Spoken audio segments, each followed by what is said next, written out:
Welcome everybody to another day, and actually the last day of LCK Spring 2017 here at SPOTV. I am Valdez, with me is LS. We're going to be jumping into KT Rolster versus Longzhu to start the night. And we're actually going to have that tiebreaker as well at the end of the night, a best of one between Afrika and MVP. Yeah, and Longzhu coming into tonight's series, they're on a little bit of a downswing lately, losing a few series back-to-back now, even dropping the series versus Kongdu. And we'll see what they can do different here. This is the last day of LCK. So if anything super unconventional is going to come out, it would probably come out tonight in either this series or the next.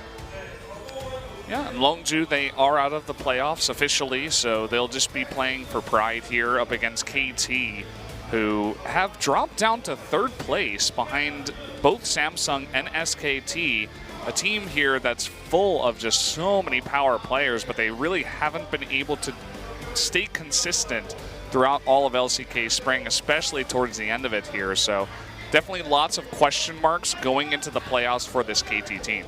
Yeah, and if you look at a lot of the ways that KT would drop series, it was mostly attributed to their mid and late game macro transitions, and it's been a problem for them the entire season. And I think that it was really initially showcased in the SK Telecom versus KT Wars, but then other teams, as the season kept going on, began to get better and better at mid and late game transitions and more comfortable, and it really began to showcase KT's weakness at those stages. Yeah, a lot of people joke, you know, SKT broke KT, but I suppose in a sense, maybe they just exposed some of their weaknesses.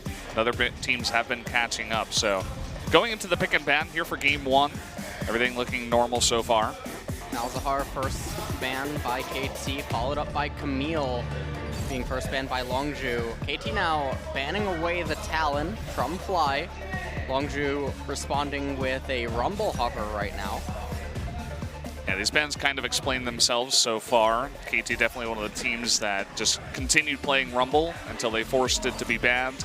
Varus being banned here by KT.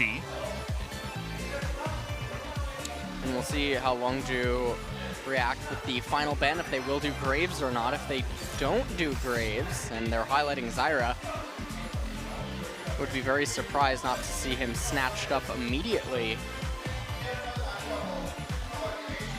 It's going over to KT, and highlighting Ashe. And it's actually picked up right away. And you were talking about Graves, but not only Graves, but Nautilus is going to be hovered here by Longzhu. They may have just given two of the biggest power picks right away to Longzhu. Oh boy. Well, Nautilus and Graves being locked in, so perhaps Score has something lined up. Otherwise, I don't feel like Graves is a champion. I feel like Graves is the only champion right now in the current meta that's in a tier of his own. He's basically in God tier, if you want to talk about S-class champions. No other jungler really matches up to him because he scales too well, he's too efficient, and he's just way too versatile. And KT now, they're going to lock in Lee Sin for Score, and that will give them a lot of aggression and some playmaking potential.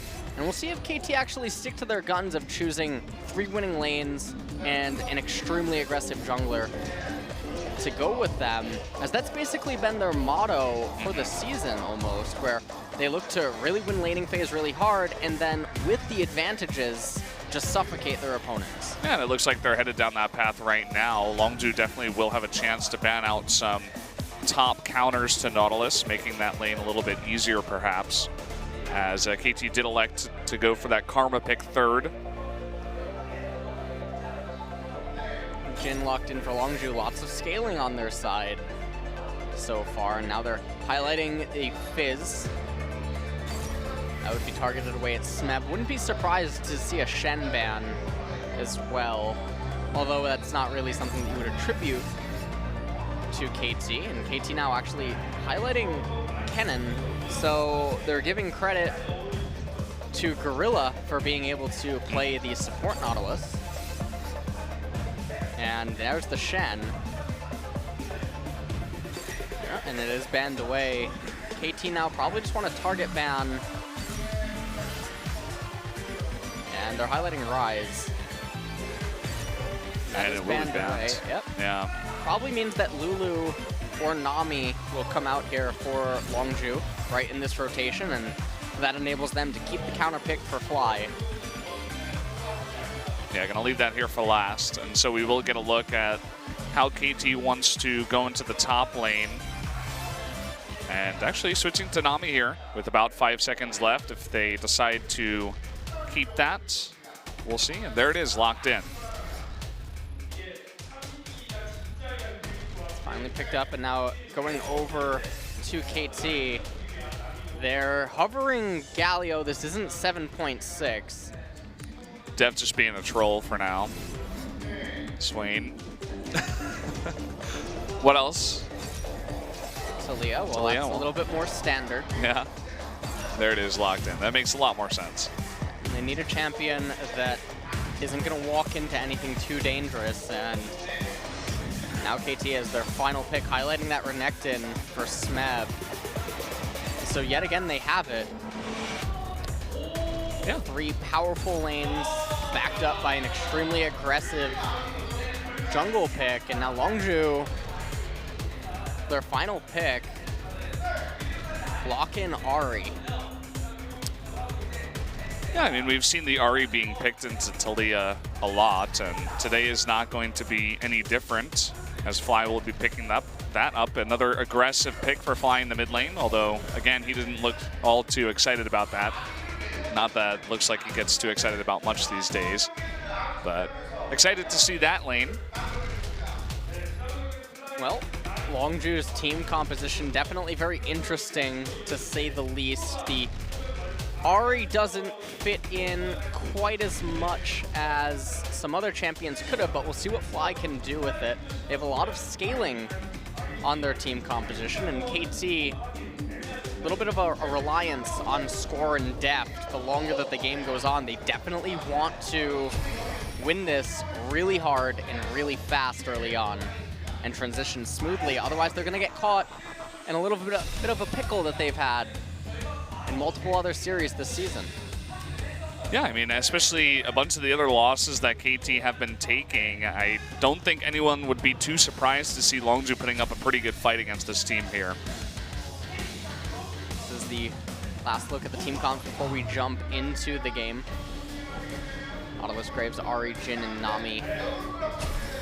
They definitely would have had an option to go for Lulu Orianna here, but they did opt out of it, and they grant themselves a little bit more aggression. So let's see if they can turn that aggression into a win here going into game number 1 right now, KT versus Longzhu.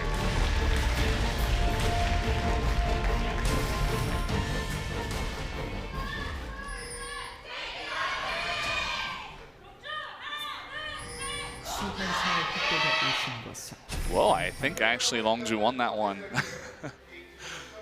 Funny because KT generally has the most aggressive fans, although Afrika has been challenging that recently. Let's be honest, no one has the Kongdu monster, Brendan. Well, Kongdu does. Yeah. And I guess Samsung. But as you were saying, it seemed like he was just trying to jump ship a little bit onto a team that's doing a little bit better. Longzhu did find themselves a little bit of an upswing towards the end. And so far in this game, no one really looking to take too many risks. It's important to pay attention to the jungler routes. If you're looking at score, you might expect that he could look to do something up in top lane. Interestingly enough, he could just do a Raptor red-blue into a top gank, but on the other side, Crash, he could go for a little bit of a swing route where he does Raptor camp red, Golems, top scuttle, and then transition into his blue side jungle through mid. So there's definitely a lot of possibilities for both of these junglers early on, but I feel like Score is only really going to find success up in top and bottom, at least until level 6 is involved. One important thing to point out already in this game is that one of the small Raptors was given over to Leah, so she's going to hit level 2 on this first wave.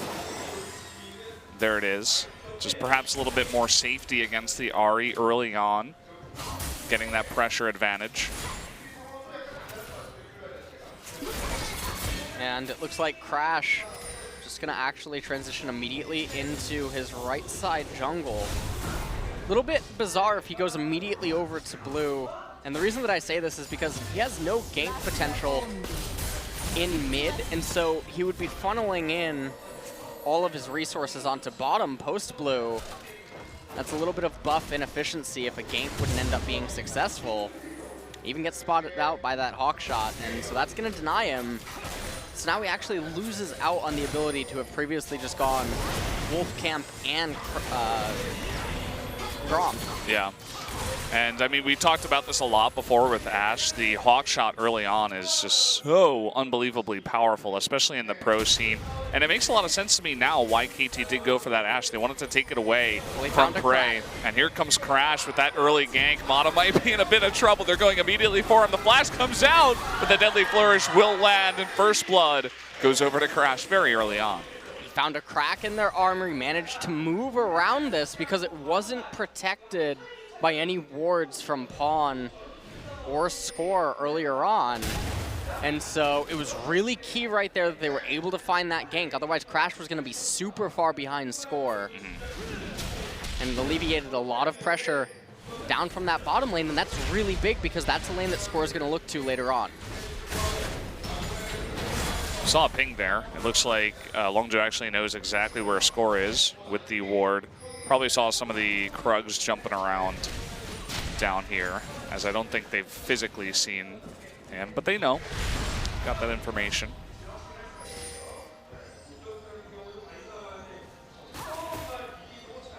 Meanwhile, in mid lane, nothing super bad happening, although Fly does seem to be getting a little bit of the worst end of the trades. He's also down a little bit in CS, but it's not the end of the world. But it's important to note that it's going to be unlikely that Crash is going to be able to make anything happen in that lane for Fly, who continues to actually take quite a beating.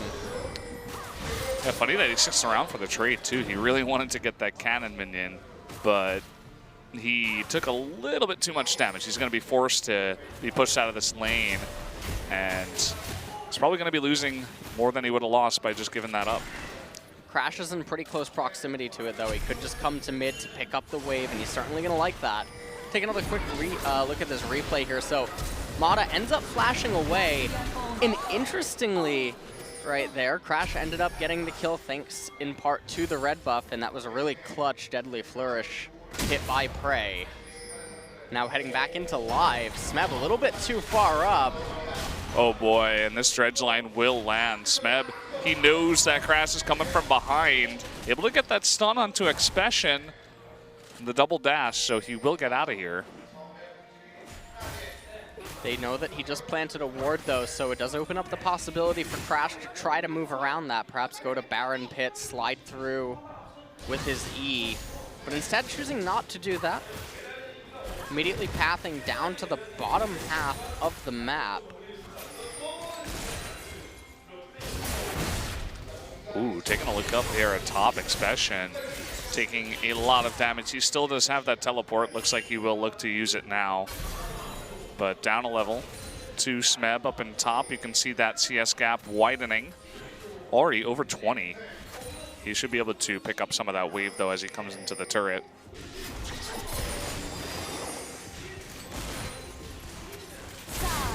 And right now, bottom lane under quite a lot of pressure, although Prey did itemize into the tier 2 boots immediately. Just gonna have a little bit of mobility in his favor. Both junglers now, though, on the bottom half of the map might end up running into each other depending on what route Score takes. Well, he just cleared out a ward, and you can see that he's coming back. Score is, so he's looking to be a little bit cheeky up here. Will be scouted out, and actually Expression making his way towards mid. See if they can pull off this gank. He's coming down, but actually they were looking to collapse onto Score here, who may be forced to flash this Dragon Pit wall, or actually just jump over. Once that cooldown comes back up. Just trying to wait for it. And there it is. Finally does jump the wall. Takes quite a lot of damage for that, though. He's at about half HP. He's definitely going to be able to go back up to full, though, using Smite and some lifesteal. So right now, KT, you can see from the gold, they have quite some advantages across the lanes. In the jungle matchup, even though Crash was able to get that first blood, not really that far ahead in terms of gold. Yep, not quite. Score has been keeping up quite nicely with that CS advantage that he does have. So outside of this bot lane, which looks pretty even, all the lanes going very well. And speaking of bot lane, just as I'm saying it, Mala eating a lot of damage. So you can see Gorilla's pretty low as well. So just trading a bit back and forth.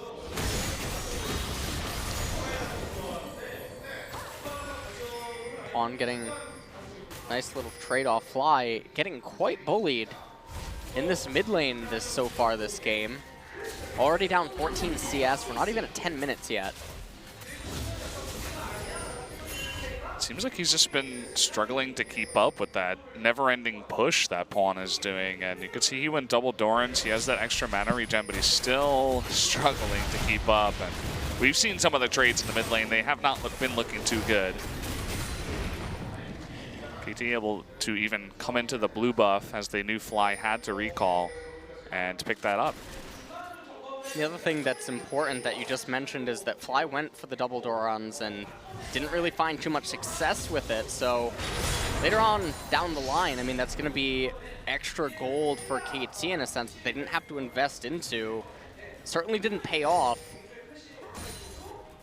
Now it looks like Pawn actually might just itemize Abyssal Scepter, first item, whereas Fly picks up the Lost Chapter, so likely to go into Morellonomicon. Crash trying to establish some vision right now for his team.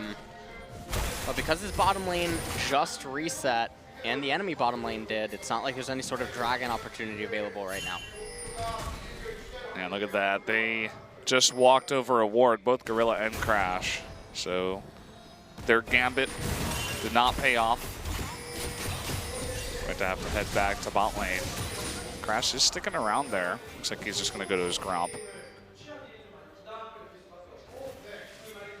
Score trying to move in. He doesn't know about that ward though.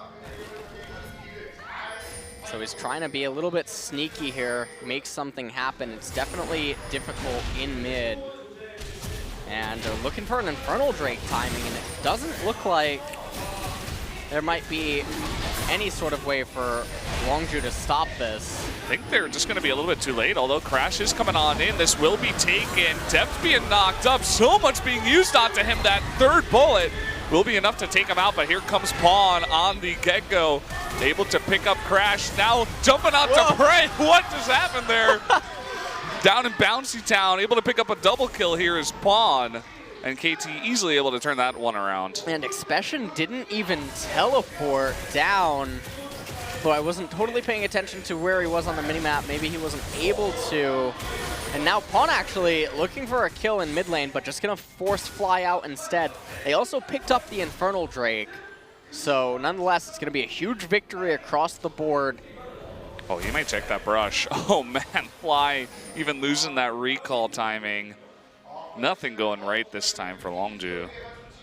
He's going to lose out on this wave in mid, but Expression trying to get there. And instead just turns around. They're going to actually give it to Crash. Gold would be a little bit more efficient on him probably at this stage. And yet again, we can see the gold discrepancies between everyone. 1,300 gold in the mid lane. I'm taking a look at this replay here. Deft ends up getting hit by the bubble from Gorilla. Crash putting out enormous amounts of damage. Then Score decides doesn't want a body block for his teammate. So that curtain call from Prey able to get the final kill. And then this is Bouncy Town right there. That is so funny. The knockup from Pawn. So really well executed by KT. They managed to win that fight. Yeah. They still have teleport though on Expression, which maybe could come into play if they can find an opening for it, but as long as KT acknowledge that. Okay. Oh, well, speaking of finding an opening, standing on a ward is Crash. He's going to pay for it, and Fly forced to flash away, and now he gets hit by the Enchanted Crystal Arrow. That's going to be another kill, finishing him off with the kick for good measure. as KT are beginning to run away with this one. Yeah, they are busting this game wide open right now. 3,000 gold lead at 12.5 minutes with an Infernal Drake. And now the bottom lane for Longzhu under tons of pressure as they're forced to just sit at their turret. KT getting tons of turret damage down. Smeb is proxying waves. Yeah, this is what you were talking about. You know, KT, they get ahead early and they run with it. So if Longzhu cannot come back in this game somehow, some way, I think they're going to be in a lot of trouble as KT, they've opened themselves up a really nice lead. The one Infernal Drake and the second one coming up next, which KT should have control over. Things are looking pretty good. Taking a look at this replay. Crash, unaware he was on top of a ward. Really easy cleanup. And then right here, the Enchanted Crystal Arrow connecting with Fly. You look at that duration on it. No chance. Score picking up that kill right at the very end. Fly, a little bit of mechanical error just now in live.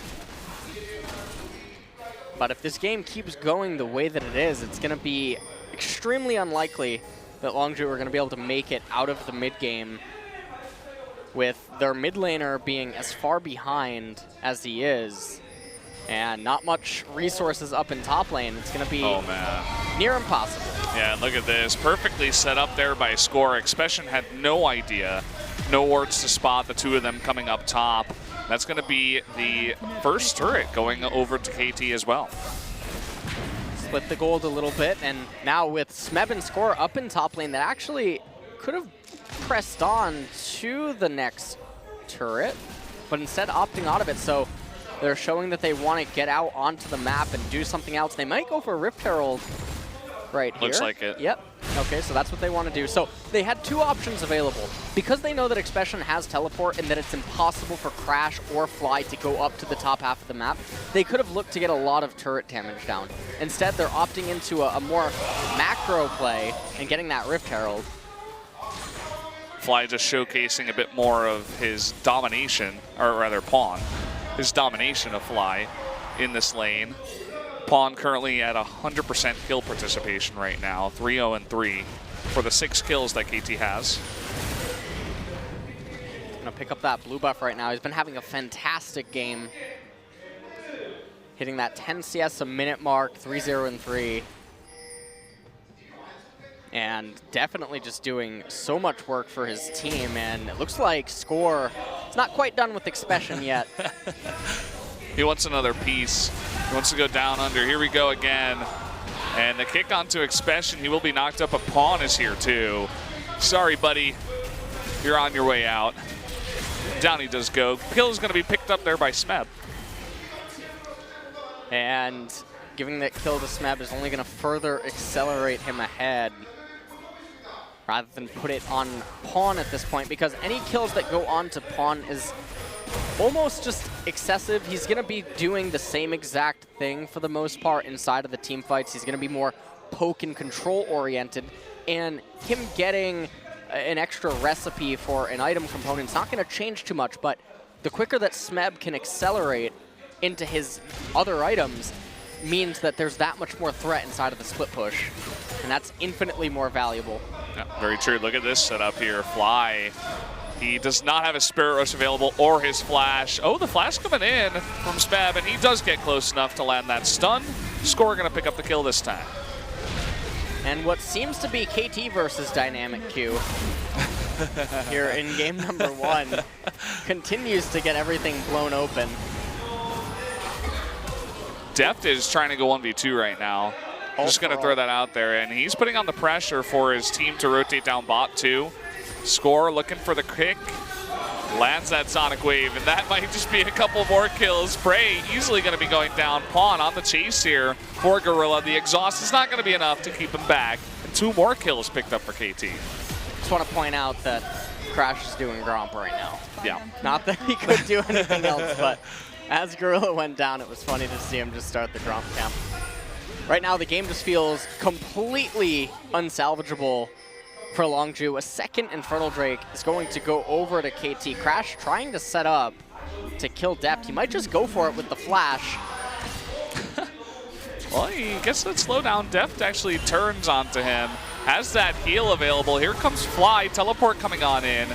And trying to come down here with the wall now is Pawn. Smeb getting on top of Fly, but he does have that Spirit Rush available. Going to look for the kill here now onto Expression. Charm does miss Smeb, but a nice knock up here with the bubble. Smeb getting a little bit low, and they will successfully disengage. Here comes the curtain call.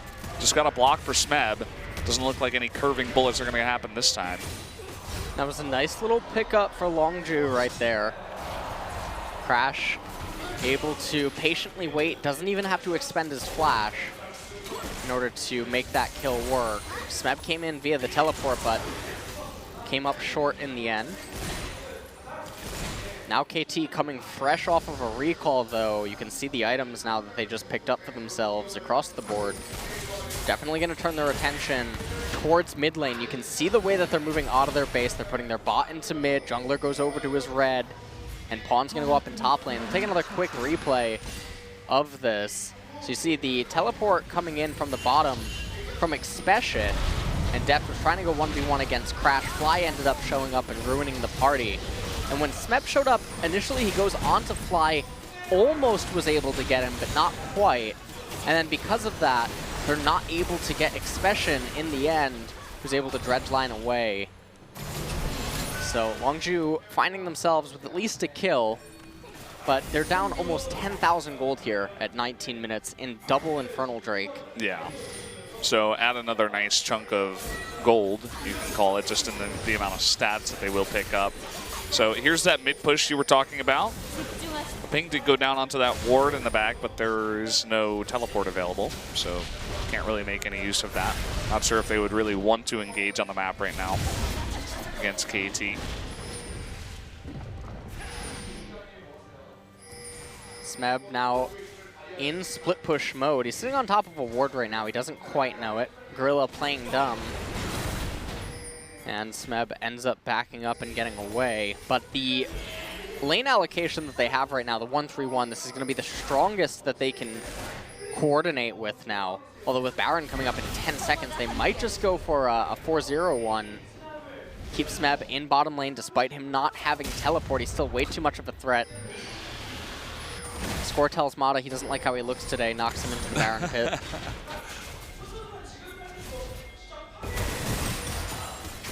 And it was looking like maybe they were going to head towards that Baron, but nothing doing so far.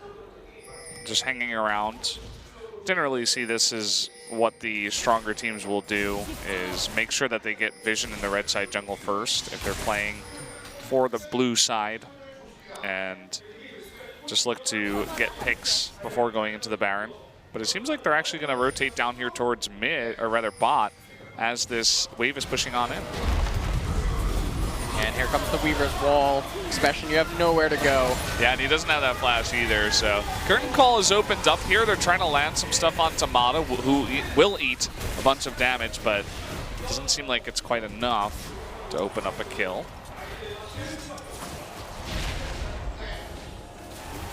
Now KT just posturing, though, around this bottom turret. Meanwhile, Fly off in top lane. Pushing that lane in. It's likely that he's going to be able to at least raise top tier 1 turret. You can see he was going to recall, but then he stops and he proceeds anyways. You can see that all of KT is still in bottom lane. He knows that, okay, I can't get to bottom to change any of the result happening there. Let me just push the wave in because I know that they can't just magically teleport top and kill me. Oh man, they were trying to set up something here as the wave was going bot, but everybody on KT is spotted by a blue trinket ward. So Baron's still available. You can see Score is heading up top to clear up that big wave that Fly just pushed in. And let's see where KT wants to head from here after taking down that bottom tier 2. Score trying to just pick up as much gold as he possibly can. And also, interesting to point out his itemization path. He has the Warrior Enchant with the Black Cleaver. A little bit surprised to see that he doesn't just go into like a Hex Drinker as well. Further make use of that Infernal Drake. It looks like he is going into Deadman's plate next. Seeing the gold differences between everyone yet again. 3,000 in bottom lane. 3,000 in bottom lane, 3,000 in mid lane too. Score and Smeb obviously ahead. I meant 3,000 in mid lane. Oh, okay, there you No, go. yeah, I think it actually did add up to 3,000 in bot lane in total too, so you weren't off. It was close at least. And right now, you can see that Longzhu, if you look at their itemization, they're still waiting on their second core items across the board. And so there's a timing window that KT can hit where Longzhu is still vulnerable to any sort of pushes or sieges. And if KT would actually just go for a Baron bait, in the sense that they start the Baron, but they don't really have intent to take it, they can force Longzhu to come to them and then try to collapse onto them and kill them. And there would be no way for Longzhu not to try to walk into that. But they do get themselves a little bit of breathing room in the sense that Ocean Drake came up. KT definitely not going to be the most positive team to take that. You can see what they're trying to set up here. The arrow goes wide, actually. They will set up the wall and force a flash out of Gorilla. But can Smeb collapse in time onto Prey? No, he's going to use the blasting plant to get away. And so a couple of ultimate abilities used here by KT, but no kills picked up. They're going to turn their attention to the Ocean Drake. They want to get this off the map as fast as possible. As unless you basically have Baron buff and you're constantly pushing and sieging, outside of that, it doesn't really have much use at this stage of the game. Looks like the next dragon that's going to spawn is Mountain, which they're definitely going to love. Yeah, it's going to make rushing down the Baron pretty strong. Also, baiting out the Baron, as you were mentioning before. So we'll see what KT wants to do. Are they just going to wait for that arrow cooldown to come back up and play it safe? I think with the lead that they've gotten, they could probably be playing a little bit more aggressive. But with all of the shortcomings that they've had in the past couple of weeks, I don't blame them for just trying to take it a bit slower and play a pretty solid macro game here in the mid-game. Looks like Score was looking for something on Prey, not going to be able to find it though. Got the Yumu's out of him, but that doesn't really matter with how short of a cooldown it is. And what we're actually seeing unfold right now is the typical KT where they absolutely obliterate their opponents in the early stages of the game, and then the game stagnates. And yes, they're still securing themselves advantages and leads. They picked up the Ocean Drake. They still have map control, but with a 10,000, almost 11,000 gold advantage, they're not doing anything with it. And this is the stage of the game where it becomes more complex. It's more difficult to understand the macro moves that you can use to fork your opponent or force them into fighting you, not even being a fork. They're going to pick up Fly here, or at least try to. Yeah, they burn his flash and his ultimate, but that is about it. And you were talking about that stagnation. It's because they refuse to go for any of those macro moves you were talking about, but also they don't want to go for any big objectives unless they can get a pick first. So they're just sitting here waiting for a pick over and over, and they're opening up opportunities for Longzhu to get picks, just like this. Doesn't look like it's going to work out, though. Crash getting very low, forced to flash away from the arrow. And actually, it hits Fly up at top. Didn't even see that one. Smeb comes in, picks up the kill. The whole audience is like silent as nobody realized what was going on, and then people began to realize, especially now locked up by that wall, the damage coming out of depth here. He's forced to flash. Now Smith trying to go on in 1v3, taking a bit of damage. Prey actually turns around and picks up a kill here, but will eventually go down as he did not have any summoners. So trading 1 for 1 now. It is 4 members of KT to the 3 left over of Longzhu. Well, that was the most unintended successful arrow in the entire world that started this whole thing. Crash might go down. Oh, they pick up that kill. Pretty clean, too. Smeb forced to use his flash for it, but they do get the kill and the turret. See another replay of that fight, I'm sure, in coming moments. They get that turret. They're going to back off now. They have a ton of on-field gold. So even though they have a 13K gold advantage, if they're all pooling 2K gold apiece, that's not really 13K advantage when Longzhu just came fresh off a fountain. And Smeb might not be done yet, though. He's going to continue to push in a wave. And this is actually the stage of the game where the next item for Score and Smeb should be Guardian Angel both. We'll take another quick look at this fight. So it looks like Crash was actually going to be able to take down Mata. Then the exhaust came out. They cast the Redemption. The arrow goes wide, but lands on Fly. Nothing is going right for Fly this at the end of this season, man. Poor guy. He's getting fly swatted this game. Weaver's Wall came out right at the end, and replay cuts off there, but we all know what happened next. They all wanted to see just one thing, the arrow onto Fly. To add insult to injury.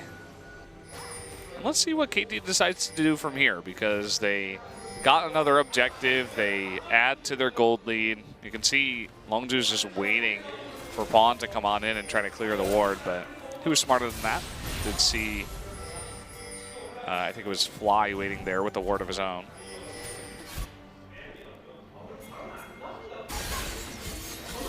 Right here, what they could even do is you could just put Pawn with Smeb and have them dual push a lane, so you go for a 0-3-2 or a 3-0-2. Looks like it might happen again here. The tidal wave comes out, Spirit Rush.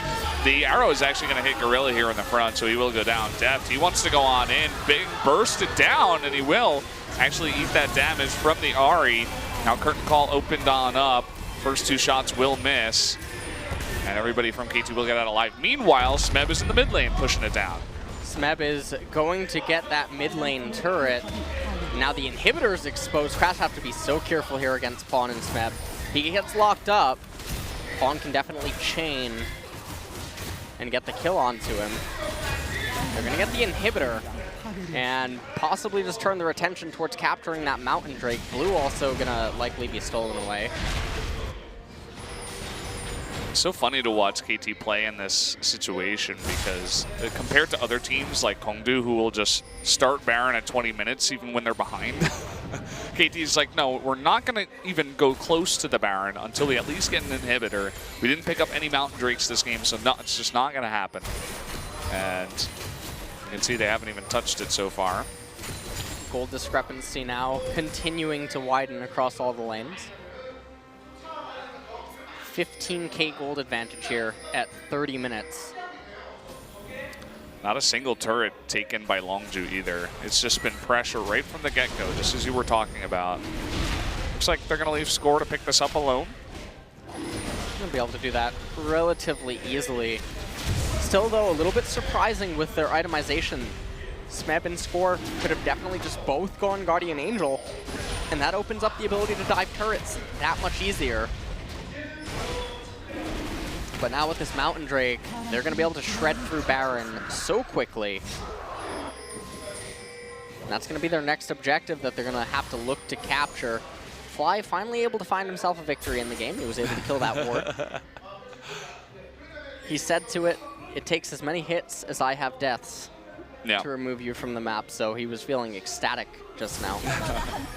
Fighting back. And taking a look at this replay, Score went in, kicks Fly away. Deft maybe having a little bit of a hesitation on the arrow right there, coming out a little late, and then he's just going to him. The only way to really say anything about that is it almost looks like tilt, that they're frustrated, that they must know exactly how far ahead they are, and yet nothing's happening. So Deft was trying to take matters into his own hands, but it ended up backfiring. But through that, Smeb was able to open up the inhibitor. So it wasn't a total loss. Score being locked up here. I just don't think they have enough damage to lock him down. He's going to jump that wall. And the Weaver's Wall kind of just sailing on through. Oh, nice knock up here, preventing Smeb from dodging away. Looks like he might still get away, even burning his flash. Not sure if he had to do that, but he will survive.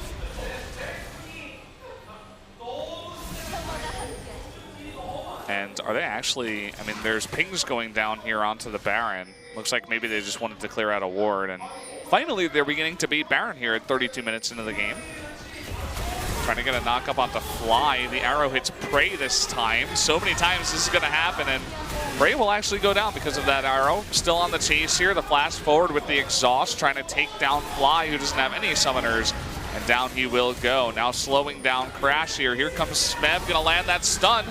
Will take out a third member of Longzhu on the chase. Yeah, and KT, they're not even going to need Baron at this point. The death timer is way too high, especially in Gorilla.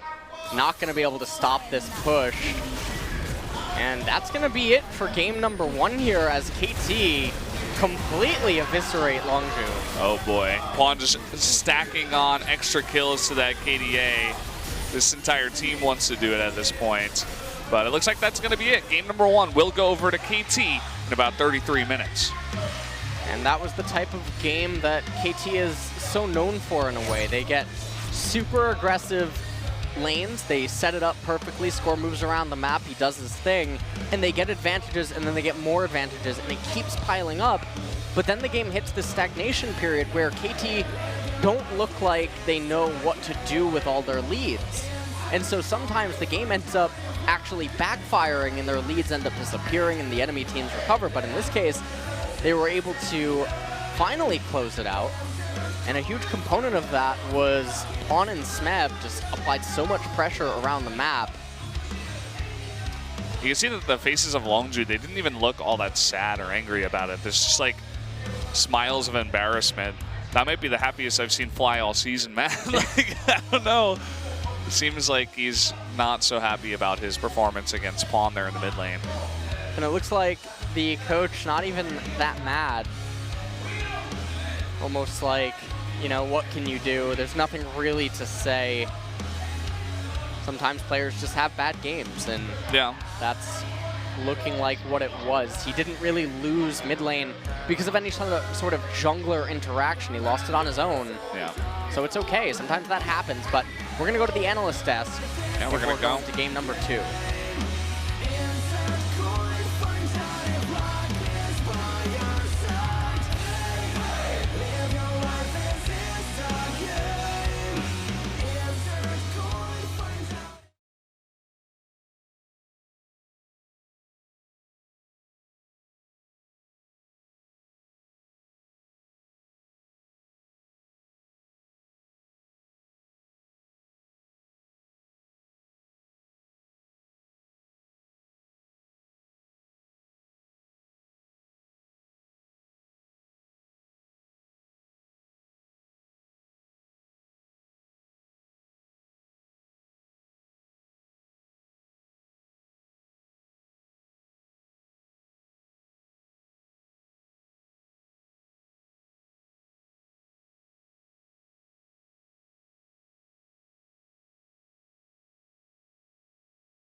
Welcome back, everybody. We're here at the analyst desk, joined by Binu for the interpretation.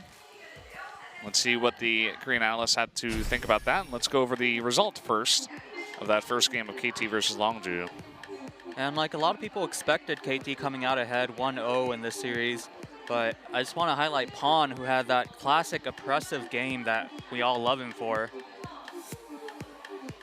And also a curious case of the prolific, long-living Baron.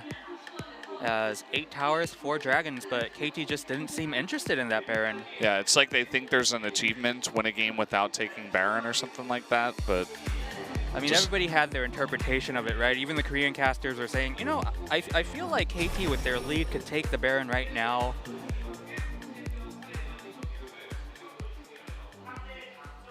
But who knows? I feel like maybe the coaching staff, you know, heading into the playoffs just might have said to the players, you know what, guys, let's try to focus on, you know, trying to get ahead without Baron. I mean, that's just my 2 cents.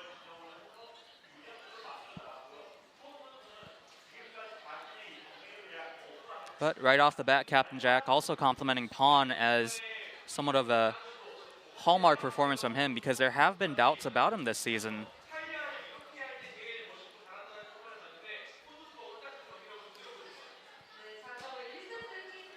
But a great performance with Talia.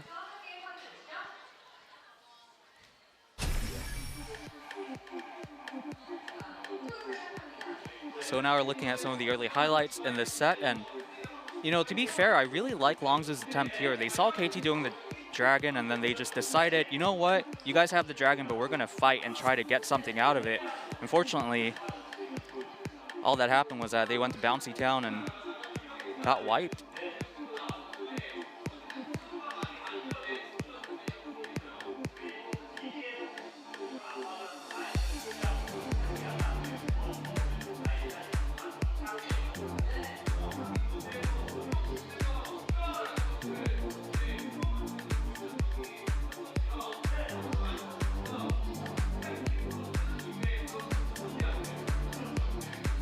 Very unfortunate for Fly there as well.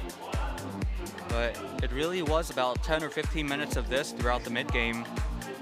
KT either getting picks off in the jungle or running a hit squad onto single people in lanes.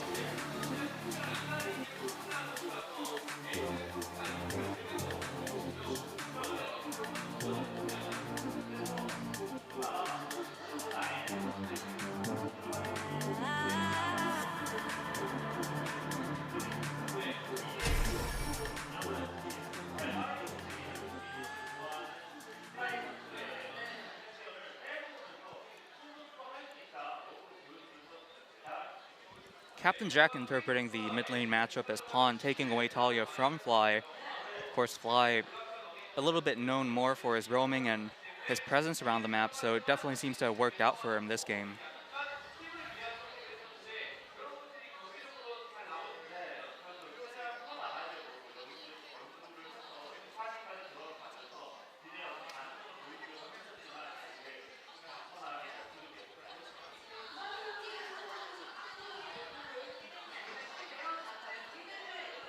Well, looks like we're going to take a look at the MVP of game number 1. Let's see who it will be here from KT. I think it should be this guy, Pawn. 7-0-7, did not die a single time, 70% kill contribution, and absolutely dominated the mid lane. The MVP points really tell the story here, because I think at the start of the season, a lot of people would have expected Pawn to be really up there. We'll have to see if he could pick up a maybe 3-4, maybe even win the MVP of the playoffs at least.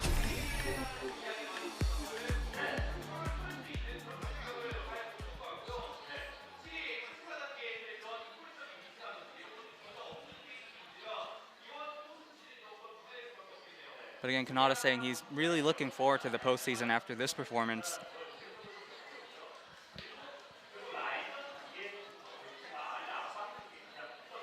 And Captain Jack saying that it was huge how much pressure he put on the Ahri just starting from the laning phase.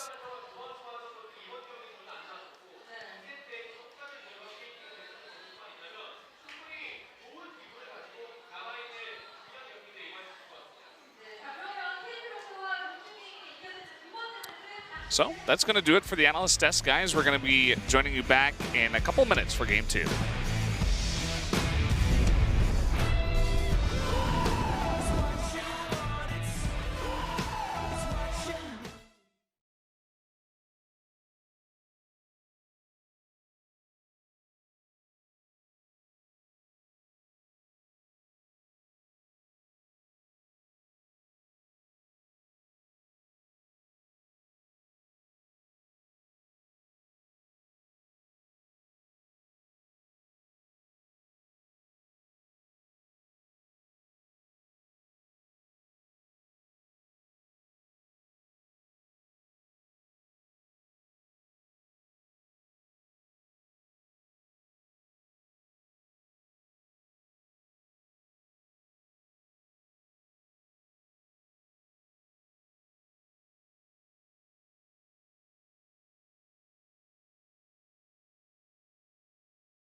Welcome back, everybody, to LCK Spring 2017. KT coming out firing here with just a 33-minute game, able to win game number 1 up against Longzhu Gaming. Yeah, and KT, I mean, they did it in dominating fashion. A little bit of a hiccup in around the mid-late transition, but nonetheless, they managed to pull it through, and Pawn and Smab having a fantastic series, or a fantastic game anyway. Yeah, Pawn able to pick up that MVP, looked absolutely fantastic on the Taliyah. Taking that away from Fly, going 7-0-7, did not die a single time. And that's why we get that, we get the super long camera shot at him, and then another one here at Fly, who seems a little bit embarrassed still. Well, speaking of things, before we go into the next match, Brendan, I think that we need a moment of silence for BDD, who will not be playing, at least not in the spring split. And that's a little bit of a tragedy. I was expecting to see him. Yeah, so but moment of silence.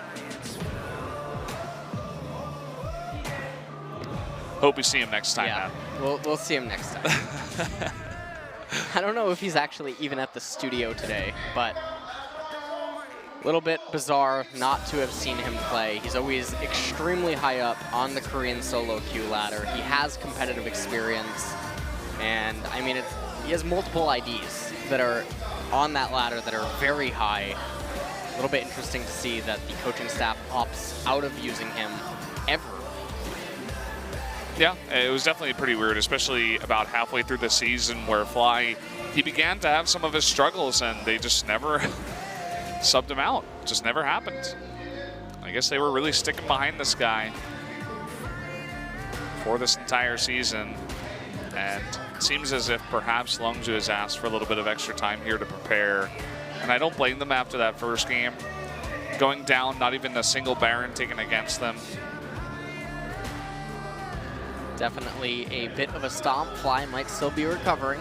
And so that could be what the pause is all about, or the delay. Yeah, at least we didn't see a repeat performance out of Hirai on the coaching staff. Looking a little bit more calm this time around. They might have just come into this series not really expecting anything, and so that makes it much easier to just sort of go with the flow. But we're actually going to go into pick and bans here now for game number 2, and let's see if Longzhu has anything super weird to show us. Let's do it, Longzhu. Let's see it.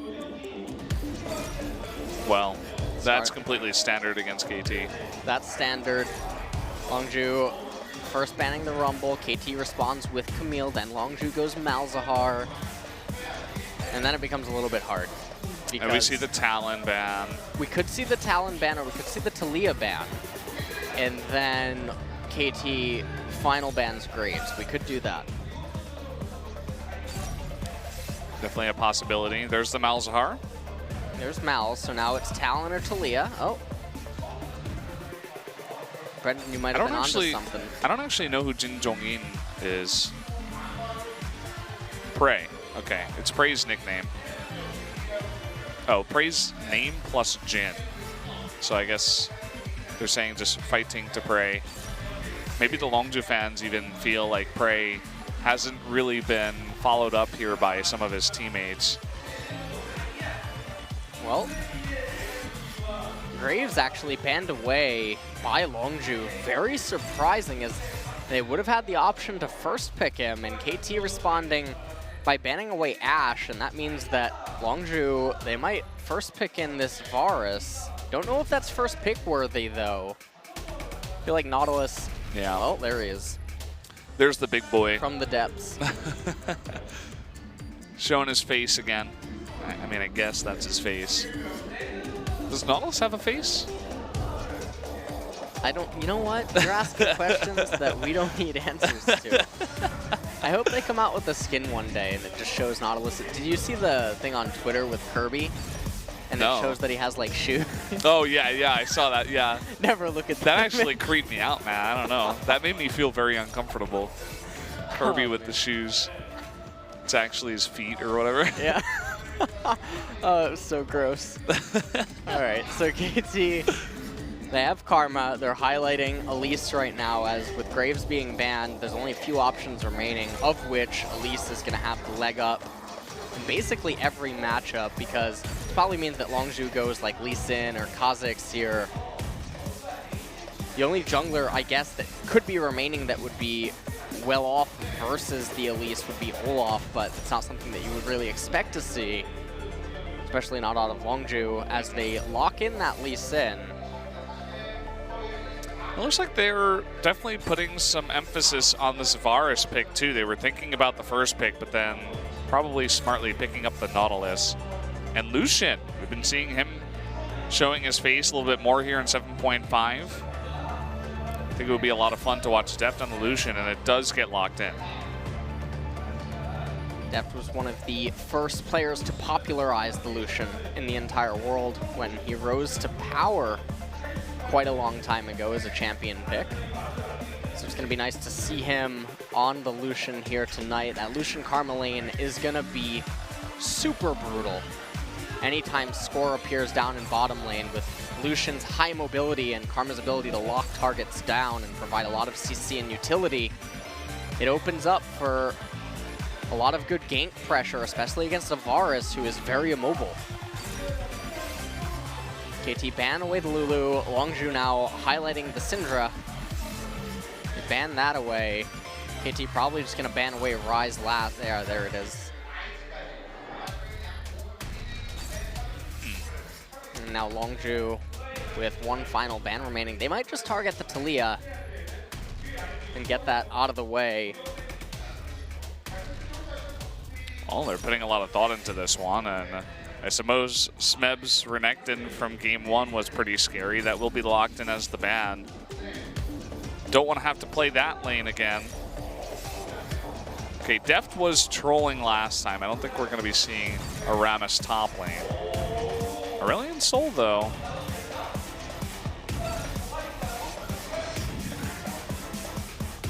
Doesn't look like it.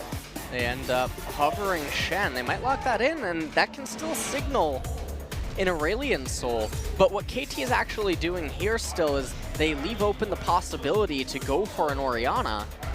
So they have their pick of the litter. They can Aurelion Sol or they can Orianna this. And if they go with Aurelion Sol, the pressure that they're going to exert in bottom lane is just going to be enormous. Ooh, interesting. Okay, are they going to pull an Afrika, actually, and throw Nautilus down in the bot lane here as support and counterpick the Shen? It looks like they will, and that's going to be Kennen versus Shen up top. And you guys remember what happened when Marn was able to do that. We'll see if Expression can pull off the same kind of play. KT snap block in that LeBlanc. Super interesting. This is patch 7.5, so we'll see what Pawn wants to do with it. Maybe he will follow the trend of the Gunblade LeBlanc. But yet again, lots of aggressiveness coming out of KT's draft. Seems to be the motto that they will follow.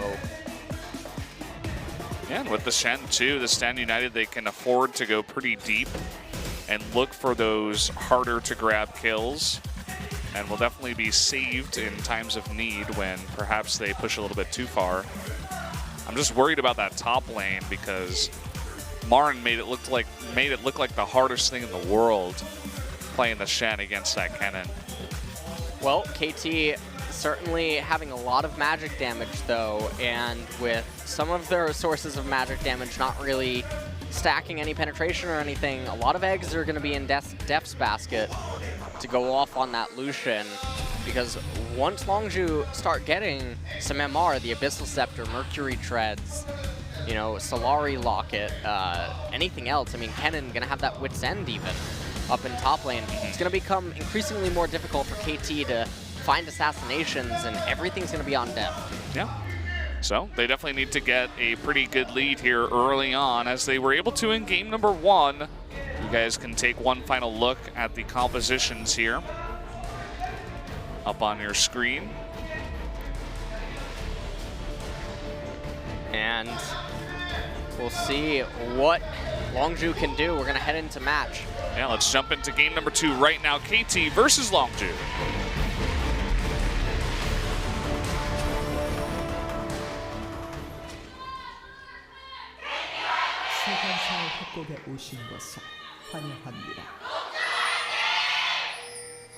Whoa. I feel like KT's was louder, but Longzhu's was shriller. I'm not even sure if that's a word. More shrill of a screech. You know, like, my ears hear it right now. I feel like Longzhu won that for sure. They won the crowd cheer. They seemed a little bit more passionate. Whereas KT was just a bit loud. I like how all the Longzhu fans, their eyes are on the screen. All the KT fans, their eyes are on their phones. They already know the result. They just came here to sort of like have attendance. Yeah. There's a bunch of the KT fans too, just looking at the players. They're just like, yeah, I'm just here to look at Smeb's pretty face the entire time. Like that's why I come down to the studio, to get a close look at Smeb. That's why they're here. And take a look at how this game is starting off. It looks like Score might have intent to start on blue, which is very interesting because that opens up a lot of potential for a level 3 gank when it's after he clears that red buff, and that's something that Expression, Fly, and Crash are going to have to respect. Alternatively, he could do something mega cheesy, like a 3-camp clear into a bottom lane gank and then concede his red buff. Yeah, keep a close eye on that Elise. You were talking about the bot lane. We're taking a close look at this as Mata and Deft, even at level 1, really putting on a lot of pressure against that Nautilus melee support.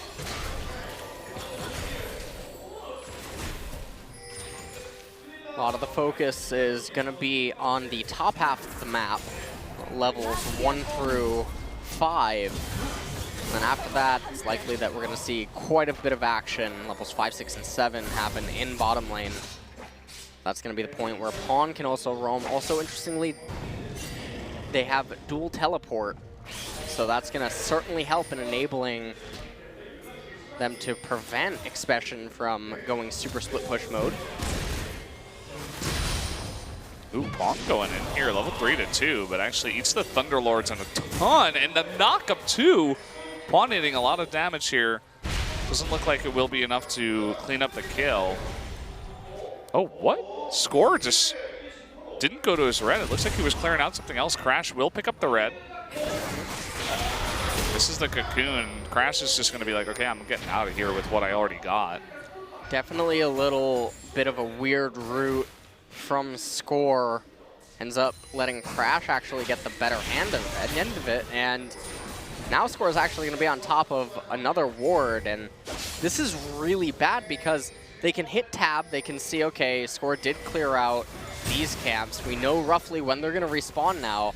And so Score is basically going to be playing against map hack for the next few minutes, as long as Longzhu, you know, communicate that amongst themselves, and that is really bad. This top lane is under enormous amounts of pressure, and Pawn hasn't been having the most success in mid this time around. I could see that look, that evil grin on Fly's face when he got the Talia. He's like, okay, what you did to me, I'm going to attempt to do to you. And so far it's, I mean, the CS is even for now, but Pawn definitely a bit low and is being pushed in as of now.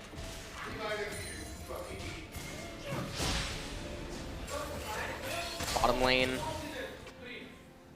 Deft and Mata continuing to get slight leads. Right now it's only about 6. They're 5 now, and Score trying to counter jungle onto Crash. So far though, KT not able to find too many openings on Longzhu. It's definitely going to be a little bit of a worrying thought as they move into the mid game. Yeah, they definitely need that lead, as we were talking about. So far, our bot lane is doing pretty good, and actually Pawn is ahead in mid, not by too much, but does have a lead. And it's also pretty good that Smeb isn't getting all too far behind up in top, because it could definitely be worse in this matchup.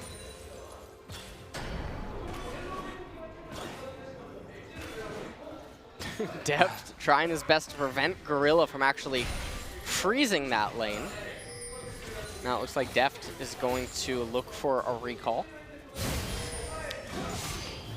Meanwhile, up in top lane though, Expression not getting the super big CS lead that one would expect in the Shen versus Kennen matchup, or the Kennen versus Shen. So that's a little bit of a comforting thing for KT. And with Smeb almost hitting level 6 soon, bottom lane and mid are going to have to respect that stand united that much more. Yeah, definitely can come in to be the hero ninja that KT deserves. I see tons of wards were actually put pretty deep in the blue side by Crash. And they did spot Mata coming on through. It seems like they have a pretty good idea of where Score is as well, as Crash makes his way up towards top. Score spots out Crash. Pretty sure that Crash saw that, yep. So now everyone knows exactly where Score is. He's going to be forced to recall. Blue is up. He's going to want to hand that over to Pawn. Smeb actually using teleport, getting back up to top lane, and because of the position of the lane, Expression should actually be able to conserve his teleport and just run back up to top. Instead, chooses to teleport to the lane. And this is dangerous, as now it means that the Stand United cannot be matched via a teleport. So Expression putting a lot more emphasis and priority on that split push and making sure that he can exert a ton of pressure up in top. Score, he's just going to start this Infernal Drake right now. There are no wards at all. Double control ward by KT around the entrances to this dragon. Looks like they'll send up Mata, try to make this as secret as possible. But Crash is very nearby, and he puts down the ward. They know they're doing it right now. Wow, the ping went down, and so when he places that ward, you can still see that the camp is still alive, because on the mini-map it'll show that the camp is still alive. But because he couldn't see the HP, he didn't know that it was still relatively healthy, and he could have gotten in there, perhaps even kicked Score away and then gone for the smite. So not wanting to take any risk, because if the dragon was just about to die and he commits, it's a one-way trip unless he wants to use this flash. Yeah. So definitely on the safer end of things, and this time it didn't quite pay off. It's funny too, because I think Fly was nearby with his Weaver's Wall and could have joined pretty soon. Well, the problem is that Lee Sin's blind, Brendan. So I guess that's got to be it. I think he figured it out, LS. That's why his name's Crash. Can't see where he's going, all right? So just remember that, all right? Yeah, I'll keep that in mind. Good. I'm glad. Well, his blindness is going to give over an Infernal Drake to KT. And actually coming on into Fly here is Mata, able to get that down. Can the tether lock him up? It will. Doesn't look like Pawn wants to engage. Could have gotten knocked up if he got that was a little lot bit of closer. Chains and tethers, by the way. That was some, I don't know. Chains and whips excite Fly, I guess. I don't know what else to say about that. But they weren't able to come up with a kill.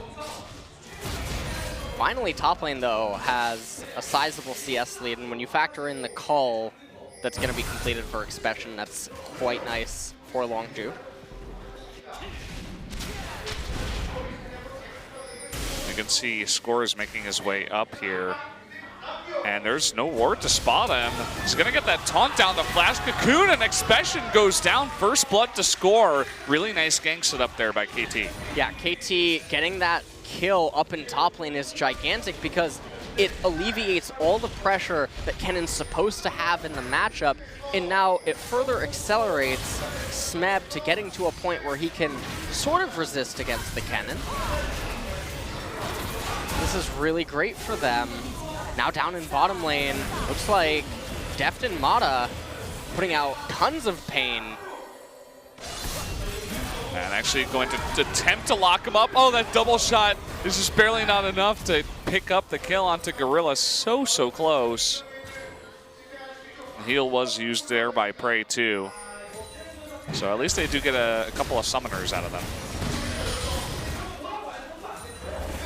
On with massive amounts of poke and coming out significantly ahead in that trade onto Fly just now. Score coming down. Remember the stand united. Prey might be overstaying his welcome.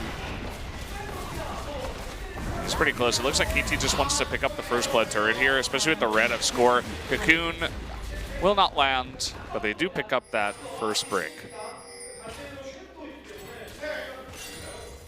Really interesting that KT actually didn't choose to go more aggressive right there. They have the stand united. They got the first turret, so it's not like you would be losing anything if Expression were to kill top tier 1, so they shouldn't really concern themselves with that, but choosing to play it ultra safe and instead just opting for a recall, Deft is going to be the first one that completes the Blade of the Ruin King, as Prey will probably follow suit quite soon.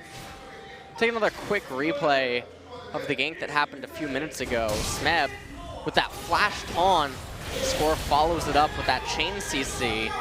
Meanwhile, in live, yeah. Yeah, look at this. Prey, he's being jumped on Smeb. It looks like he used his standing edit to come on in. Prey is on the run, trying to get that damage onto Smeb here, but Smeb will survive. And uh-oh, Longzhu may have overstepped their boundaries. The repel up. Let's see if they want to continue on to this. The tether onto Crash. He's getting extremely low. Is forced to flash away. Oh, the culling so close to getting him out. And Deft is still on the chase here. Let's see if they can actually catch up to Crash here. The flash forward, and Pawn will pick up the kill.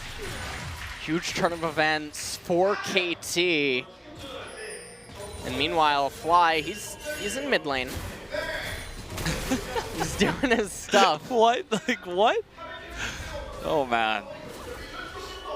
So we'll see another replay of that fight in a few minutes, but you can see Expression doesn't quite have the lead or the build, really, to be a menace right now here in the mid-game. Also, interesting to note, he built Blade of the Ruin King, even though Smeb was itemizing into armor. Instead of opting for the Wit's End would have done a lot more for him as a first item of choice. So taking a look at this replay, you can see that Pawn and Smeb, they go on to Prey and Gorilla. Weaver's Wall came out from Fly. He saw what was happening in bottom lane. He was coming up with Crash, but then Smeb ends up living. Fly dishes out a little bit of damage, and then it becomes disengage as Crash tries to immediately flash away. Fly had enough here, so he just passed immediately up to top lane. Well, mid lane. And then in the end, Pawn, using his flash, picks up the kill onto Crash. And at almost 15 minutes here, KT have almost a 3K gold lead, but they also have the Infernal Drake. Yeah, definitely pretty important, and it seems like Prey and Gorilla in the bot lane just not expecting that gank from behind. It was a pretty nice setup there by KT too. Really gotta give him credit where it's due.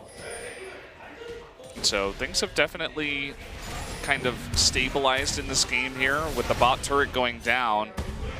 Smeb is able to just head on down to bot here against Expression, who has also rotated down.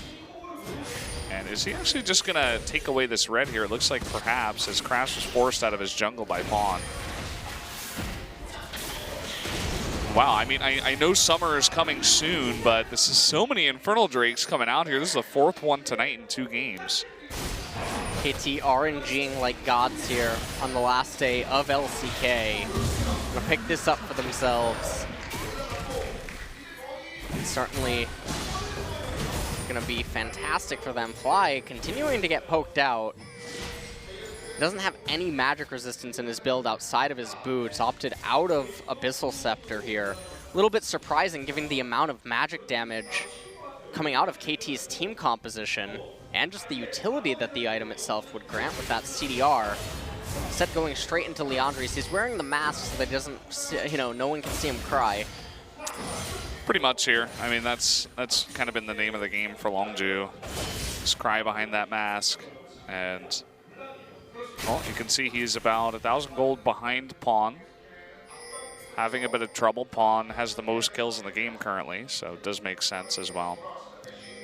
And this is pretty nice going into playoffs. I mean, KT, there were so many questions about them as we were talking about earlier on today, but coming into tonight's games, I mean, it's not the strongest that we've seen out of Longzhu, and they are out of playoffs, definitely, so, you know, not the most to play for here, but KT have solidified their third place spot, so same can be said for them, but really coming up strong and showing a couple of really strong games here. Pawn will not be locked up, will get away. Coming up short right there, and Pawn with that Gunblade first build, which has become the trend for LeBlanc's.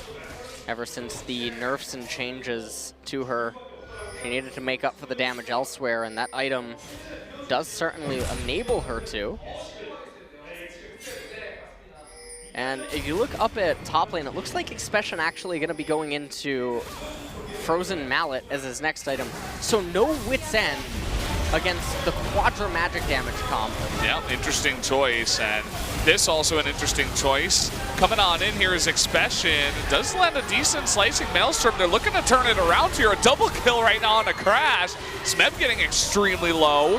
Fly on the chase, and it looks like Scoramata will get away, but 3 kills going on over to Longzhu. Yeah, huge win for Longzhu. Deft going down so quickly is disastrous for KT. They can't afford to let that happen. And now Longzhu maybe showing a little bit of intent to get some turret damage down onto this top tier 2. Never mind, they end up just recalling instead as Fly pushes in a wave to mid. They're all going to look for some recalls right now. Take another quick look at exactly what just happened. Mata trying to clear out that pink ward. Gorilla got locked up by that cocoon. Stand United came in onto Mata, and you can see where Deft is, not respecting that slicing Maelstrom. Ended up getting hit by that and then locked up by Fly. And then from there, it's just way too easy for Longzhu, given the angle of that fight, for them to turn it around with all their skills. It really just helped Talia with her trajectory. Well, KT looks to strike back, and they go right for the Rift Herald, and it seems like Longzhu just has no idea about this control ward that will be given over to Score. So a nice little bonus pickup there for KT on the back foot, and even though, you know, another hiccup here in game number 2, they're still in a pretty good position with the double Infernal. Fly forced to cleanse away here so that he doesn't meet his maker with that cocoon. Looking for a kill onto Smeb maybe, but opt out of it. The itemization across the board for Longzhu, though, very interesting, although Crash with that Hex Drinker, that's certainly very valuable. Expression can't seem to make up his mind, though, with what he wants to go with next. Bit of a fight here in the river. Crash might be jumped upon. Expression forced to use that slicing Maelstrom to lock down Pawn and save his teammate. Mata, though, caught on the wrong side of that wall, will be forced to flash away. Oh boy, and here we go, Expression. He may have gone a little bit far. He does flash away from the taunt and will survive. Managed to not go down right there. That could have been very bad for Longzhu. And so they're trying their best to stabilize, and if they can get to the point in the mid to late transition. KT's biggest and weaknesses will definitely come to a head. Score smiting way too early. That can be the end of some dates. I mean, that could be some foreshadowing into a little bit later on in this game if we have any Baron fights too, because if he's not able to smite the red, then, well, can he get the Baron is the question. Gorilla just practicing his dredge lines there.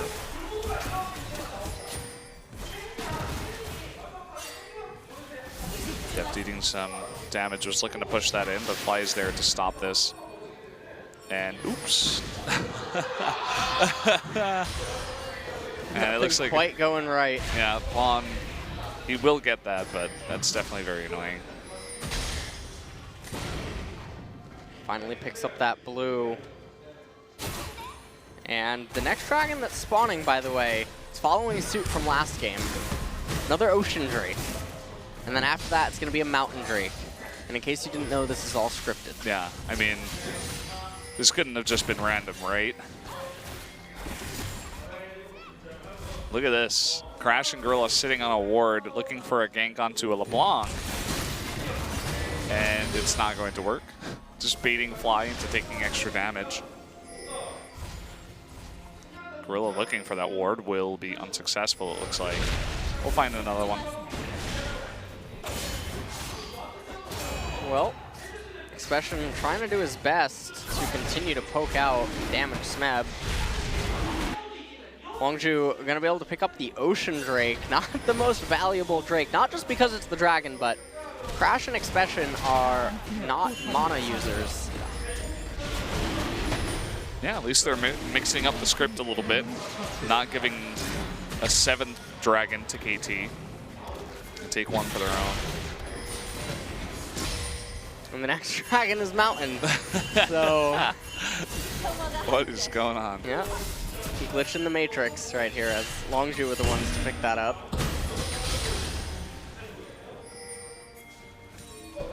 Perhaps looking to make something happen towards the Baron right now. There's the scrying trinkets being used here to try to clear out as much vision as possible. Seems like maybe KT wants to bait out the dragon this time around. They do have the Shen, so can have their top laner come in a little bit faster. Expression is trying his best to put on as much pressure as possible in this lane, and does get this bottom tier 1 turret because of it. He ends up getting that turret. He's going to want to recall, and I'm very interested to see what item it is exactly that he's going to pick up. This is sort of like when you tell like an 8-year-old that they can dress themselves for school. You know? Expression, he's trying to 1v2, and he might be able to. Stand United forced to come out here, but actually does get the kill there, does KT, but Expression making things harder than it had to be. They end up taking down the kill, and did come at the cost of Stand United. They're not going to get too much else out of it, so it's not the biggest loss for Longzhu. Ooh, Deft trying to bait this fight out here. The teleport coming on in from Smeb, but the kick onto Deft. Can they land that kill? They do! And Mata is going to eat one as well. A double kill right now given over to Prey, who does eventually go down to Pawn. And the very low Gorilla, he does miss that chain, but does pick up the kill regardless. Smeb still going head-to-head, will land the taunt. Cleanse coming on out. The jump forward from Score, getting extremely low right now is Fly, but he does stay alive. Here comes Expression.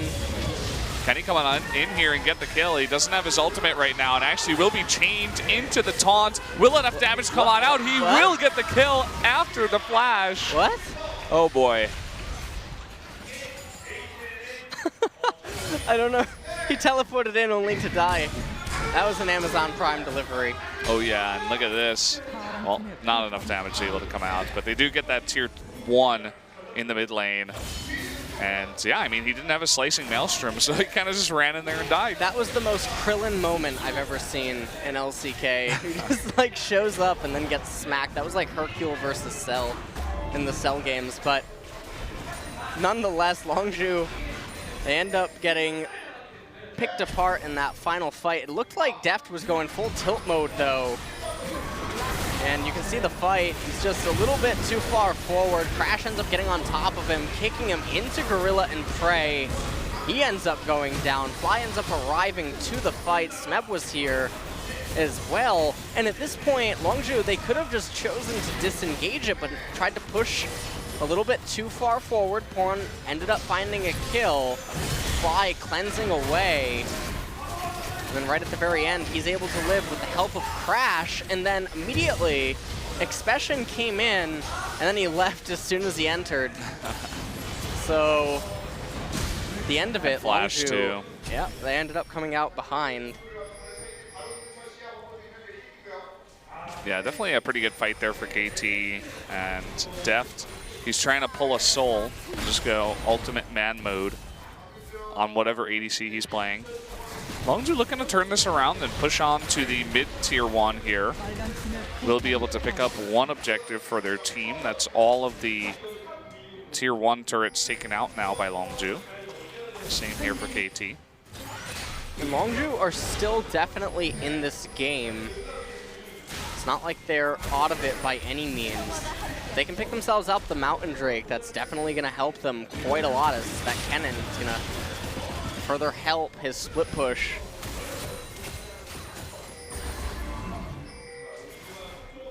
KT, on the other hand, they definitely want to pick it up, as it makes it that much easier to break into the base of a Talia stall. Much like Victor, she can just wave clear for days and really prevent you from getting in, but that Mountain Drake will definitely bolster any damage that you can get down.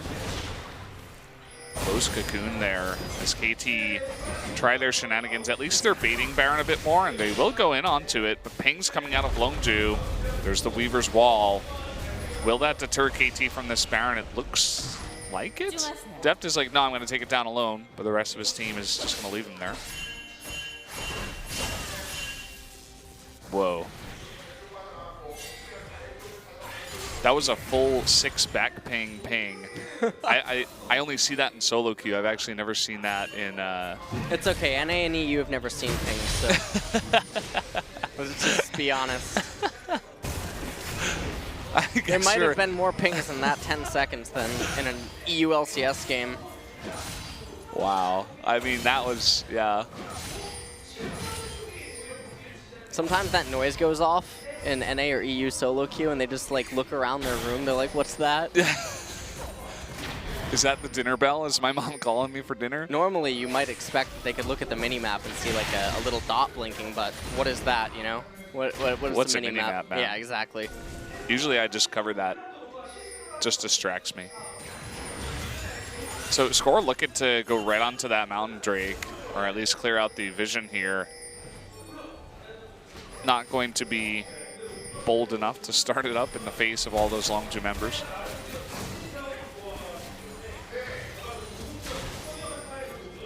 It's like they're definitely posturing. They're setting up for this quite well. And yeah, Fly is going to be able to choke them off from being able to enter River, or not. No, instead they saw Pawn. Yeah, look at that. I mean, just one rotation on in, and everybody from Longzhu is like, okay, go run after the LeBlanc, one of the most mobile champions in the game. So they do get away, and KT ends up picking up the Mountain Drake. They took the bait at the end of the day. Yeah, I don't know what it is. But, I mean, we went over what Flies into earlier on KT, the whips they and can chains. just burst down the Baron, yeah. So Expression was saying, okay, I'm going to split push now, and KT's like, no, you're not. You're coming to us. Will he actually man mode this and go on in? The redemption comes on, and there is the smite out of Score. He does pick it up. Crash does get really low, but so does Expression. KT, it looked like they wanted to continue on there, but eating a bunch of poke damage from Fly, and it looks like they will be deterred. But picking up that Baron, pretty huge for KT right now. And now with that Baron, it's going to be that much easier with the Mountain Drake to push into the base of Longzhu, who I don't think are currently equipped really to deal with these types of pushes. Not only at 29 minutes in the game, they would need more time to threaten a counter fight onto KT. And all the lanes right now for KT are looking fantastic as well, so it's a perfect time to have caught that Baron.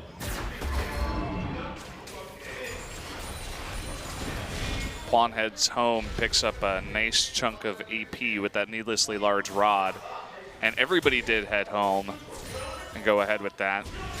Do have a Thornmail pickup actually on Smeb. Don't really see that item all too often, although I think we've been seeing it more on the Shens that we do see in LCK. Generally, you just see the top laners going for the Guardian Angel instead if they are a tanky top. But another Thornmail here. Really interesting, but there is a lot of on-hit. So could just be looking at it that way. And the chase is on now for the little Yordle here. Here comes Pawn, and Expression will get gunbladed and flash taunted. Trying to get on in, that chain just barely lands. Pawn actually not going the correct way, expecting a dash back, but they do pick up the kill. And so some people might be looking at that and wondering why Smeb would use his flash to get that kill, but it's basically them saying that, hey, the death timer on Expression, it's going to be way too long. If we can just get this, we can get so much value out of it, so let's just make sure that there's nothing that can go wrong here. And they bring him down and remove him from the map. Now Pawn in mid lane, they're executing a 1-1-3. They have dual teleport, so keep that in mind. And you can see the Longzhu, they're not currently equipped to deal with this type of a play. They're actually just tanking that tier 2 as nobody from Longzhu was around to get onto them. And here's the 1-1-3 we were talking about. Finally, Expression does respawn. Lots of resources used to try to come up to get Smeb, but that will open up some more damage onto this inhibitor turret in bottom lane.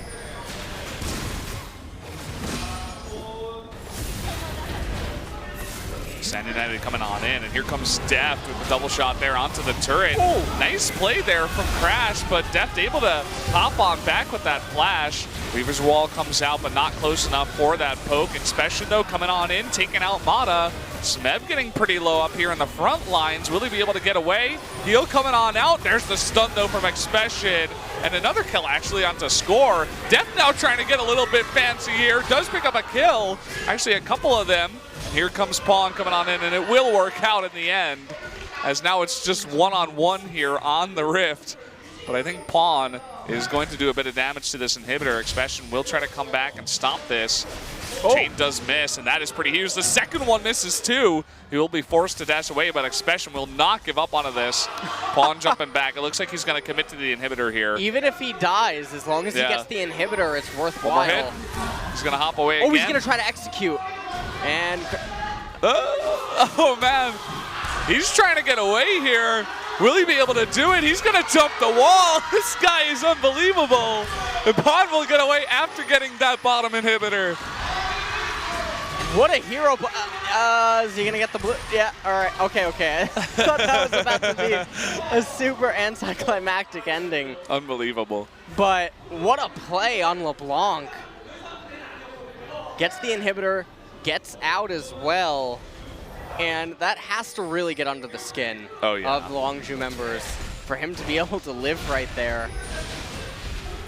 I saw the same embarrassed kind of smile out of Expression that we saw after losing game 1. And just after that happened there with LeBlanc. And that was a pretty insane play. We've seen some pretty crazy Lee Sin getaways. And Pawn really just trying to showcase why LeBlanc was so broken for so long. That mobility plus the extra damage that she used to have was just insanity. But she still got that mobility, Ellis. She still does, and her kit is undeniably one of the best in the game. The major concern that many analysts, myself included, had was the damage numbers too much? But thanks to the newfound build with the Gunblade, it makes up for that damage loss and enables her to continuously be obnoxious. Yeah. And her kit is still her kit. LeBlanc's kit is definitely still one of the best in the games. Well, let's take another look at this. This was just beautiful. Looking at this replay, Expression almost able to get onto Pawn, but with that mobility, like right here, he could have just gone for an auto attack, opted out of it, and then he comes back and Expression sleeping on him. And the last auto attack too from the minions is just barely not enough.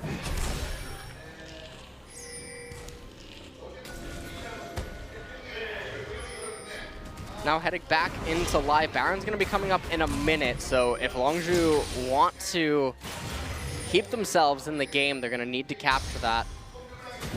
But bottom lane inhibitor being down is certainly a lot of pressure, as it means that if Expression gets pulled away from there, or if he goes down, there's a lot of threat onto the Nexus turrets. Right now, Expression with the Frozen Mallet is making life hard here for Smeb. But you can see just how tanky he is, and even a bit of damage being pulled back. And Pawn's going on in, Gunblade used, slicing Maelstrom, the taunt coming after him. After that, actually able to turn onto Pawn. Maybe they're getting a little bit too cocky with this one. Expression lives. And Smeb on the run. Weaver's Wall comes out. It's not enough to stop that push, and Smeb will actually survive. And as I was saying, maybe KT was getting cocky, maybe a overcommitment there from Longzhu, trying to look for those kills on bottom. Now they're going to turn their sights towards the Baron. But never mind, they just established some vision control. They keep mid, or they keep top shoved in. Mid gets fixed by Longzhu. And now Longzhu are going to be the ones that go towards the Baron. Pawn's Look at not Deft, going to though. have teleport. Yeah, Deft is going to say, okay, you go for the Baron. I'm going to get yet another inhibitor, because we can make sure that the lanes aren't going to be able for you to make use of that Baron. It's important, too, that Score gets away, but he might not, actually being locked up here, trying to repel away. There's the flash, and he does. And look at Deft in the main. Crash trying to come on in here, but Deft will be happy to 1v1 him for now. Still trying to get more damage onto that Nexus turret. And here comes Expression. He really wants that turret. He doesn't get it. The turret lives with 71 health. And that is so big, because had that turret gone down, the pressure from top and bottom inhibitors being gone would be that much bigger. And so what KT were trying to do right here is they recognized we can't stop the Baron. It's unlikely that we're going to be able to get a Baron steal. So we're going to attack Baron without attacking Baron. We're going to remove all the minions from the map, so you don't have any minions to buff. Pawn now is going on a James Bond mission. He's going to try to get that turret. Da-da-da-da. Here we go. Oh, no, he's not feeling it. He thought about it. Maybe also just looking for a pick, but decides against it. There was actually a control ward around there that would have spotted him coming in. KT, it looks like they were able to pick up a Ocean Drake. There was the 5th one of the game, so they do pick that one up. And Elder Drake will eventually come out here. Kind of curious to see what Longzhu will do with this Baron, though. I mean, as you were saying, they don't have many minions to push. It looks like they've just committed to mid lane. But you can see that Smeb and Pawn are like, okay, yeah, go ahead and push. We're going to just push the other lanes.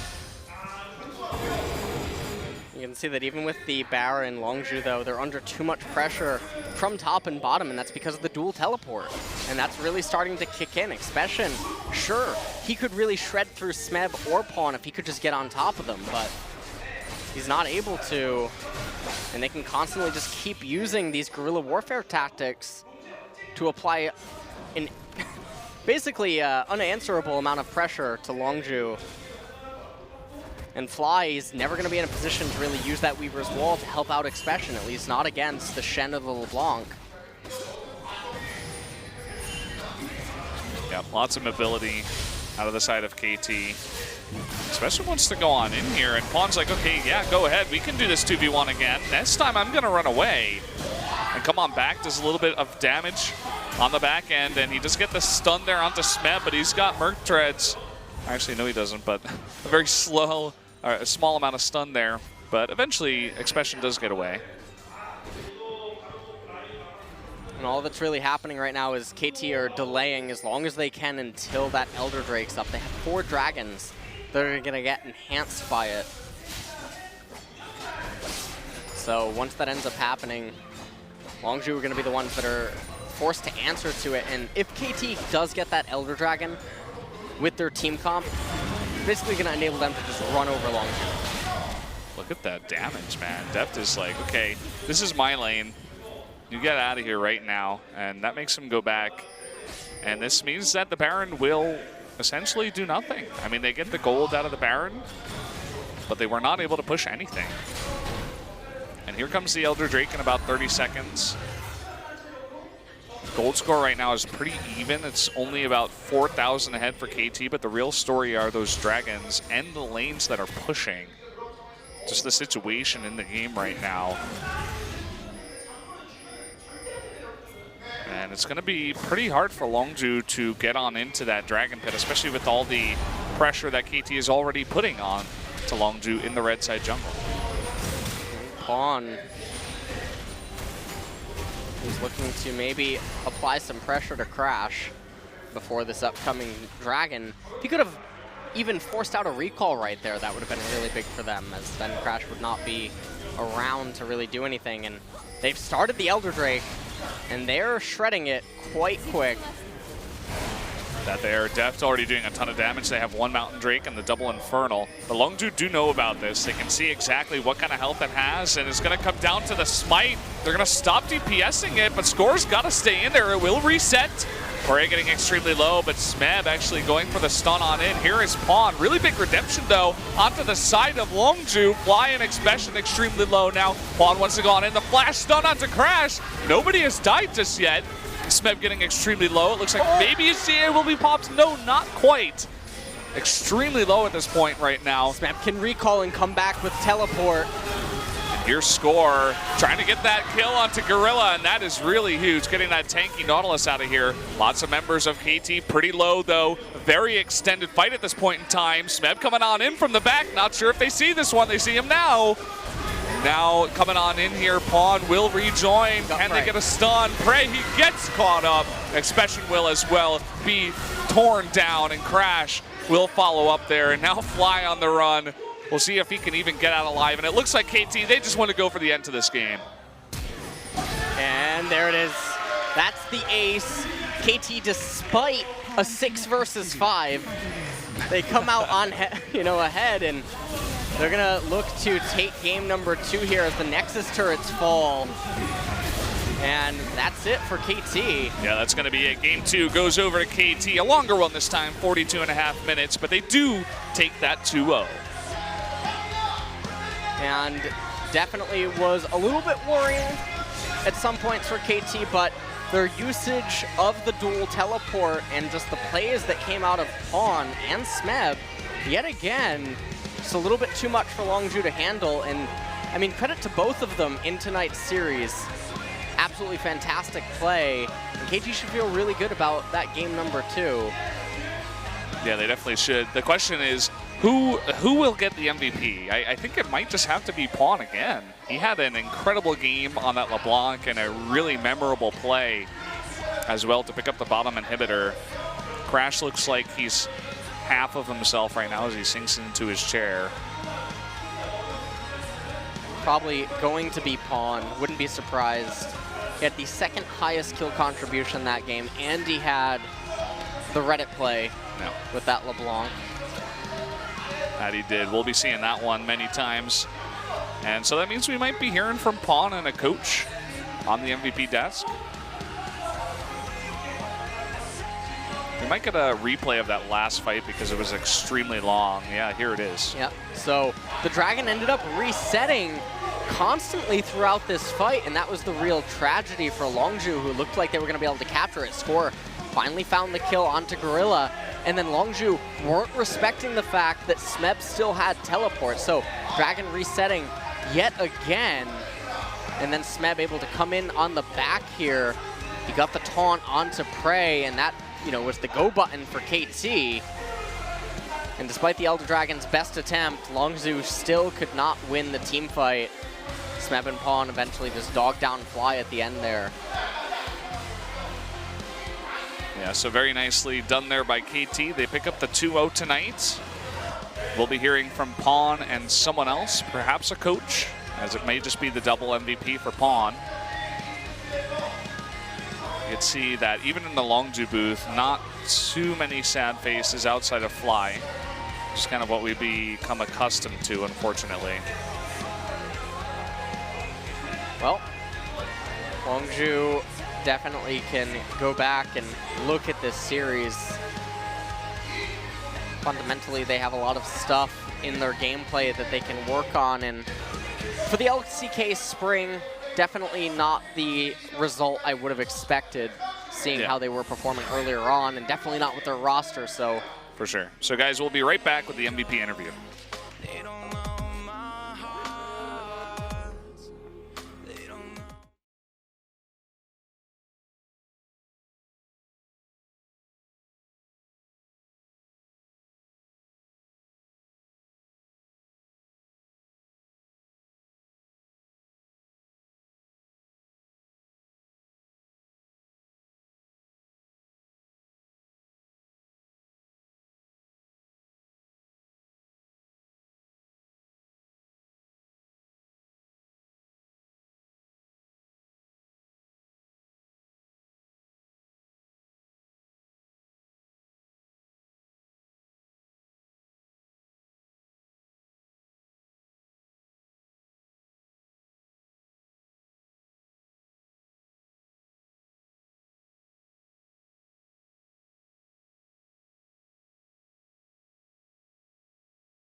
Welcome back, everybody, to the analyst desk. It is me, Valdez, with Binu to help out with the interpretation. We will be taking a look at our MVPs of the matches after the 2-0 victory by KT. And like you said, a 2-0 victory. Both sets looking pretty clean, and that's the result you want at this point in the season, right? Heading into the postseason, you want KT to look as intimidating as possible, flexing all their muscles, and also Pawn having a good day. Yeah, pretty massive day on both the Talia and the LeBlanc. Most damage in the game, even on the gutted damage LeBlanc. Still making that look extremely strong. And especially that AD Kennen up there as well. Well, not exactly AD, but I did want to mention that because his KDA was really low, but he was kind of making plays. He was really getting close. So I feel like that on-head Kennen might be a really big factor come playoffs.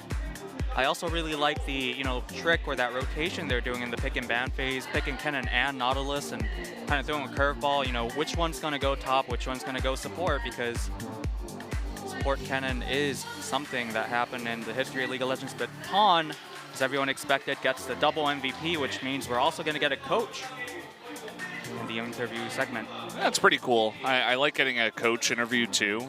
Shout out to Pawn. He had a fantastic day today, and they really needed him to come back into his former form for playoffs. But I really want to talk to, or hear from this coach rather, going into playoffs, the game right before they do get into it. It's a little bit like traditional sports where, the head coach or the manager does all the press conferences and whatnot, but we'll see who it is. Pawn and head coach E.G. Hoon, or head coach Lee.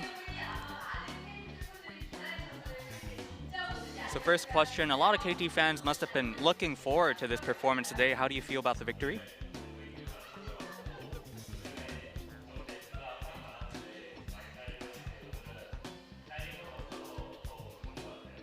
And Pawn says he's very happy with the MVP, especially with his recent performances, and specifically because he didn't get picked off a lot. He feels very happy.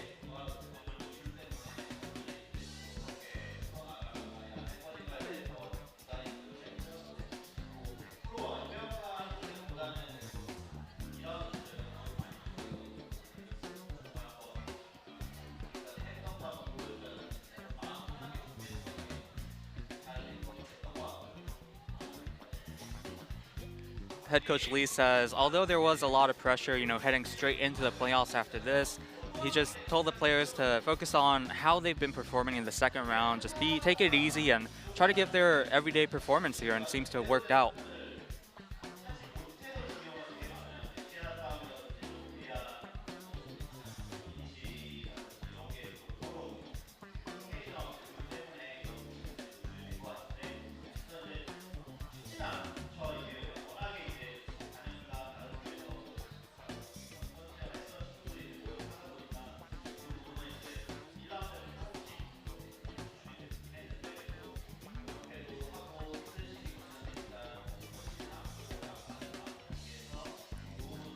Head Coach Lee, very talkative.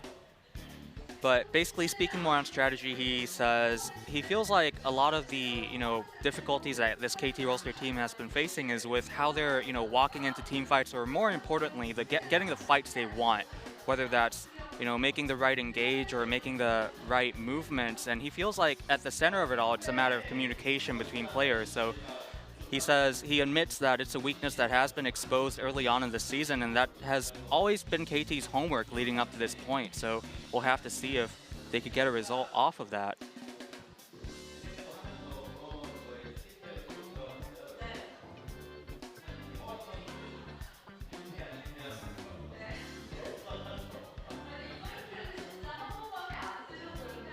And also saying, leading up to this point, again, they had a lot of losses, or not a lot, but several, and they shared feedback every time.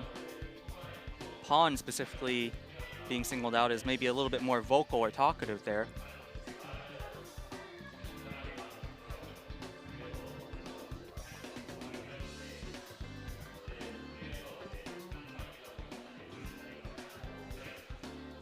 And Pawn says, recently I feel like, I believe he's talking about Talia, but he says, when I play Talia, there's a lot of times when it kind of goes against my favor.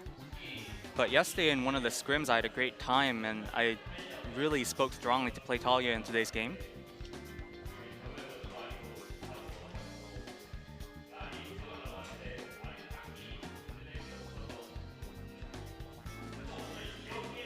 And asking Pawn about his thoughts on Talia Ari, he says, Ari's very versatile, and she doesn't really have any clear-cut weaknesses, and he feels like it's a viable option in the matchup.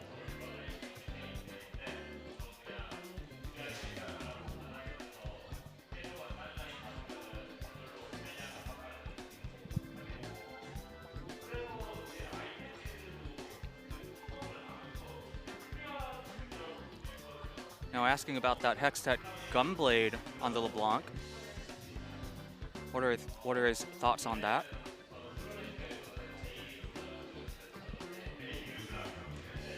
And Pawn actually says, I've actually been practicing AD LeBlanc in solo queue.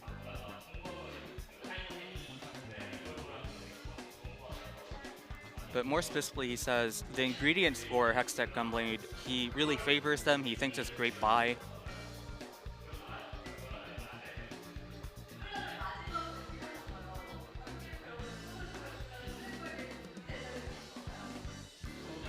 So that LeBlanc was a last pick as well.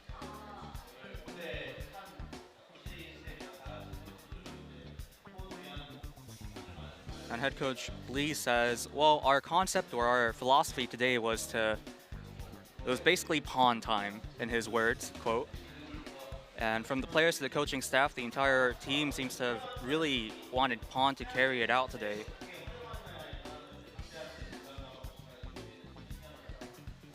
And more specifically on LeBlanc, it's a champion that could really pressure and give the opponents a lot of burdens based on the way it's played.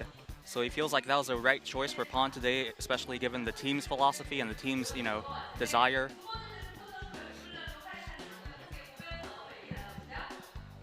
So looks like we're going to take a look at some of the highlights.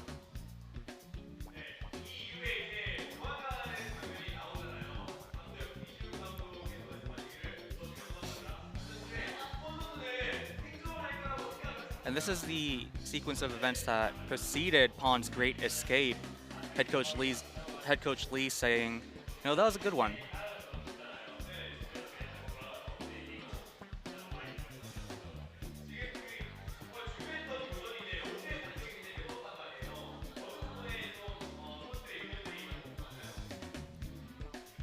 Now Longzhu fought back really hard. What did the KT players think about how things were going?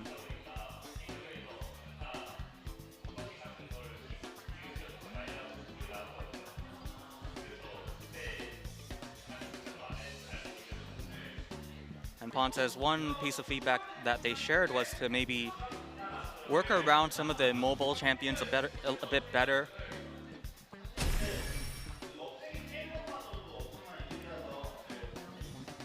And looking at that escape highlight, head coach Lee says, well, it's already a great, advantage that he managed to take down the inhibitor.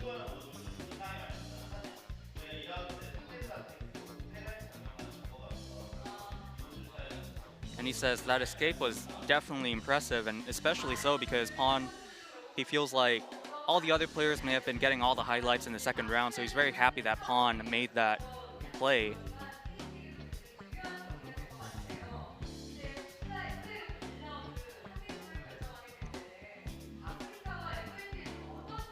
So later on today, they might be seeing the result of their playoff opponent, Afriko or MVP.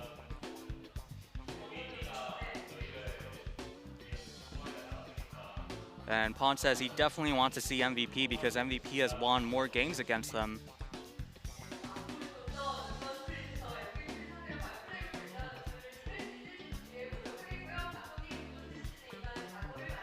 And for head coach Lee, what are his thoughts going into the postseason?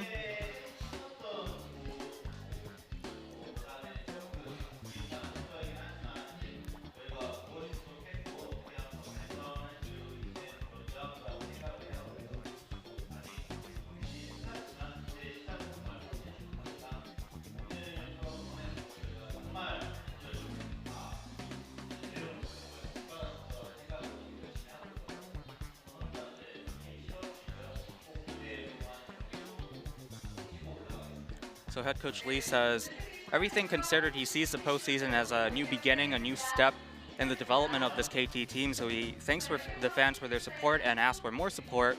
You know, lend us your strength, is his words, so that KT could really have a great year, not just the split. Yeah, so that's going to do it for the MVP interview. Thank you very much, Binu. We're going to go into Jin Air GreenWings versus BBQ Olivers after just about an hour, guys. Stay tuned.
Welcome back, everybody, to LCK Spring 2017. I am Valdez, with me is LS as always, and we're going to be jumping into the final best of 3 of LCK Spring before we do get into the extra stuff plus playoffs. It's going to be Jin Air GreenWings versus BBQ Olivers. And to be honest, I mean, both these teams are out of playoffs. It's kind of just an exhibition match. This really isn't going to matter all too much. And it's really just going to come down to seeing what these two teams have to offer tonight. And unlike Longzhu, BBQ actually going to be fielding their substitute. And Part is going to be coming out in the top lane tonight. And this is a player that about 2 years ago or so almost got signed to Rocat. He was top 10 on the Korean Challenger ladder. And he had multiple IDs in Challenger. And there was a lot of hype around him. And he ended up going to Dream Team in NA for the NA Challenger Series, and then shortly thereafter came back to Korea. Some of the people that had worked with him said that he wasn't suited for competitive gameplay just yet. But it's going to be interesting to see what he does here tonight, because everyone knows that mechanically and solo queue-wise, he's a fantastic player. Yeah, I'm really excited to see what he's going to bring in here. It's going to add a little bit of spice to this matchup that would be relatively, you know, flavorless, I suppose you could say. But what do you mean flavorless? This says BBQ's secret weapon. Not bad-mouthing anything about, you know, BBQ's chicken or anything like that, because they're the ones bringing the spice tonight. What's your favorite kind of chicken? What do you mean? Like flavor. Everything? Yeah, flavor. Well, I'm not a big fan of like fried. I like the Chinese like flavored ones. You know what I mean? Like soy sauce flavor? No, like spicy. I don't know what it's called in English actually. What? Really? Yeah. Okay. Yeah, it's pretty good. All right. I'll show it to you. Well, going into picks and bans here, Cassiopeia being banned away by Jin Air. That's met with a Camille ban by BBQ. Art looks actually very nervous. He changed his ID. It used to be Dart, so he flipped that D upside down. Turn it around. It's a little bit weird because he's playing on BBQ, so normally you want to raise your... Yeah. You know what I mean? You feel me? Yeah, I feel you. All right. So, I mean, when the camera came over to him, he was like struggling not to look at it and like smiling embarrassed. So I kind of, I can feel what you mean for sure, LS. And these blue side bans are kind of interesting. Cassiopeia being taken away from Tempt. And apparently Part is like a god Shen player or something like that, because he gets the Shen banned away. Perhaps they just don't want to play against any kind of Shen. Vladimir being banned last against Kuzan. And now this means that Jin Air, they have the option of Graves or Rumble. Will it really be Ash? I think they didn't hear us. Graves or Rumble are both available right now. You know what? I'll see you for the Africa MVP match, Ellis. You can just head home now. I'll cover this one solo. You come back later. BBQ now, they have to respond with Graves. And, I mean, you could just even add Rumble in on top of that. You could definitely just go Graves Rumble here. Yeah, maybe Part comes in on the Rumble and just start to fire. Cooking up some chickens for his team. No, it looks like they want to bring in Zyra. Zyra highlight right now, and it's locked in. And now this does mean Jin Air have yet another opportunity. But instead they lock in the Elise, so they have the counter matchup, so to speak, in the jungle, although it's not really a counter when you consider everything. And now Jin Air highlighting the Jace, and the way that Kuzan's moving, it probably means it's for him. By the way, we talked a bit about Part, but Soan and Raze coming back in for Jin Air, so they're fielding some of their subs as this game. Again, there's not really that much on the line. Jin being hovered right now for BBQ, and they're gonna lock it in. So now I feel like you have to probably ban away Rumble if you're not gonna pick it in your first rotation. That's actually pretty cool. That's the parents of Raze that were right there. They made a sign for him. They said, "We came to cheer for Raze, my son." So there you go. Some supportive parents of their pro gamer son. Pretty cool to see. So there's the Karma ban out of BBQ. Don't want to give that over to Jin Air. And now, if you're Jin Air, looking at BBQ's team composition, it's still really difficult to target anything in particular, but with the Karma being banned, I mean, you could ban away Lulu if you really wanted to, since BBQ have the first pick. Or not Lulu. I'm completely blanking. They're really scared of LeBlanc's assets. They just don't want to see any of that in this game, so they're just going to go ahead and ban her away right away. BBQ not electing to ban Lulu probably does mean that Jin Air now can actually pick that up. With all the top laners being banned away, yeah, Jin Air now highlighting the Rumble. So it would come down to a question of what would BBQ pick here? Would it be top laner or mid laner? And so Jin Air not willing to go with the gamble. Just take Rumble off the table. Talia locked in for Tempt. Now Jin Air hovering Orianna, it gets locked in, so it looks like that Jace won't be for Kuzan. Should be up in the top lane, and Vel'Koz being hovered here by Snowflower, and it is locked in, so we will be seeing the Vel'Koz. Very interesting pick that we're finally going to get to see out in tonight's series, so curious to see what Snowflower can do with it. And BBQ, their final pick is Gragas, so that's going to be for part up in the top lane. Yeah, so giving him a decently straightforward champion. He does have a lot of nice engage potential that if he is very nervous, I suppose he could mess up, but can also allow him to shine in one of his first games if he does it really well. So excited to see how he will do on the Gragas, especially up against the Jace, which we just really haven't seen all that often. It kind of fell out, especially with the lethality changes. Once that got nerfed a bit back down, it wasn't quite as strong. Looking at the team compositions, Jin Air's definitely very interesting with that top Jace. And obviously the Vel'Koz is something that you don't really get to prepare for in scrims or anything like that. No one really plays the champion, but Snowflower, many IDs, extremely high up in Korean Challenger. Which really means something for a support player as well. That's something very difficult to do. And at one point he was even rank 1 on Korea a few weeks ago. So really excited to see what he can do here on the Vel'Koz, as that's going to be a really key point of their team composition against BBQs. And BBQ, Gragas, Graves, Talia, Jin, and Zyra.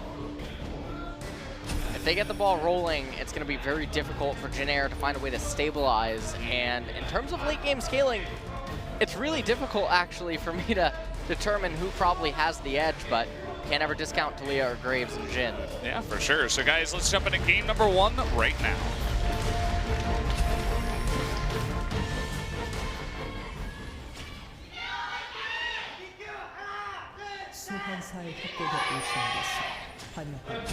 Here we go. Lots of focus on the Vel'Koz to start things up. And actually, 3 members of BBQ down in bot here looking for potential hit onto a member of Jin Air. Not going to happen.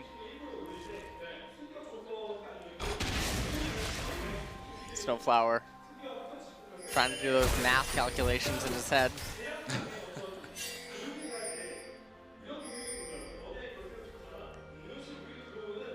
I really want to see if Snowflower is actually just going to go full AP, similar to a Malzahar or a Zyra, or even a Misfortune who just builds damage. It would be very interesting because the long range on that Vel'Koz is going to be something that BBQ are going to have a pretty hard time dealing with. And speaking of that, they're already being chunked down here early on. A little bit of needless damage that they just took. They didn't need to be that far up. They already had the information that Jin Air wasn't trying anything too cheesy, and instead they're going to start the lane at a disadvantage now. Snowflower getting out some really nice poke.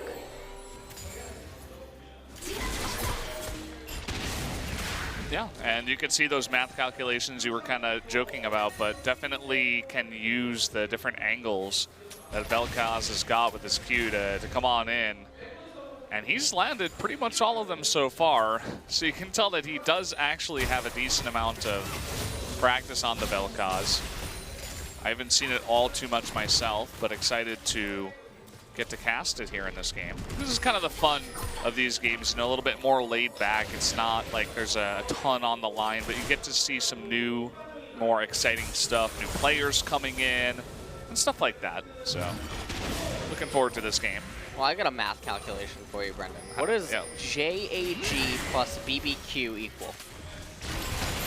I don't 50 know. minutes. I mean, I suppose it's possible. Both these teams have some decent scaling, and Jin Air is the most passive team in the game, or rather in LCK, I should say.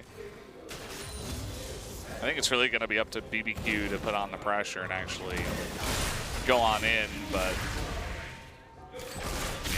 maybe wishing for too much.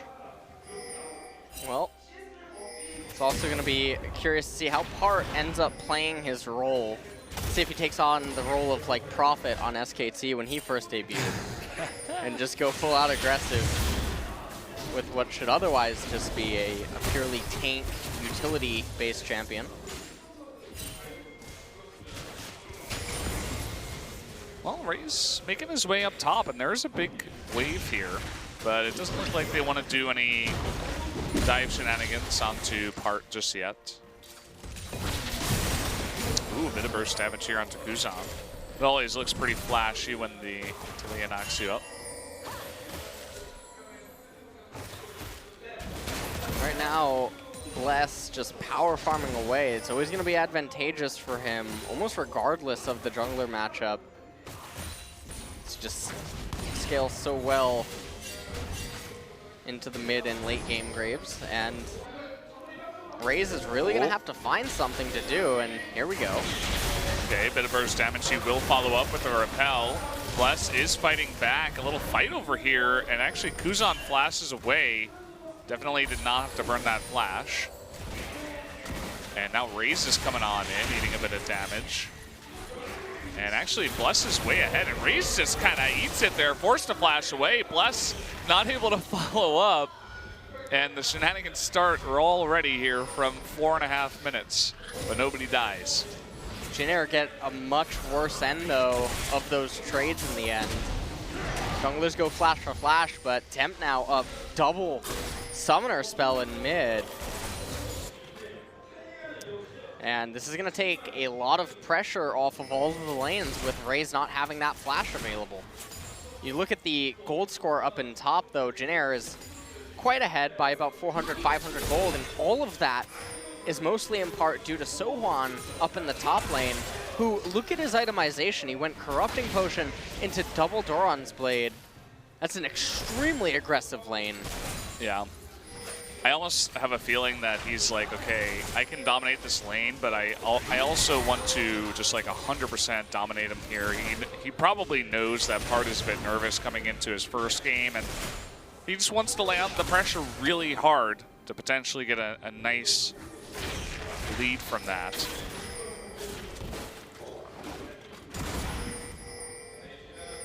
Raze coming in again. Just drops down a ward, but he's actually behind Bless in Bless's jungle and also down a level. So he's, okay, he's actually gonna do it with the Cocoon here, but again, he is down a level. Gonna knock him back. Snowflower doesn't get there on time.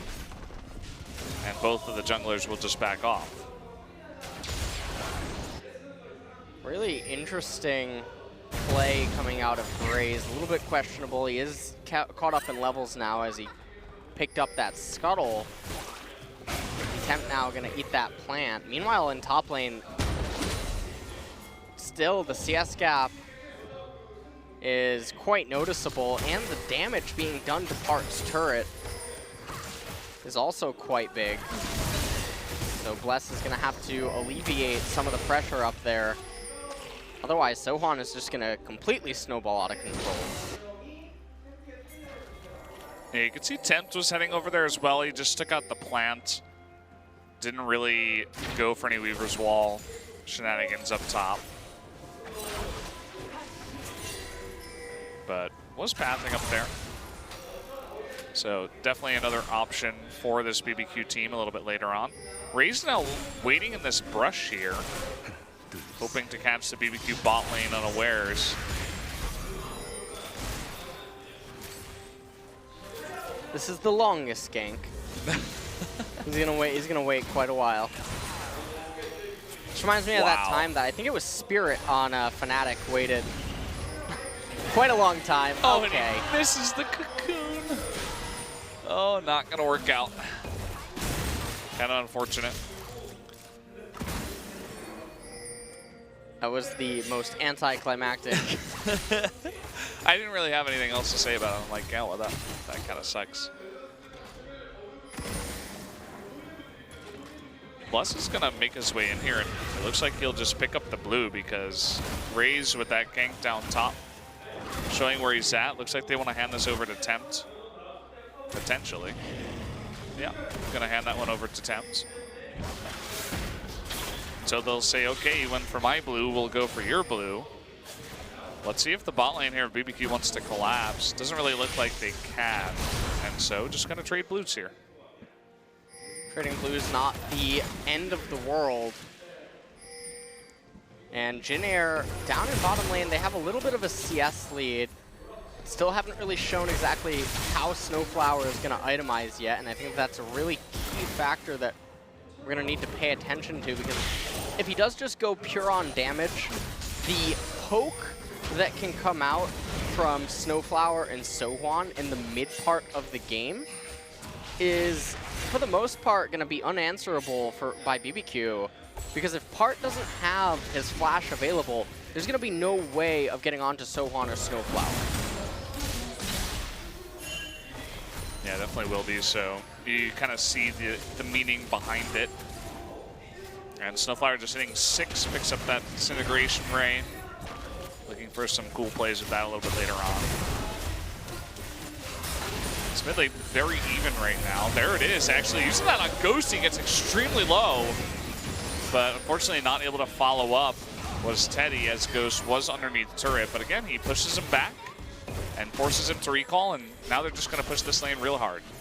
And they're getting all these little micro advantages all across the map, bot lane and top lane. Even though the mid and jungle is relatively even, it all ties in together. And Sohan, with that double Duran's Blade, he can take these trades. Even if he takes an unfavorable trade, he's going to be able to out-sustain Part. Oh, wow, man. The burst. He might pay for it, though, as Bless is here. And there it is. Collateral damage. First blood goes over to Bless. Finally, they put an end to Snowflower's poke. And they get a first blood on potentially the best champion on their team to get it. Alternatively, Tempt, obviously, it would be nice to have on, but Bless now picking up the Scuttle Crab. And ends up finding out where Raze is in the process, so Raze shouldn't be able to really find too much. Just put some wards in Bless's jungle.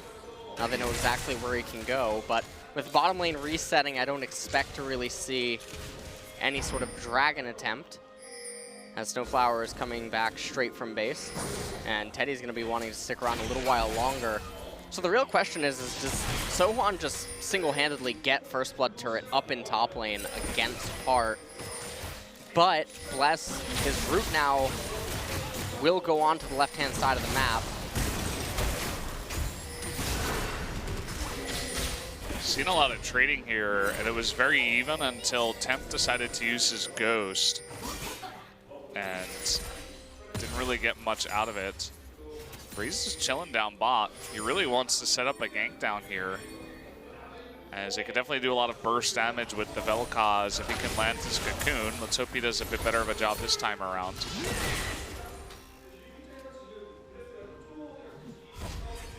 Well, now he knows that he's not on top of a ward because the minions weren't aggroing him. So they can be certain that nothing is there.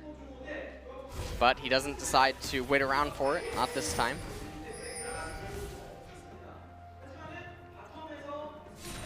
Yeah, you can see just how passive this bot lane for BBQ is playing. They're all the way back at the turret. They don't want to go anywhere near that wave. You can see that's reflected a bit in the CS. It's about 20 ahead, 24 ahead for the bot lane of the Jin Air GreenWings.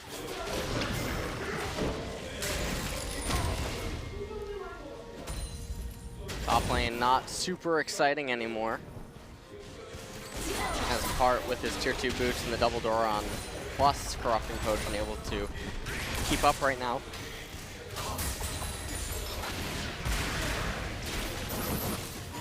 I'd still like to get a look up there, as I'd like to see exactly where that tower health is at. You can see that Raze is quite aggressive himself from the beginning of this game. Really just loves to get on in there. You guys can now see the health of this turret. It's getting extremely low. Ooh. Okay. Gonna force the flash at us, so on. Bless was making his way up.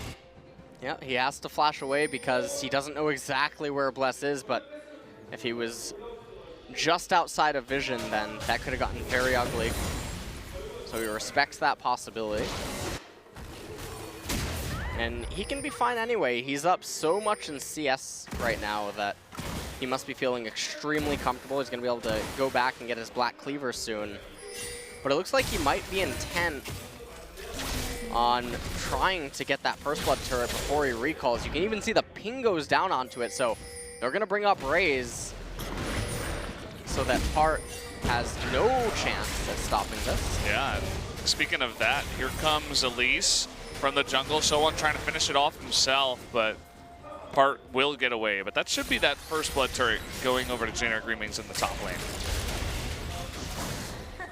And curious to see if they give it entirely to Sohwan or if they share it. They share it, which is very interesting because Sohwan is so far ahead right now that you could just keep letting him get ahead, and then you rotate him into mid lane, or you have him walk to bottom lane, and then with bottom lane, you shove out Ghost and Totoro, force Bless to come down to bottom, and then through that, your jungler picks up waves up in top lane and gets ahead on his own.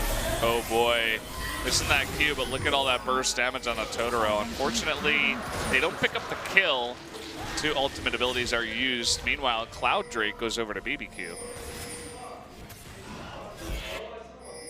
Getting that Cloud Drake will obviously help them with positioning. Uh-oh, they might be in a bit of trouble here. 10 topping off that wall. Snowflower and Teddy locked up here. A bit of burst damage put onto Tempt. Deadly Flourish does miss, and the nice Cocoon here. They're trying to turn this around. The teleport coming on in.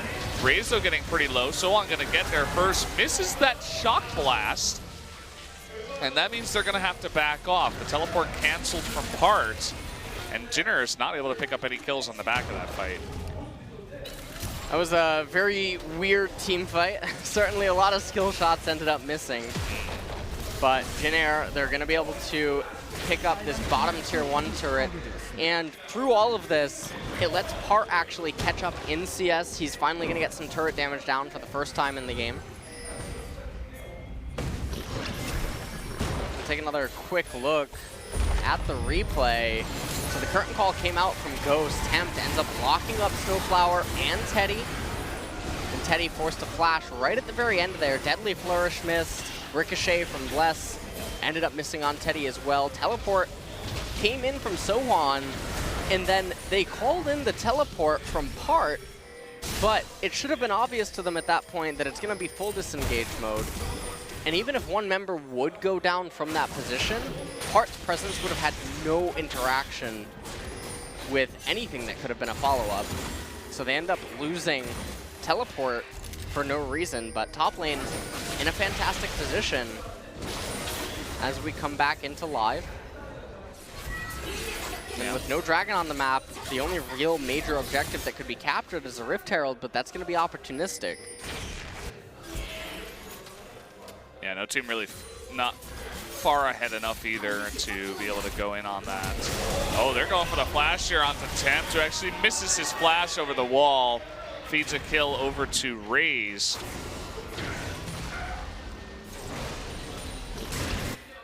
And kind of an unfortunate rush check there will open up Jin Air to this middle tier 1 turret. What's the damage actually going down here? You see Ghost and Totoro now are here, but looks like Jin Air gonna get the turret. That's their third turret of the game. Yeah, to the 0 of BBQ. So you can really see the reason why they're ahead in their gold right now. Not because of the kills or the massive CS advantage. I mean, they do have a small one. But still, Cloud Drake was picked up first for BBQ, and they have 2 kills on the Graves, which is always nice. So definitely still anyone's game at this point. And transitioning into the mid game, Jin Air is going to be able to certainly provide a lot of poke against BBQ, and once that Baron's on the field as well, they're going to have 2 Leandri's Torments, so definitely going to be able to shred it very quickly. And with the Infernal Drake being the next dragon to spawn, with the way that the game currently looks, it certainly looks like Jin Air should be the ones that are in position to capitalize on that, but Tempt potentially can zone them away with the Weaver's Wall, because BBQ, they really need that Drake. Yeah, setting up for it pretty early on as well, getting this Scuttle Crab, putting down as much vision as possible. It'd be nice if they could set up something else, but it doesn't really look like there's much else to find right now. Black Cleaver just picked up for Bless, which is going to be a really nice item to pick up at this point.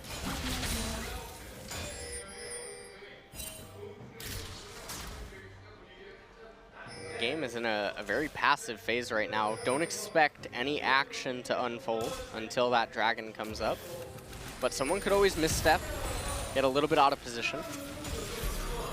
Interestingly enough, it looks like Snowflower might not be going for the AP Glass Cannon, although it's still a little bit difficult to tell. See if he fuses the Sight Stone, or if he wants to go and get the AP item to slow down enemies and make his spells that much easier to hit. Definitely an option. Kind of funny that the Vel'Koz that comes in is the champion that's died twice. I don't think it's because it's a Vel'Koz, but it's just funny the way it works out that way. So the Infernal Drake is coming up here in 30 seconds. You can see all of the focus. So many pings going down over here just to make sure, specifically BBQ, that they can get this Drake. Les doing a fantastic job clearing out 3 wards already. Both the top laners do have their teleport right now. Definitely important to note coming into this fight. About 5 seconds until this goes off. Curious to see how Jin Air wants to attack this too. If they're going to let this one go, or how they're going to come on in here. And BBQ, they've started it, and there's that Weaver's Wall. Snowflower, though, because he's Vel'Koz, he's still in range. The arrow comes over and it hits Ghost, and they're going to try to burst him down. You can see just how low he's getting, but look at that Infernal Drake. Are they going to get it? No, it looks like Bless will pick it up. Will he get away with his life, though? The answer is no. So Bless trades his life for an Infernal Drake. Not a bad trade. Yeah, definitely not. It's going to be quite a victory for them, and they needed that right now with how the game is. Oh, and it looks like we're going towards the Baron here. This is pretty crazy. They're just going to try to burst it down. See if they're able to do this. We don't really have a jungler nearby as Bless is dead. So it's really going to be up to them to try to get it here. The disintegration rate comes on in, but no steal will be opened up. Lots of low members of Jin Air, but it doesn't look like that curtain call will be able to take anyone out. So Baron is gotten here by Jin Air. Jin Air GreenWings not looking like themselves. The way that they are playing the early and mid game is so quick and decisive, and now they're at a 6,500 gold lead at 22 minutes. With Baron, BBQ aren't prepared to try to stop this incoming push. Take another look at the replay. Hart throws in his ultimate, doesn't really do anything. And then from there, Jin Air, they're able to pick up 2 more kills. They get the Baron, they recall. All the lanes are looking great for them because they already had the level advantage anyway. Yeah. Sohan, he's gonna go back to pushing endlessly up in top lane. Look at this bottom wave is massive right now. You got Raze and Kuzan heading down that way too. And once they can join up, looks like they're trying to take out some wards first, but once they get up with that wave, definitely gets to put on some pressure down there in bot lane. Doesn't look like they're gonna commit to it though. Infernal Drake is next, and as you were saying, a pretty massive lead taken here by Jin Air, so if they can get a bunch more of these objectives with the Baron that they already have, they definitely could get onto that next Infernal Drake and even up the Infernal Drakes at least. Just look at the damage that Sohan's still able to dish out on Part, despite his Sunfire and Ninja Tabby. Oh, look at that first damage on the Blast. The Shockwave will get him in the end. A couple of ultimates used there to pick him up. They get a turret, another one as reward after that kill. And now they're about 9,000 gold ahead. So really trying to push this one early is Jin Air. And Sohan up in top lane. I mean, there's no way for Part to really deal with him. It's just a constant struggle of trying to constantly eat the minions. Now bottom lane turret's at half HP. And it doesn't look like BBQ is confident enough or has the tools at their disposal to come on in here and engage. So that's another turret that goes down in the top lane, actually, because Part just cannot fight against this Jace. And the bottom lane turret gets extremely low. So it looks like now they're going to recall, go by, and perhaps go for another push here with 1 minute left. Almost a 10,000 gold lead here at 24 minutes in favor of Jin Air. And if you're looking at it from BBQ's perspective, really the only thing that they can hope for right now is the Infernal Drake. Next one coming up, they need to capture that, as that's going to be worth a lot of gold in terms of combat stats. They're going to need to pick that up and stall the game out, Jin Air style, and hope to take a later, team fight around 40 minutes or so. Raze is just like, oh wow, really nice arrow onto Temp. That's a definite kill with both Raze and Kuzan right nearby, and still 6 seconds left on this Baron, so they're gonna pick up another turret. Man, who replaced Jin Air with KT today? What's going on? They might finally get a kill onto Part, or, well, onto Sohan, yeah, but doesn't end up working, and that's going to open up another turret and an inhibitor here for Jin Air. They're really running away with this game. This is pretty insane. Yeah, they were playing so quick and aggressive. Look at Ghost now getting super low. He's going to be forced back. And down going on to the turret here. They're going to pick up another one. Teleport coming on in. Here's Sohan. And it looks like finally Elise does go down. So losing Raze for this push means that Jin Air, they don't want to push it too hard. They're definitely out of their element right now. So they want to go back home, take a little breather, and just go from there. And right now, I mean, they have an inhibitor down. They almost were able to get onto that second inhibitor and get that one as well. Dragon's coming up in 50 seconds, though. So BBQ, they need to find a way to fix the lanes up so that they're in a position to capture that Dragon.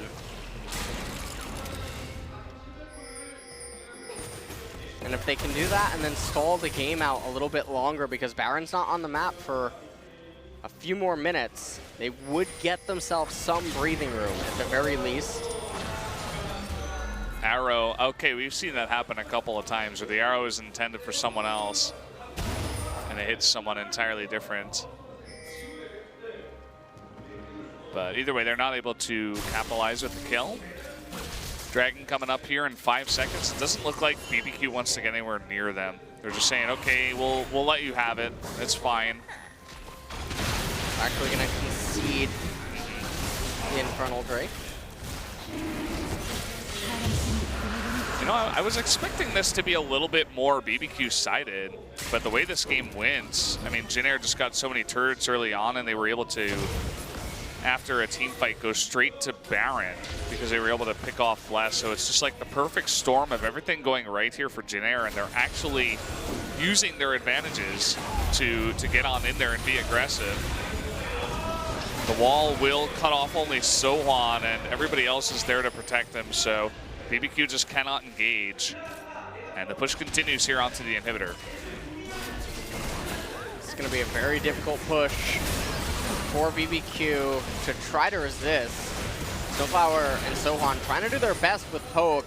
Hart needs to find an opening. It's going to be so thin where he's going to have one chance to basically flash engage. Losing 50% of his HP before doing that, though, probably not the best. Yeah. I can see him trying to hang towards mid and maybe look for Teddy. And if he got Ashe early on in that fight, that would have been fantastic. But as you said, losing a lot of his health in the process. So now the push continues on to the third inhibitor here. And there is that flash on Kuzan, a really nice target to get. So they do get him. Lots of burst damage, though, as Sohan goes in, picks up Totoro. Park getting isolated on the left side. A really nice follow-up arrow. Looks like Jin Air is just way too far ahead at this point. They're going to clean up everyone for the ace. Yeah, that's a clean ace, and that's going to be game number 1 going over to Jin Air. In 28 minutes, LS. What are we watching? Well, they're looking very KT-esque in this game. And we're going to be going into game number 2. And now the question is does Park actually stay in for game number 2? I'd like to see him again. I don't think it was entirely his fault. You know, the lane matchup was there. He had a couple of nice engages, but the game just ran away from BBQ as a whole. Yeah, it did. But a little bit questionable right there where at the end you can see in the isolated 1v1 or even the 2v2 if you want to talk about top as a top jungle versus top jungle. There was no assistance to alleviate that pressure up in top lane despite Bless getting a little bit of an advantage early on. And you have to wonder, why did they pick the Gragas into that Jace? It's just a little wonky, and it didn't end up panning out. And Sohan just got way too big, way too quickly, and the map just got completely blown wide open. They took the 3 turrets so early, and BBQ, I mean, they're looking like the Jin Air GreenWings in this game, except they couldn't turtle at all even. They just had no tools available. Jin Air really capitalizing on anything given to them. Either way, guys, we're going to go to the analyst desk. We'll be right back in about 2 minutes.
Welcome back to the analyst desk here, guys. I'm once again joined by Binu to help with the interpretation. We're going to get a closer look at exactly what happened in game number 1 of Jin Air versus BBQ. If you weren't watching, you may not believe what this results screen shows you. That's right. Announcer Hyungkyung, well, she called it a very confident performance from Jin Air, and that's exactly what it was, with them taking a game within 30 minutes. And also the Vel'Koz pick from Snowflower. Yeah, it was pretty cool to see. I feel like really it was Sohwan getting out of control in that lane and just popping off there. Kuzan was doing pretty nicely as well once it hit the mid game. And Jin Air as a whole, I feel, performed much better than the BBQ Olivers for game 1. So they're going to have to look back at themselves and see if they can change things up going into game 2. For me, it was really about Sohwan and Raze, their kind of chemistry, and this common point in the LCK when teams, employ substitute junglers, when they employ substitute top laners, they kind of like to pair them together for strategic diversity. Of course, on BBQ's side, Part making his LCK debut, he might want the team to put him in a more capable champion in the next set, but we'll just have to see.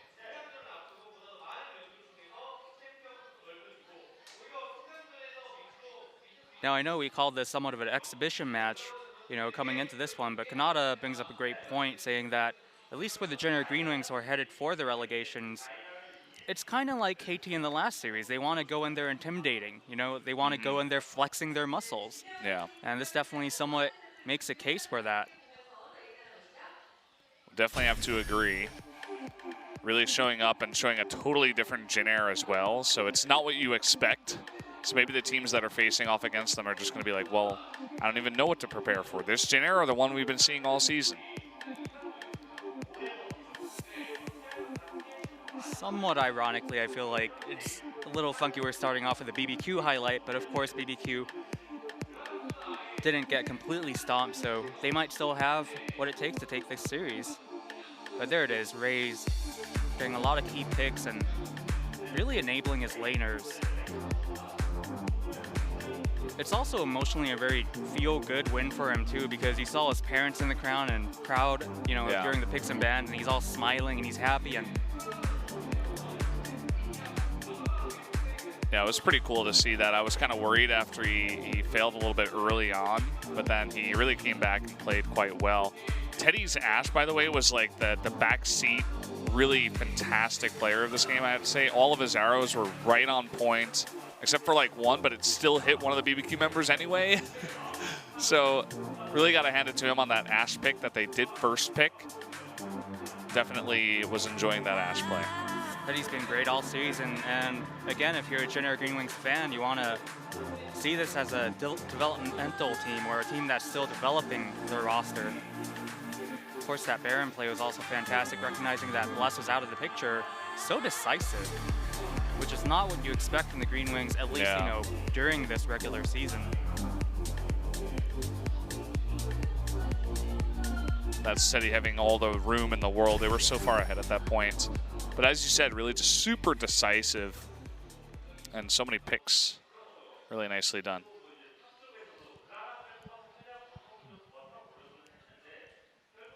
Captain Jack definitely agrees with you, saying that he liked the lane matchups all around for Jin Air, even the Vel'Koz.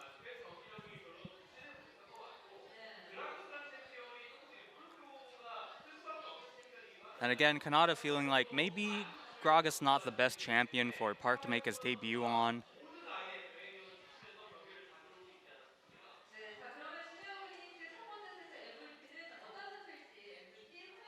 Well, let's take a look at the MVP here. I think there are a couple of options for Jin Air. Let's see what they decide with. Okay, Sohwan is kind of the obvious one, was dominating the damage charts and won his lane very decisively. That's right. The matchup was pretty obvious too that he should win the lane, but he really did well. Sohwan, one of these players that were actually on Jin Air for quite a long time, and with Ixu coming into this team, you have to be a little bit afraid for him. He might be one of these players that never make it, but I'm really glad to see him, well, at least in this final game of the regular season, stepping up and getting an MVP for himself. Yeah, that's pretty cool. coming in here. I feel like I'd put a little asterisk and say, hey, Teddy was pretty good too. But with that said, I'm just wondering here if BBQ wants to revert back to Crazy from Part, because if there's any substitutions coming up, this is the moment, right? Yeah. LS was also asking that same question. There it is. As you say, entry coming in, and it's actually for Jin Air. So Iksu and Umti coming back into the lineup. Did catch me off guard a little bit, but it makes sense. It's the last regular season match, so I feel like they're just trying to really showcase their entire roster. And Part stays on BBQ, so he's going to have a second chance to impress in his LCK debut.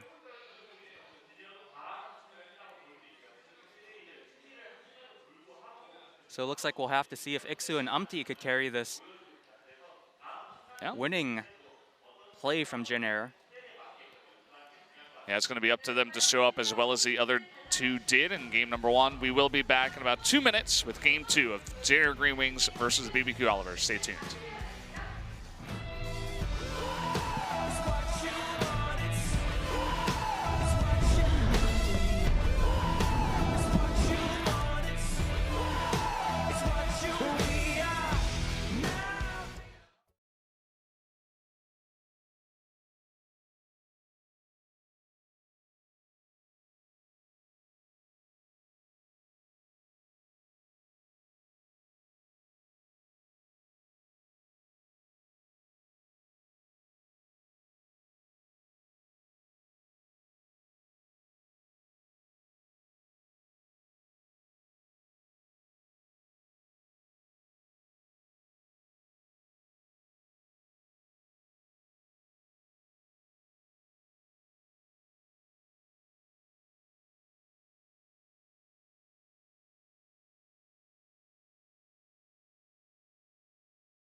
Welcome back, everybody, to LCK Spring 2017.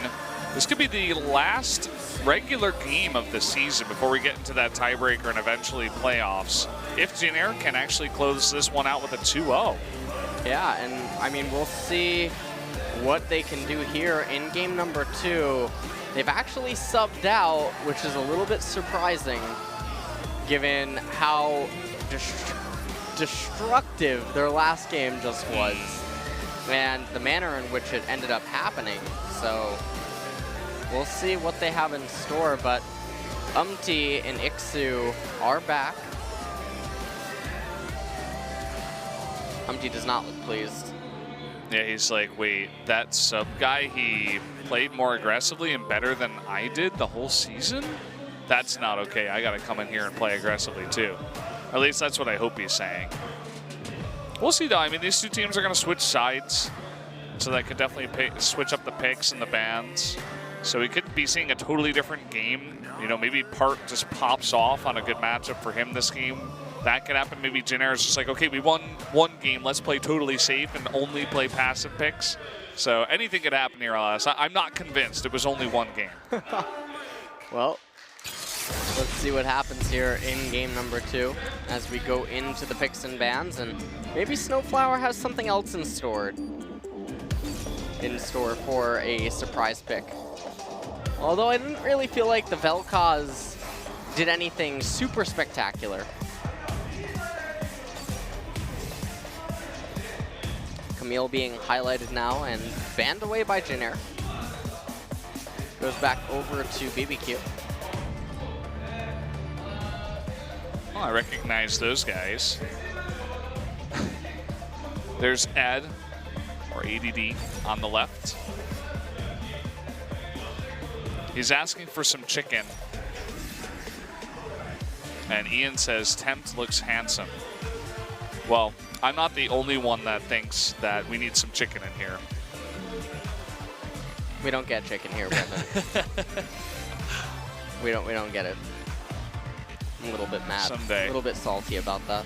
I'd like some salty chicken. You can salt our chicken what for us. What is wrong with you? God, that sounds about as bad.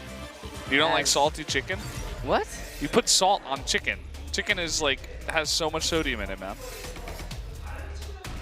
I thought you meant like you completely just cover it in salt. Oh, no. No, that's gross. Yeah, okay. Well, you know what's gross? Malzahar getting through. And he's picked up first for BBQ.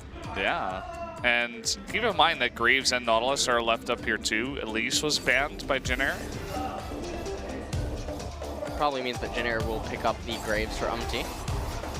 He's had a lot of hit or miss games with Graves this LCK split.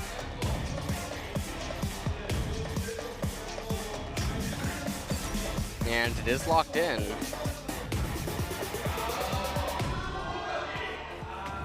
This guy came on the train to watch this match. Not the subway, like the big trains. Not sure exactly where from. Oh, multiple? Something like that. I just saw the sign again. Never heard of it. Well, BBQ hovering the Kazakhs. Almost surprised that Bless didn't just default to his Rek'Sai, as this is the last game. Yeah, it's Seems like they're asking Ghost what he wants to play, maybe. He's discussing something, but instead they're hovering Nautilus. Yeah. And that means that maybe we just see Part on another tank top. Jin Air probably just locks in a support pick here and then elects to ban away the bot lane for BBQ. As Malzahar doesn't have too many AD carries that he is good and synergistic with. Caitlyn now being hovered. I banned that away. And to follow that up, I mean, they might even just be able to ban away Jin if they really want to. Looks like BBQ bans away Shen, but there wasn't any indication that they would necessarily go Shen. That would just be for the counter matchup in the Shen versus Nautilus. Yeah, trying to give Part a little bit of an easier lane this time around. Definitely had a rough time. It looks like Jin will be the final ban here, going down to 1 second left. So that probably means that it will draw out Ghost's Ezreal. Alternatively, I guess we could see a Lucian, but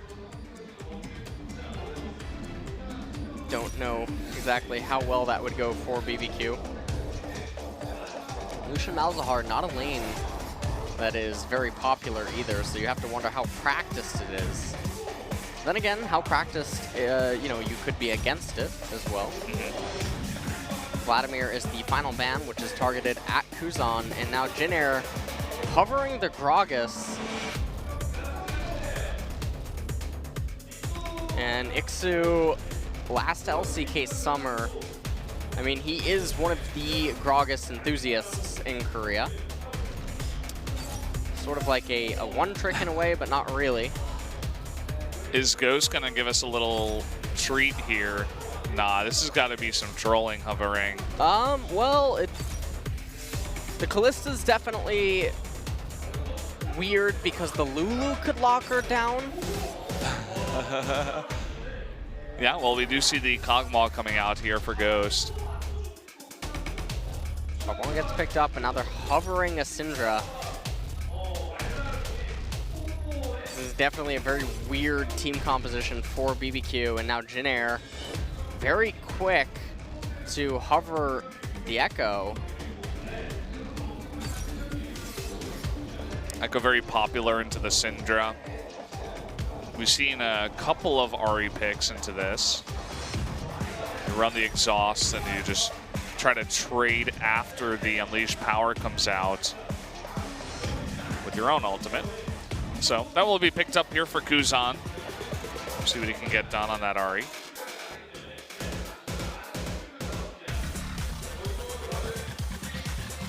And it is locked in. So Jin Air's team composition definitely has a lot of explosion at the 2-item spike, but up in top, mid, and jungle, I mean, they have a lot to work with just the first item as well, so definitely a lot of room for chaos to unfold. BBQ, though, on the other hand, if Tempt can get ahead, it's going to be very difficult for Kuzan to stabilize. And we all know about late-game Nautilus and late-game Kog'Maw, so they have a little bit more scaling in their team composition that they're going to need to rely on as the game draws on. But Jin Air definitely have the components to do a lot of different things. The BBQ composition kind of looks like a Jin Air comp, but switch out the Syndra for like an Orianna or something, or like a Talia. Just like sit back. Victor. Yeah, Victor. Just clear all the lanes.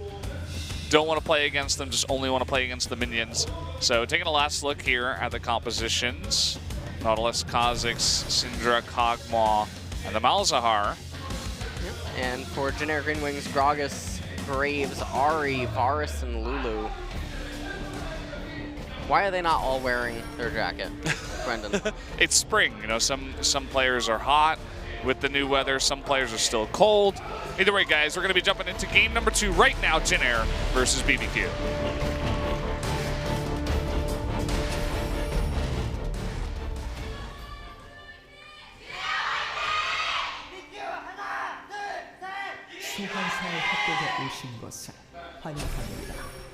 Well, I think Jin Air won that one.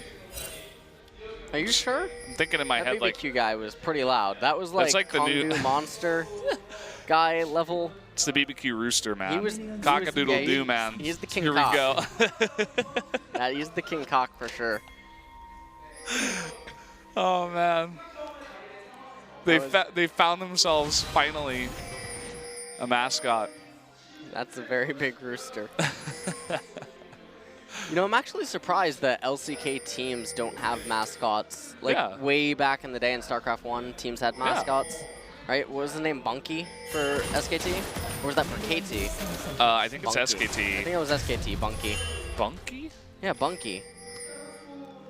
It seems really close. Like, Reddit-looking thing. Yeah. Like the Reddit avatar. Yeah. I know who you're talking about, but for some reason I thought the name was slightly different.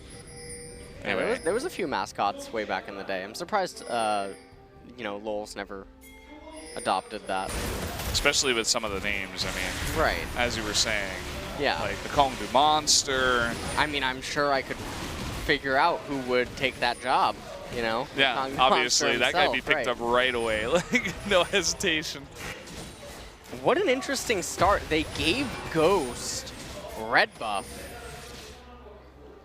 So he's going to be putting on a lot of hurt.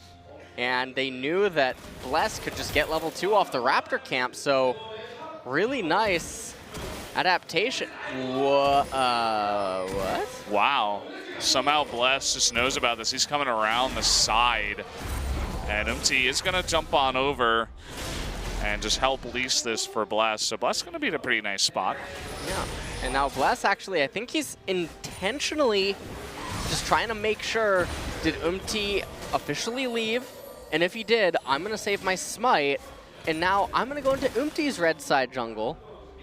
And we know that is prone to tilt. That he is. Is Bless going to get there on time, though? Oh, okay. It almost reset. That happened to him earlier on in the season. Yeah. And now you can see that Bless is actually heading top. He's only level 2. And they're going to lock down Ixu here. If they can land that dredge line, that'd be pretty nice. Get the flash out of him. No flash. He's dredge still line. dead. Never mind. Okay. Body slam came up in time. Oh boy. Meanwhile, on the back foot here, actually deciding to go for the flash instead of getting closer to Teddy to try to go for the passive of Kog'Maw. So that red buff star not really paying off in bottom lane. And you can see that they were very all in with it as well. They had the Doran's Blade on Ghost because they assumed that he would just be able to out-trade Teddy, eat through all of the potions, and then just constantly keep auto-attacking the wave, right? Because why would the enemy bottom lane try to fight us if we had red buff? But Teddy and Snowflower out-muscle Totoro and Ghost early on. yeah, and as you were saying, Snowflower, he's fantastic on the solo queue. It's obvious his mechanics are quite good. And Teddy has always been, you know, a pretty good shining light for Jin Air when they do well. So I feel like it's definitely one of their big strengths, this bottom lane. When they show up, they definitely do show up pretty big. Snowflower just getting a little bit more passive gold from his support item. And Teddy, I mean, even when they don't show up big, the guy has been a phenomenal player, even in defeats for his team. Definitely one of the unsung ADC heroes in LCK.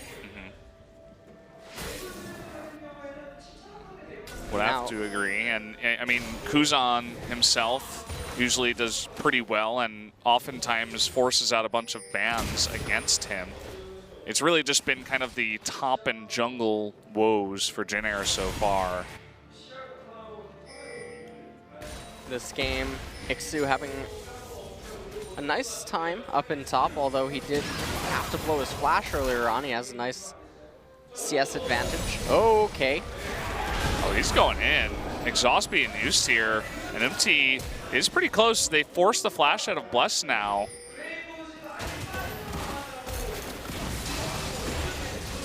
A little strange of a commitment from Bless. He had to know that Kuzan still had exhaust available, and that's always going to be the scenario 100% of the time. Attempt trying to keep the pressure on, shoving in the wave in hopes that Kuzan can't get back to lane in time, but looks like he should be able to. Taking another look down at bot. Seems like Teddy's pretty low on mana, so should be pretty even for now. Snowflower doing his job on the Lulu, just trying to poke out as much as possible. They spot Bless here in the jungle on 2 wards that MT was able to get down a bit earlier on, so they know exactly where he is. Gonna see him again, even.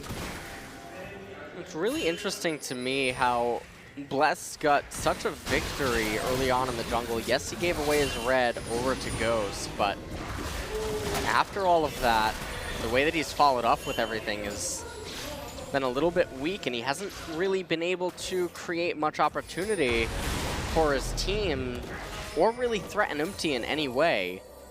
So it's all just actually playing into Jin Air GreenWings' hands right now. Yeah. Part of that was that gank he tried to do afterwards, where he went up there at level 2 and all they got was a forced flash. It was kind of out of the way.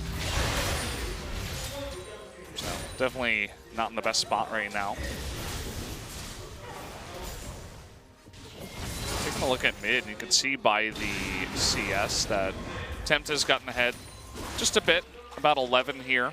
But again, it's still pretty early on in the game, so that's not too small.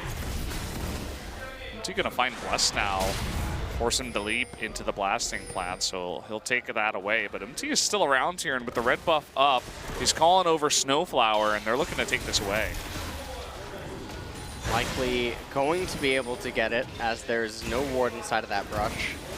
And Bless wouldn't even have Smite if he wanted to try to steal it.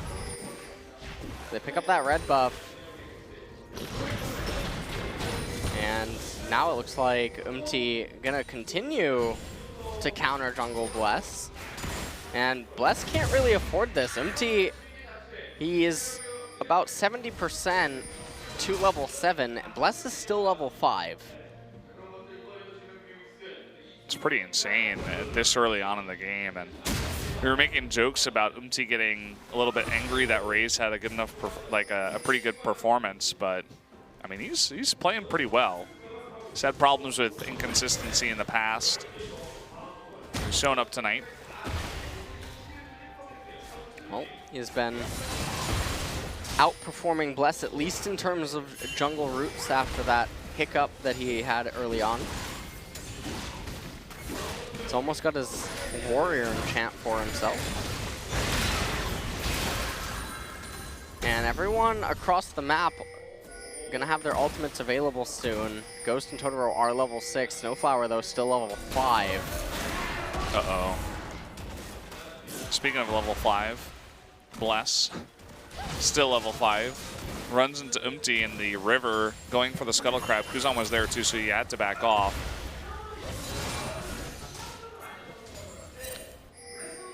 And looks like is still not able to hit 7, but pretty close. We got it right now. Yeah, there it and is. Bless, still level 5. He doesn't even have a camp to go to. His Raptor camp's not up, Krugs aren't up. Oh man, and speaking of that, oh boy, the play out of Snowflower, first blood, picked up by the support of the Jin Air GreenWings. Nice setup there by Kuzan too. So Kuzan able to get a first blood assist, which is pretty good in itself, and that's certainly gonna help catch him up in gold as Tempt had a gigantic CS lead. And if you're Blessed, you can't be feeling too good right now.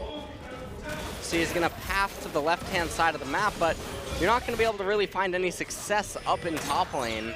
So you're pathing onto a part of the map that doesn't really benefit you all that much.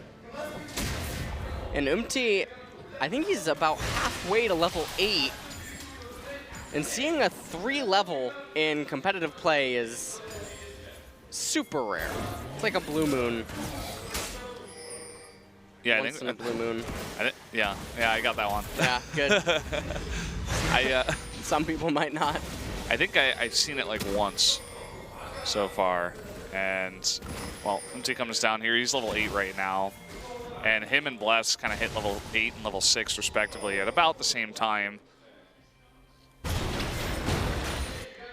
Bless is going to need to get some kills and assists to catch up to And I mean, if you're Jin Air GreenWings, you're content to just let the game keep unfolding the way that it is, because it's going to benefit you a little bit more than BBQ.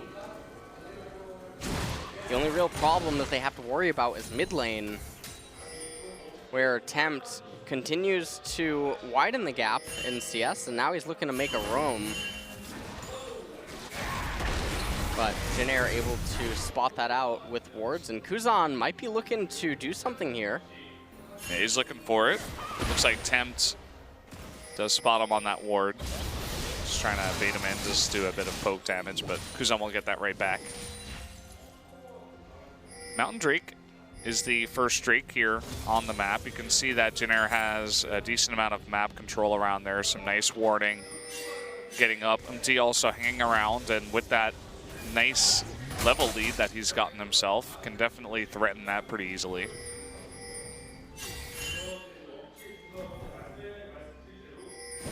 So Jin Air certainly want to get the Mountain Drake, don't want to let BBQ have it. And speaking of things that they want. Yeah, and the last dash will do it here. Nicely done.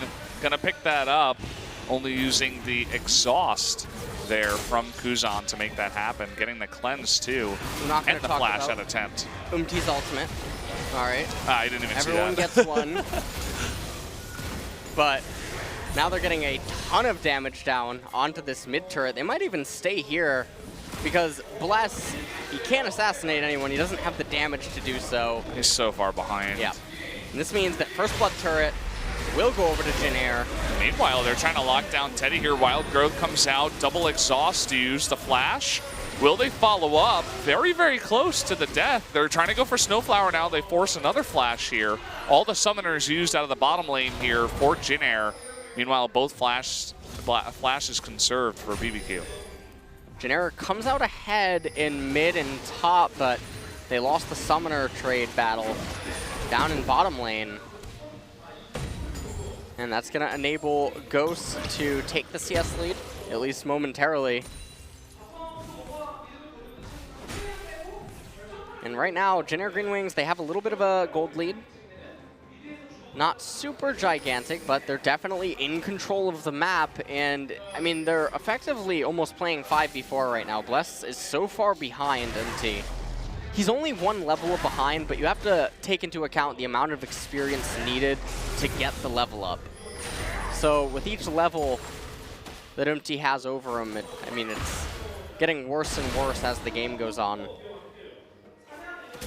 Bless is going to hand over the blue buff to Tempt. That should enable him to establish a little bit of control in the mid lane, which they so desperately need right now because Dragon is a very real possibility.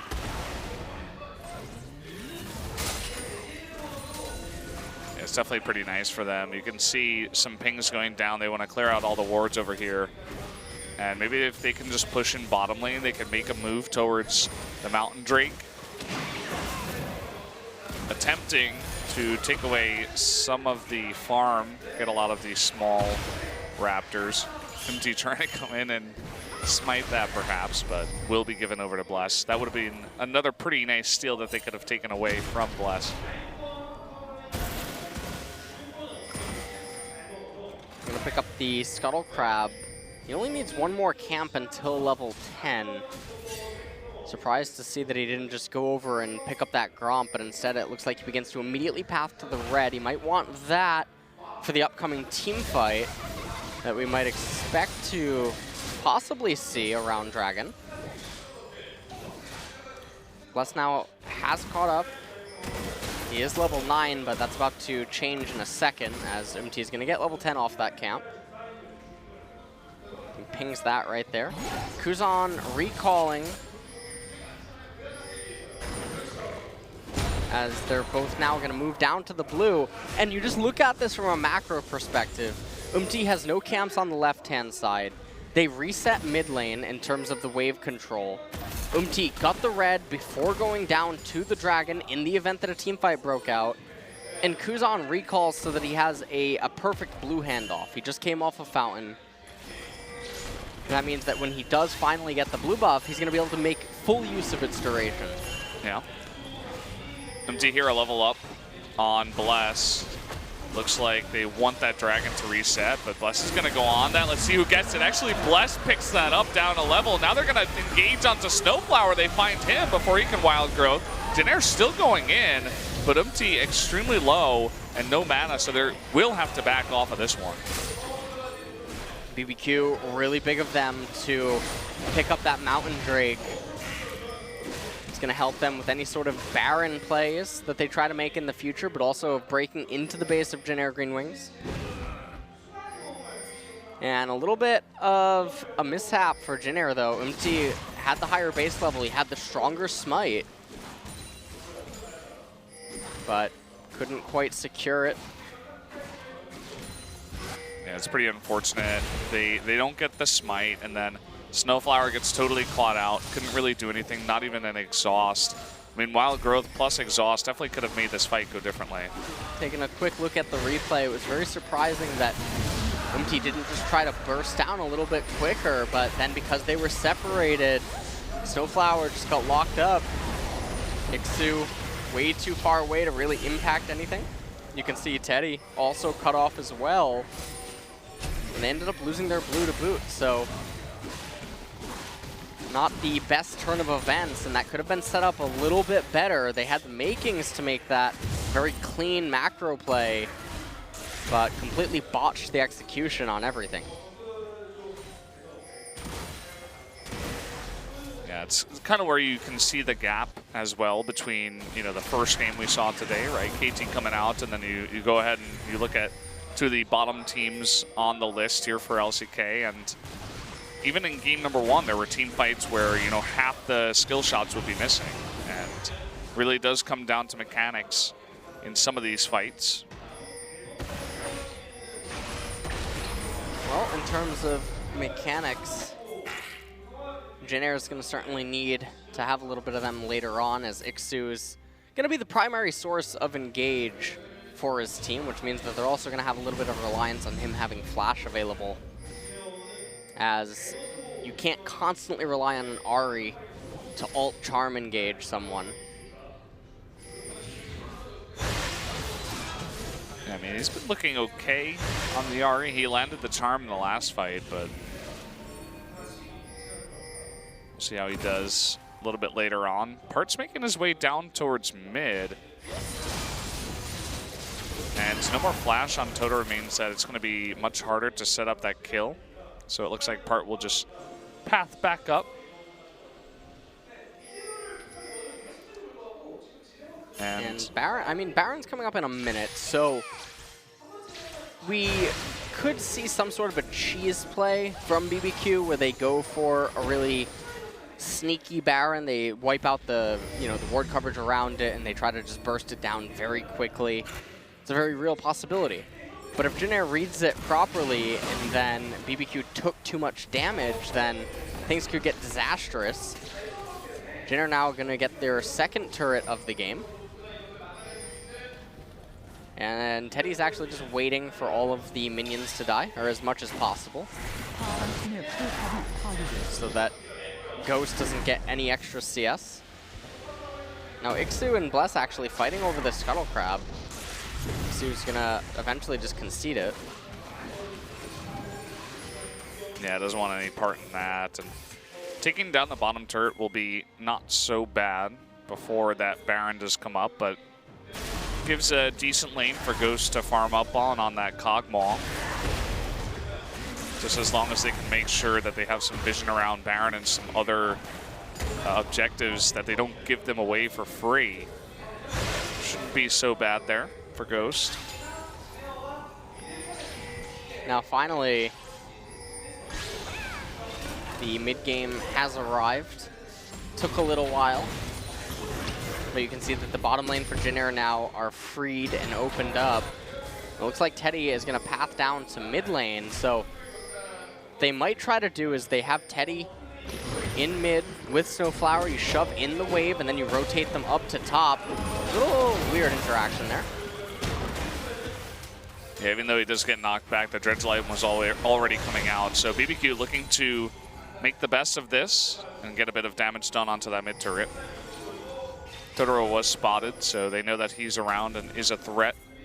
And he does have his flash now, so definitely another thing they will have to be aware of, especially giving that Nautilus over instead of the Elise in the pick and ban phase.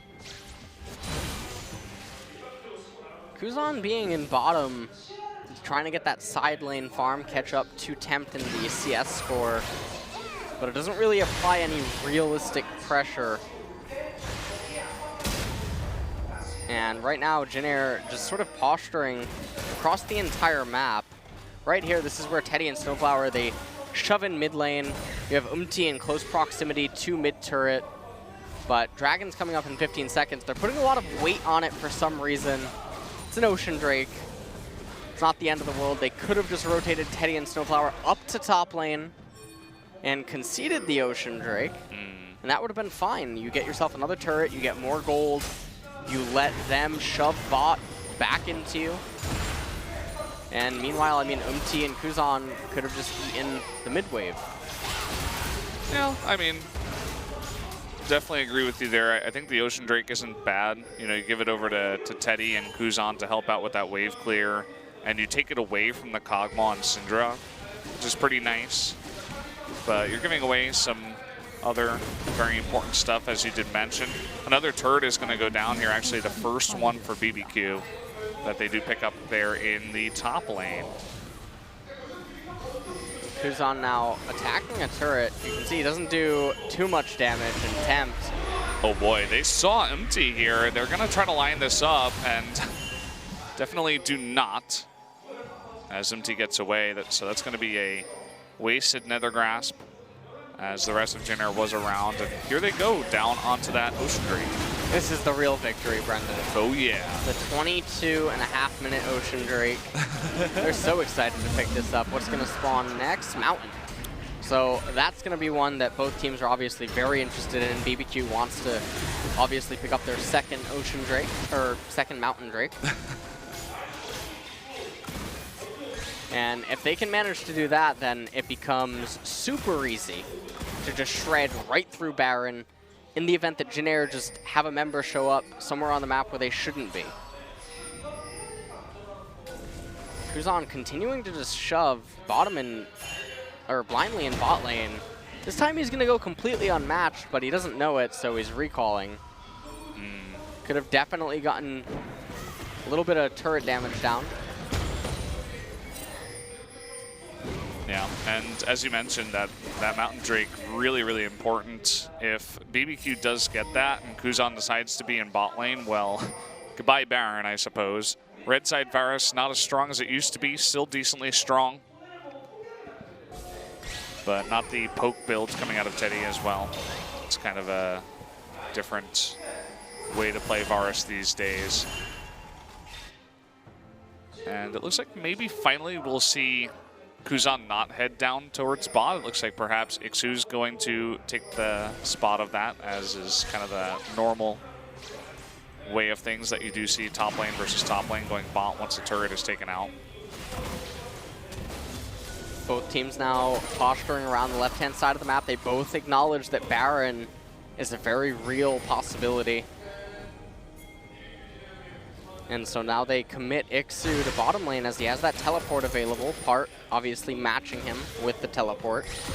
I'm just waiting until the observer pans over to that. That's what I, you know, every time I come to LCK, that's what I wait for. The tank on tank action, 25, 35 minutes. You just let it happen. You just got to enjoy it, you know? Yep. We might have some action here in mid as actually Chain of Corruption comes down onto Ghost, but nobody's there to follow it up. That's the other thing you see with some of these lower level teams where it's like, okay, I mean, if the skill shots do land, the communication isn't there then, and people aren't in the correct position. Another thing that's very important in this game. And stuff kind of just goes to waste like that. And when your team lacks any real source of engagement, I mean, the Varus ultimate is one of the forms of engage that I guess you can use. Although it's not every day that you can get in point-blank range without having to commit a flash. It certainly does mean that you can't really do too much else. But Ixu now is here with his team. Part, interestingly enough, moving out of bottom lane and coming to join his team. Really nice vision control here for Jin Air. It's so scary for BBQ to go anywhere near those. They get the vision that Baron is not being taken, though. Man. They're going to see this. No engage out of Ixu, though. And the counter engage, he gets Umti an immediate polymorph. Look at how much damage goes down onto Part. He's forced to flash away. So Jin Air looks like they will win this fight for now. Slowing down Thames, trying to land that charm. Kuzan is not able to do so. Will lose his Spirit Rush. So both teams, after lots of skill shots missing, kind of just posturing here in mid. And that was a team fight that it should have been super easy for Jin Air to execute the engage, but really just botching it right there. Now they're doing something that's illogical, and that's why it might end up working, but BBQ doesn't take the bait. Sometimes you can actually do things that are so bad that it's good at the pro level, because when you're, you know, two pro teams facing each other, you'll look at things like, okay, that is such a bad decision that these players aren't going to do it because it's obviously bad. And that's why you will do it. Yeah. Because they just won't, you know, acknowledge that as a possibility, and then it's so bad it's good. You see that sometimes in other games. Poker, it's like, okay, this guy would never do this. He would never bet like this. But it means that he has to have this, but the guy doesn't. He's bluffing.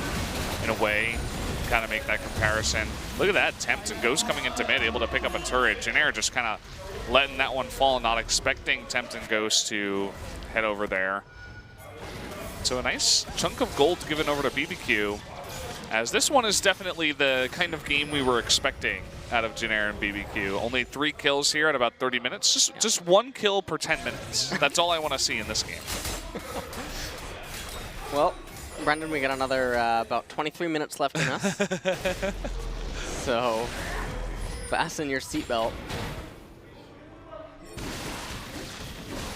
As both teams are just content to continuously keep farming up. Very interesting build, by the way, out of Ghost. He has Blade of the Ruin King into Phantom Dancer with Quicksilver Sash.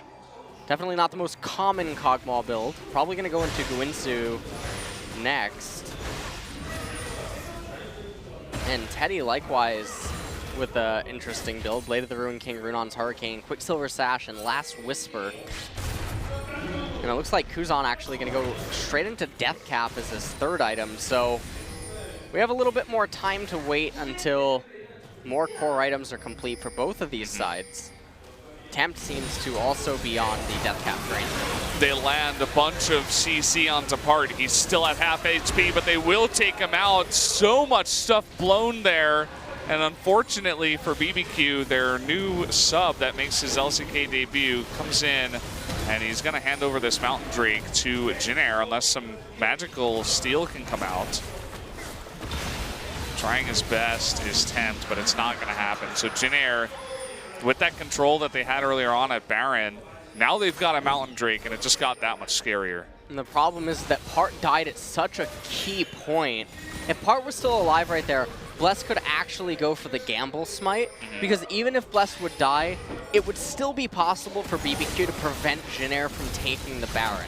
Yeah, and look at this. Now Part is still dead, so it's 5v4. It's really going to take Bless jumping on in. Here he is, trying to go undetected. They try to get onto Ghost. He's extremely low, but the Nethergrass comes down, and oh man, Bless is able to steal it amongst all the commotion. And now Part is able to teleport on in. They're going to be able to knock up Kuzan here. Ghost able to flash away. It looks like Part, though, is going to trade his life. But at the end of it all, BBQ able to pick up that Baron. And that was such a key steal. He got in there so quick.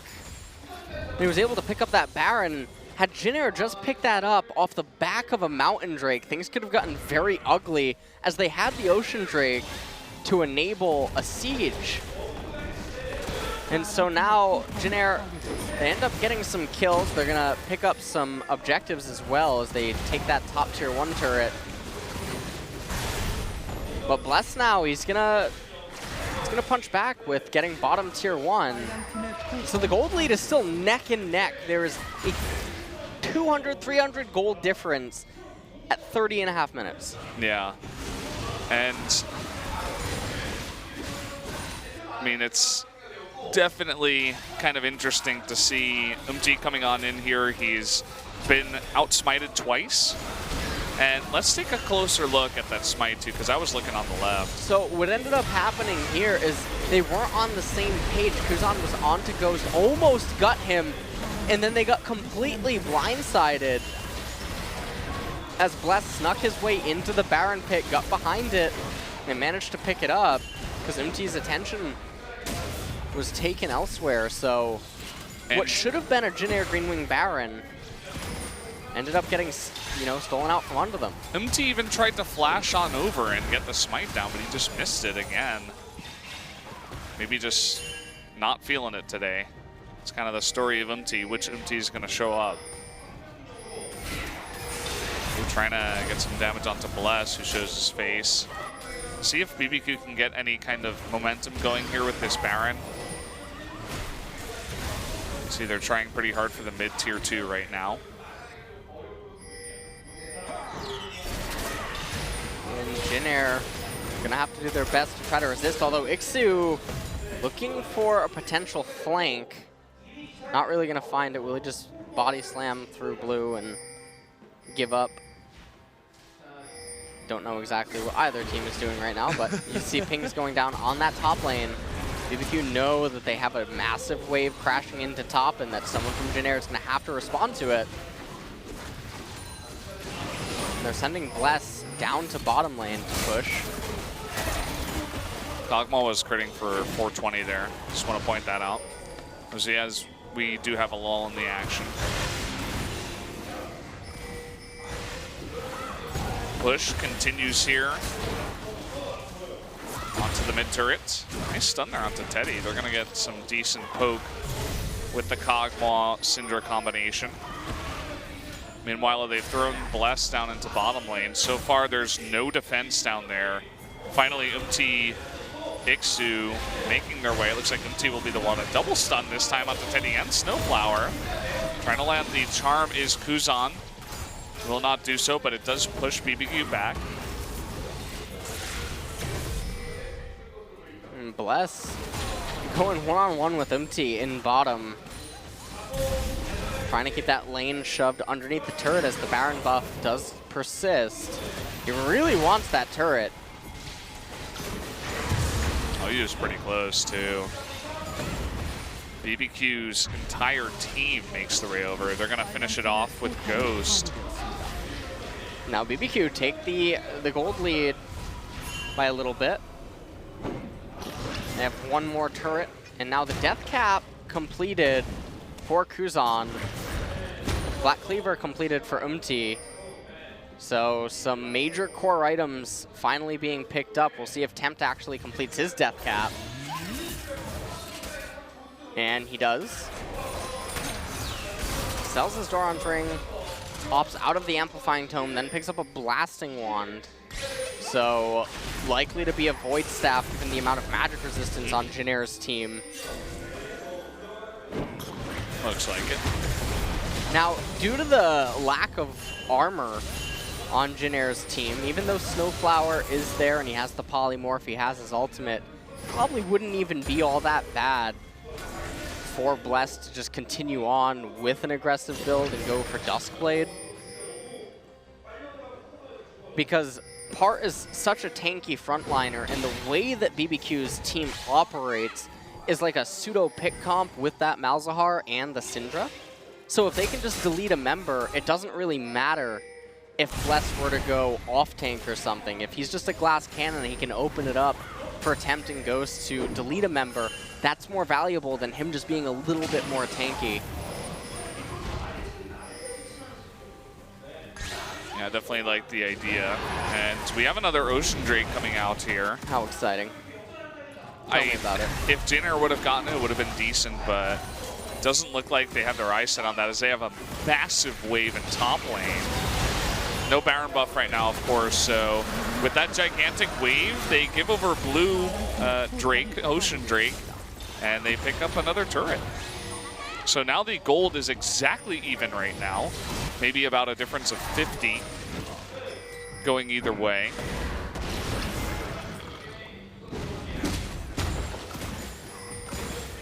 And they pick themselves up the Ocean Drake. Baron is coming up in 50 seconds, and both teams obviously going to desperately need that in order to take things a step further. Oh, but look at this. Totally forked out right now is BBQ. They're going to give over another turret to Jin Air.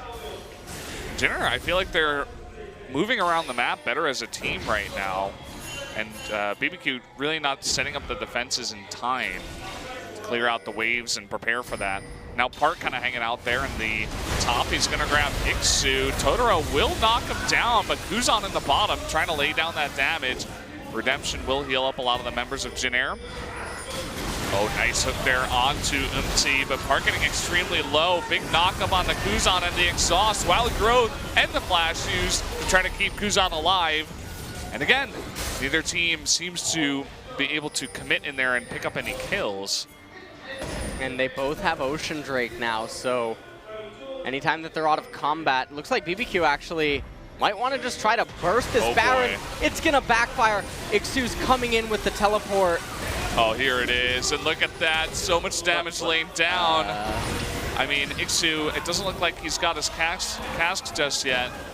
And so BBQ successfully able to disengage. Meanwhile, gigantic wave down in bot.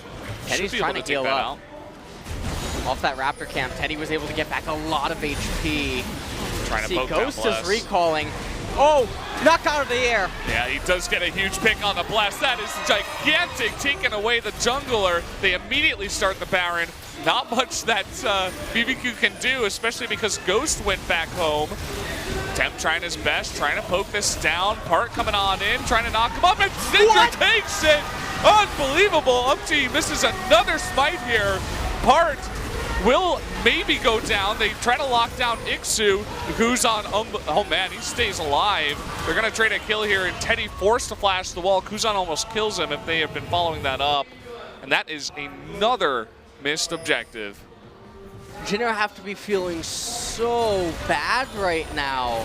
The first Baron almost went to them, but then Bless was able to steal it. They get Bless this time, and then they fail to secure the Baron yet again. Tempt just single-handedly saved his team from losing game number 2. We'll take a look at this replay here. As you can see, Ghost is recalling up in the top left, and then as Bless tried to jump, he got swatted out of the air. And then they immediately turn their attention to the Baron. How does he steal this?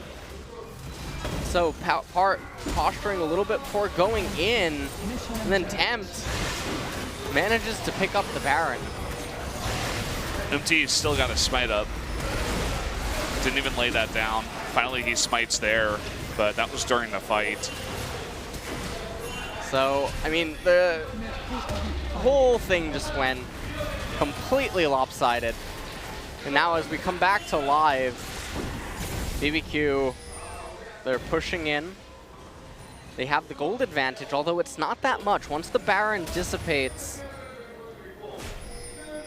Jin Air can certainly still win a team fight. We've seen that.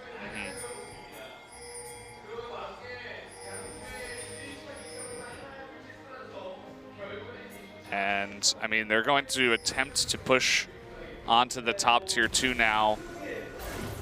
Guardian Angel picked up here by Part. So he's becoming that super scary late game Nautilus. Whereas Ixu, he's been doing okay with the knockbacks.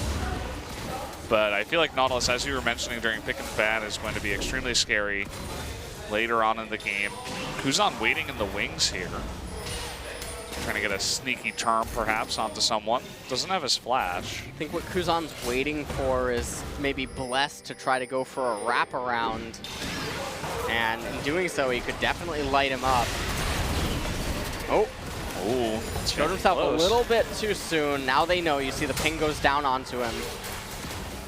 Jin Air, they are kind of on a timer. They can clear these waves over and over. Oh man, a 3-man stun. Lots of damage being taken there. It looks like they might have to give up this turret, but look at bottom lane. There's a gigantic wave coming on in. Ping goes down there. You can see Jin Air, they have to give this one up. Now Elder Drake coming up in 45 seconds. So BBQ, they're gonna get this top tier 2 turret. It's gonna give them a little bit more gold, but don't see them sticking around for the siege onto the inhibitor turret. So they back up. And now both teams, they're gonna set their eyes on the Elder Drake. This is where Umti really cannot make a mistake if Jin Air are gonna try to have any hope of getting it. Well, opportunity number 4. Usually they say 3rd time's the charm, but maybe Umti needs another chance.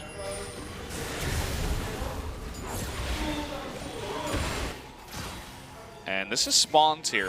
You can see they're able to, Jin Air's able to take the Scuttle Crab, but they're waiting to push in the mid lane first, perhaps, before grouping up as a team. This is gonna allow BBQ to lay down a bunch of vision. Can't really tell what's going on in top because I can't see the exact minions, but whatever looks like it's actually pushing in favor of Jin Air. Yeah, a ping just went down onto it, so... Wait, no? It's really important, though. It's really actually is. so important because it greatly impacts the Elder Dragon dance. It's really unfortunate that we're not getting a peek at it. Yeah. That's definitely very important for the Observer to show right now. Okay, they're going to try to engage here onto Ixu. They get the stun onto MT. Meanwhile, Kuzan, he's been doing this all game long, just looking for the wraparound. Well, he's completely on it. He's on another continent right now. Like, he's on Twisted Tree Line right now. He's just playing the jungle. well. Oh, they have a ward there, and Kuzan doesn't know about it, so if he ends up showing himself, could be disastrous. I think what he's wanting to do here is maybe blasting plant over the wall, get the assassination, and then all out. Yeah, looks like it. We'll see what he can do. Temp's in the back. And they're trying to get the stun down. They do the flash forward from Totoro. They can't make it work, though. Double flash used by BBQ, and they do not get Kuzan. Look at part 2. He took a ton of damage. Meanwhile, they're going to start this one up. So Elder Dragon deciding it is on Jin Air's side. Ghost, though, apparently just doesn't take damage as he clears it. Oh man, this is so tense right now. The teleport coming in from Part now. No team is confident enough to commit to the Elder Drake at this point in time. Again, lots of flashes were burned earlier on by the side of BBQ. 3 of them in fact. Oh, it's gonna come down to a smite fight. And that's not what Jin Air wants. It's gonna leash again. Bless is caught in the pit. Does Awkward have spot. flash and he leaps away, but now that means that he doesn't have a leap for the fight. Meanwhile, Look at top lane. Yep. Yeah. And Baron coming up in 30. Another stun onto MT. He takes more poke damage. Ixu not super healthy either. Gonna heal up a bit now. Oh, they're trying to slowly pull that. Oh, man. This is not interested in either one. This is so crazy the way this is working out. Someone's gonna have to go back. Ixu has his teleport. I think he has to clear that top wave because that tower is getting very, very low. The tower is going down, and this dance is like a bad MTV reality TV show. Dragon just can't decide who it wants to be with. Teleport now coming in, though, from Ixu. MT's still around. He could be the hero here if he gets the smite off this time. It's getting extremely low. Who's going to get it? Both Bless and MT. No. Oh, man, it's Leases again. Okay, they aggro it again. On to the side of Jin Air. They want to get this in. The burst damage coming through, and finally, MT's able to get it. Finally, and will they take this fight here? Part's still extremely tanky. It doesn't look like they want to get it. That charm, it just was a couple of millimeters away from Temps there. They definitely might have been able to get, oh no, he's got cleanse. Either way though, huge smite. Finally MT able to pick up the Elder Drake for his team. And I mean, that was a really big dance. Top turret didn't end up going down though. They have a gigantic wave in bottom. Now BBQ are gonna need to do the same exact dance, except against an Elder Drake. So this is going to be really difficult for them. And if they lose the Baron here, I almost feel like they'll lose the game because while bottom lane's really good for them, top is finally really good for Jin Air, and mid lane is really, really good for Jin Air. Yeah. So they can't afford to lose this Baron, and they might actually just give it up. Well, it's going to be started here by Jin Air, and with the Elder Drake and that Mountain Drake, they're going to be bursting this down so much. Can Bless do it this time? Going to leap on in. No, really nicely done by Ixu to just get him with that CC. So that's going to be Baron given over to Jin Air. Will they be able to convert any kills on the back of this, or will they just try to back off? Redemption does land. MT chooses not to accept the heal. But either way, it's going to be a couple of objectives given over to Jin Air. Now Ghost, he's going to pick up that gigantic top wave, and that's going to be really good at taking away a lane that Jin Air could have possibly used. Teddy, quick to rush down to bottom lane. Now the question is, can BBQ resist a Baron siege? Take another look at the replay right here. They have Elder Drake. Ixu able to find that ultimate, but his team not so quick to follow up, so they don't end up getting any kills. A kill right here could have easily meant that they could have converted it into a very quick inhibitor capture. So not able to find it. Only 30 seconds remaining on that Elder Drake.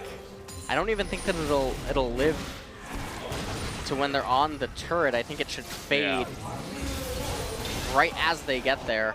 BBQ, yeah. They will be able to just wait this one out. 10 seconds left. Still a massive wave here with the Baron buff. That's 3 cannon minions. Jin Air, they want to push on in with this. Elder Drake does fade. Actually, all those minions are going to be cleared out.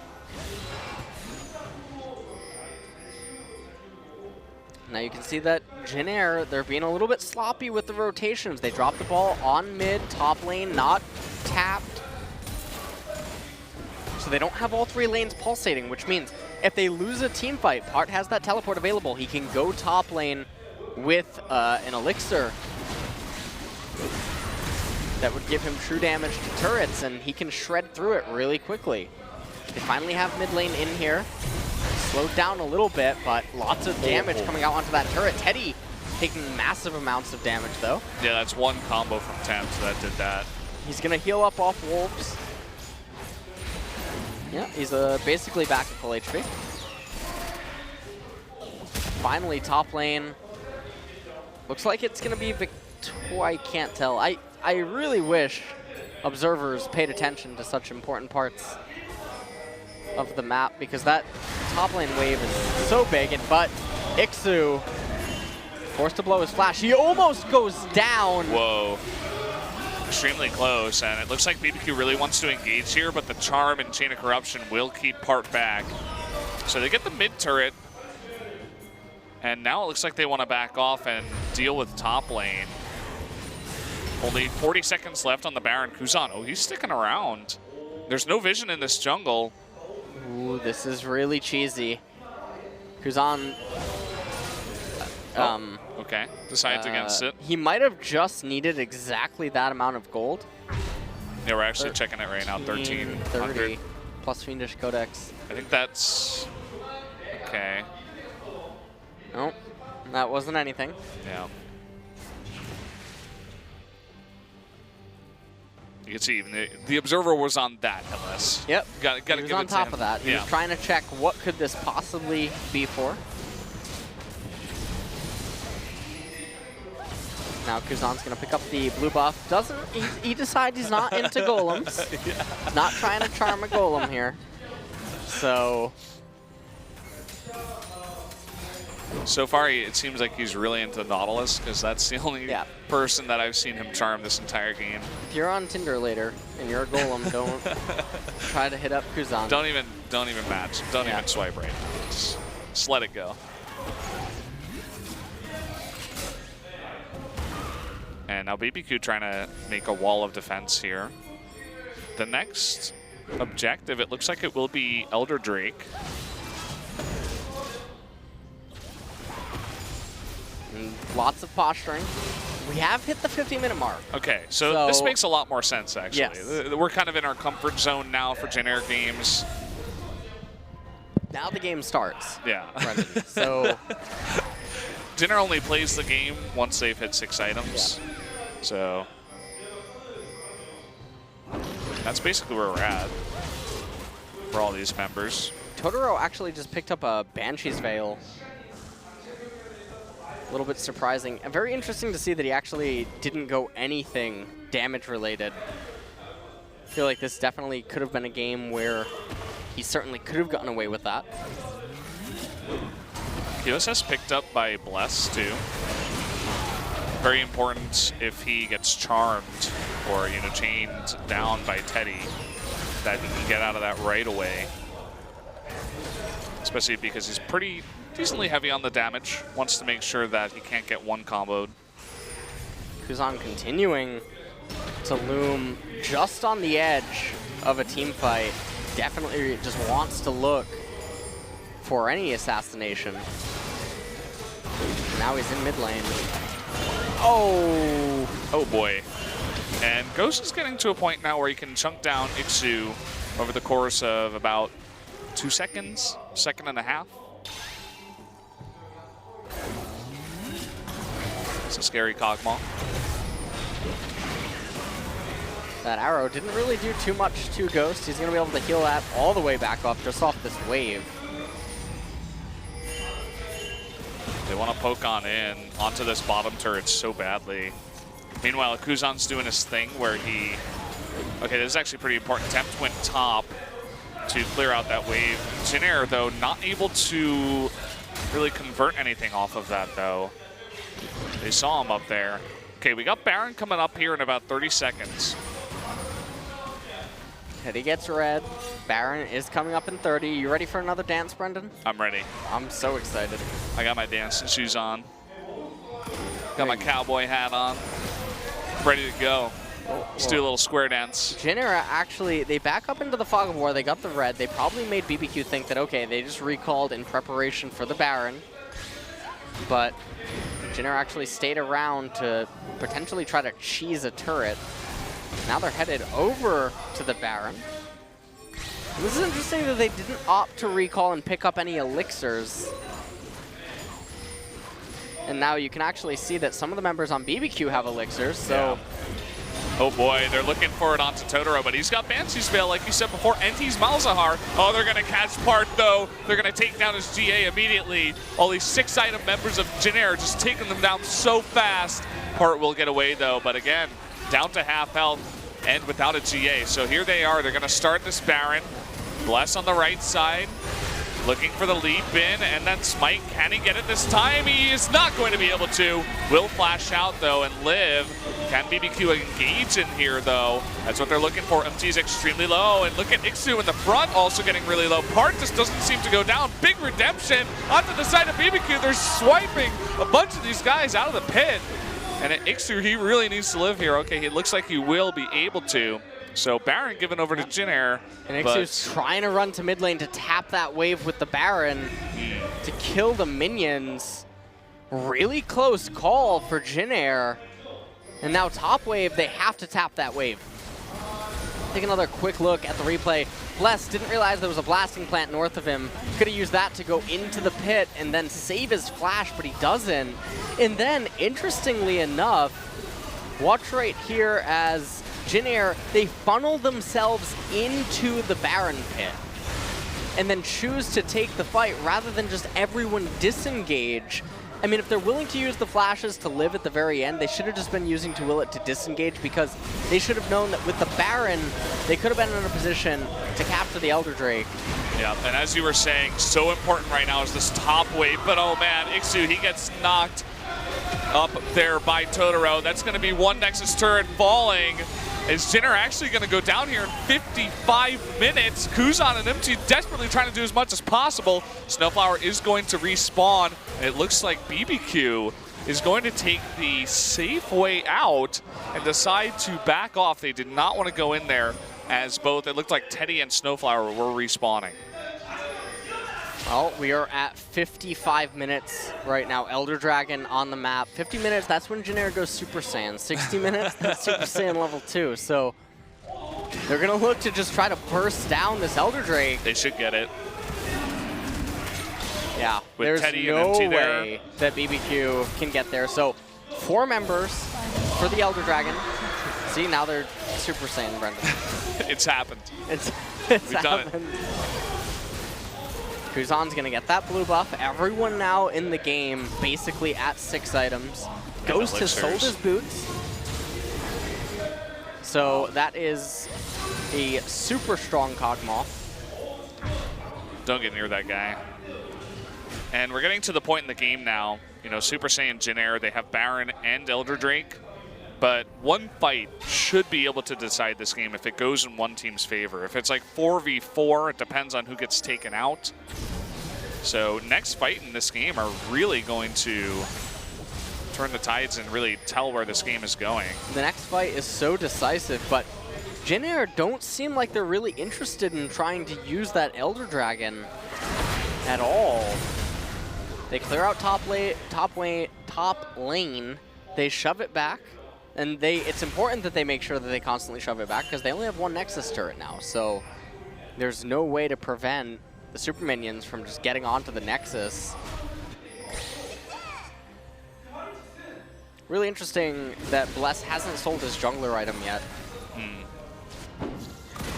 In favor of just a little bit more damage. At this point, the wards are important, but you could easily just swap back to a yellow trinket instead of having that sweeping lens, because it's fairly obvious where people are and where they can't be. You can see MT has done that. Swap that out. Maybe he will. if he's just lacking some items. I mean, it's pretty late in the game, but he has 0 kills, 0 assists, and only 300 farm. See if he does that later on. We're almost at the 60-minute mark, guys. I don't think I've ever seen a game go to 60 minutes and the player has 0 kills and 0 assists. And he might win the game. Well, you can see that Jin Air finally is like, okay, we want to make something happen with our Elder Drake. Only 13 seconds left, but they want to take a fight. Obviously, they can't get too aggressive, or they might just throw the game. So it looks like they might lose their opportunity. Trying to poke this one down, but they got to be so careful. Oh, the Dredge line hits Ixu. They're going to get that Nether Grasp down here. Look at Ghost in the back. They're going to be able to burst him down. Out comes the depth charge onto Teddy, too, and they're going to get another pick. And as I said before, this one fight matters so much. Umti is going to turn around and decide that this one is over. And that's going to be it. BBQ is going to be able to take this game off of the back of this fight. Just a little bit of mispositioning by Ixu. And the team composition for BBQ ends up coming out victorious in a few of the very end game team fights. Kuzan couldn't really ever quite find an assassination, and Ixu botching a lot of his engagements. Yeah, for sure. And we talked about how crucial it would be for him to find optimal engages. Park comes up big too, lots of big dredge lines onto a bunch of the members. That's going to tie things up here, guys. At 1 apiece, BBQ able to tie things up. Well, maybe Umti is going back to the bench. Where's Rees? Get me this guy. I want to see Sowan and Rees back on the field. And Hart had quite a game in game number 2 on that Nautilus. 2-2-7, 300 CS. But he had a lot of key engagements for his team and key follow-ups, so this was a byproduct of 2 Baron steals in the end. Yeah. If BBQ did not manage to get those Barons, Jin Air almost would have certainly taken the game at those stages. And here's the final endgame team fight where Ixu got hit by that Syndra stun. Hart very quick to follow up on that. And then it was basically lights out from here. Teddy got locked up and Umti a little bit slow on the cleanse. He got CC'd right there, and then he actually stands still. Yeah.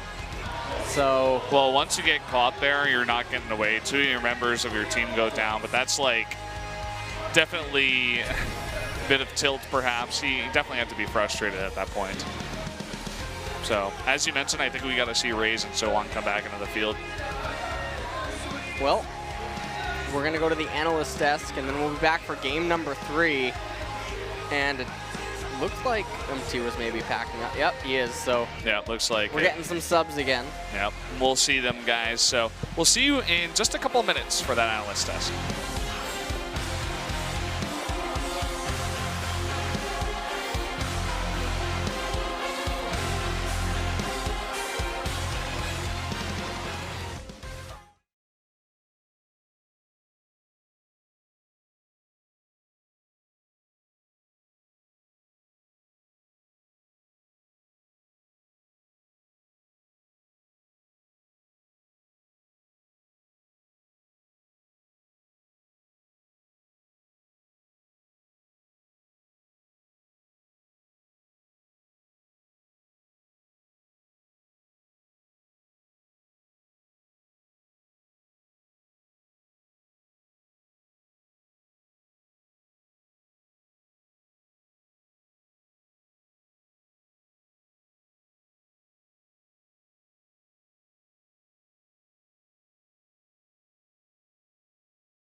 Welcome back, guys. You were just with us for about a 60-minute game between Jin Air and BBQ, and that was only the second one. They were able to tie it up. We are going to a game 3 after this analyst desk. Let's see the result of that one. And the Jin Air GreenWings, again, reminding us what they've looked like for the majority of the season. The gold value actually surprisingly close, but that kind of tells the story of the game. Part, at least he got a first, victory in his debut series. As Temp Syndra also up there, putting up the numbers. So much more damage than anyone else on the Rift here. Teddy was desperately trying to carry his team, and, well, not able to do so. We almost made it to 100K gold for both and almost made it to 60 minutes. That's right, I was just about to mention that. But really, it's one of these long games where it's hard to pick the MVP. So much has gone, on in the game. Bless got 2 steals. Well, not Bless, but Bless got a Baron steal, and then Temp got a Baron steal on that Syndra. Yeah.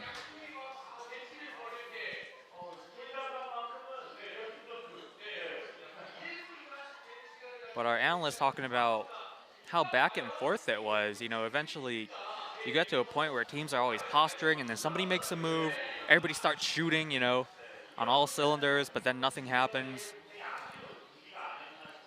Nevertheless, Captain Jack, former Jin Air player too, he says he's somewhat of a disappointing result. That might be an understatement. Also questioning the Aryan Gragas pick, as Gragas not as tanky as the Not, I feel, and then Kuzan's Ari, well, we all saw what he was doing. He was always posturing on the side, waiting for that assassination attempt, but just never came.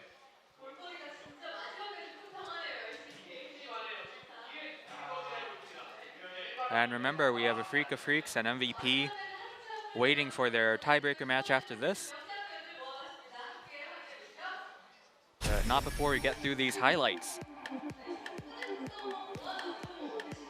Curious to see which ones these are. Bless, this is when he's able to get in. You can see MT flashes over, and Bless is just able to outsmite him. So that was the first Baron that Jin Air lost. Good flash by Ghost too, avoiding that, making sure that, they didn't give anything up to Jin Air. Here's where Jin Air catches Bless, and so they can immediately go on to the Baron. To be fair, that first attempt too is right after they killed Part in an earlier sequence, and here again, killing Bless, going straight to the Baron. So I feel like to a certain extent they were trying to recreate their success or their decisiveness in the first, set, along with Sohan and Raze. Except this time, again, just didn't work out. So you have to wonder, what does Sohan and Raze bring to the table? What's the difference when those guys are in the game as compared to when they're not? Very fortunate pick here as Part gets blown up, dredge lining the wall by mistake. But then again, going back to this Baron.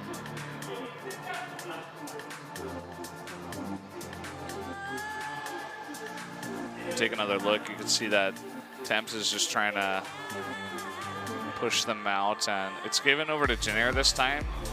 But MT's really low, Snowflower can't really help out. And as LS said, everybody funnels in for the redemption in the Baron pit, and then they just get totally blown up. Redemption in the Baron pit sounds like a ironic statement there, as nobody was redeemed in that one. Looks like this is the final fight. Great play by Part though, because it was really fun to watch this Nautilus getting hook after hook. You could see him save that passive too, just really smart play. His mechanics are really up to par for sure. And he lands hook after hook after hook. It's pretty nice to watch. It's definitely like fish in a played barrel. nicely on that Nautilus.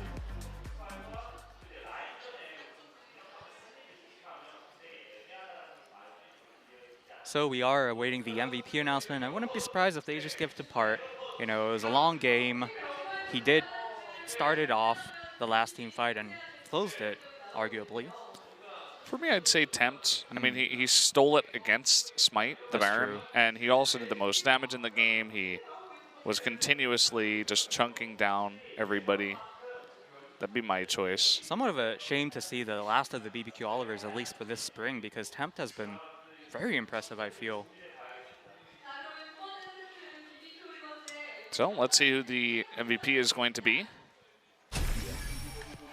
for game number 2 here for the BBQ Olivers. It is Tempt. 91% kill contribution to crazy amounts of damage done, and he does pick that up. We'll have to see what kind of, leveling or training the other laners of this BBQ team could do in time for summer, because I would love to see Tempt with some, damage support on the side. Remember, he was the first one to get that pentakill on Talia this spring. And more substitutions. Okay. This makes so much sense. If they didn't do this, I would have actually been a little bit angry. I'm like, you guys just don't understand what's going on. But Sean and Raze come in. They did really well in game 1. MT and Ixu were the majority of the mistakes in game 2. I think you just have to immediately swap them back. And that they do. So we'll see if these two guys could really make a case for their starting spot. Yeah. We'll see if they can do it here coming into game number 3 in just 2 minutes.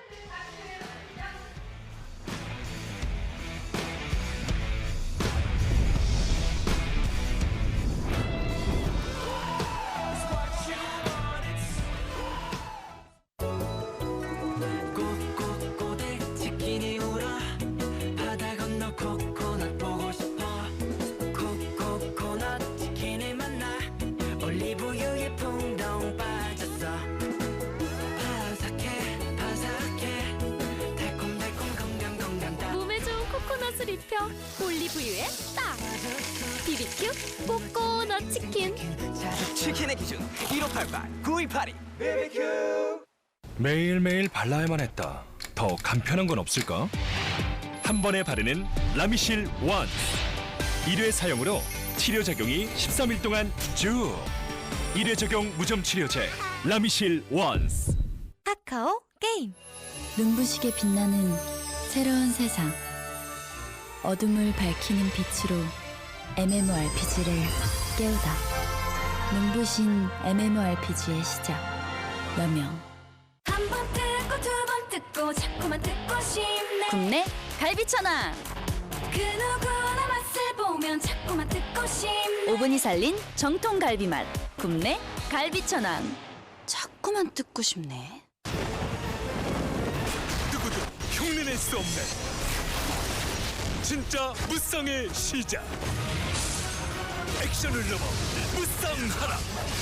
진상국 무쌍 언리시드 지금 다운로드하세요. 요즘 자동차 보험 괜찮은 거 뭐 없나? 아니 내 얘기 안 듣고 지금 공대리는 뭐 봐? 모바일로 바로 자동차 보험 알아봤죠. 저렴한 걸로. 이야 모바일도 역시 삼성화재라서 믿을 수 있으니까. 절대적인 신들이 강림하여 위대한 전쟁이 시작된다. 섀도우 버스 제4탄 카드팩 템페스트 오브 더 가즈 신들의 폭풍.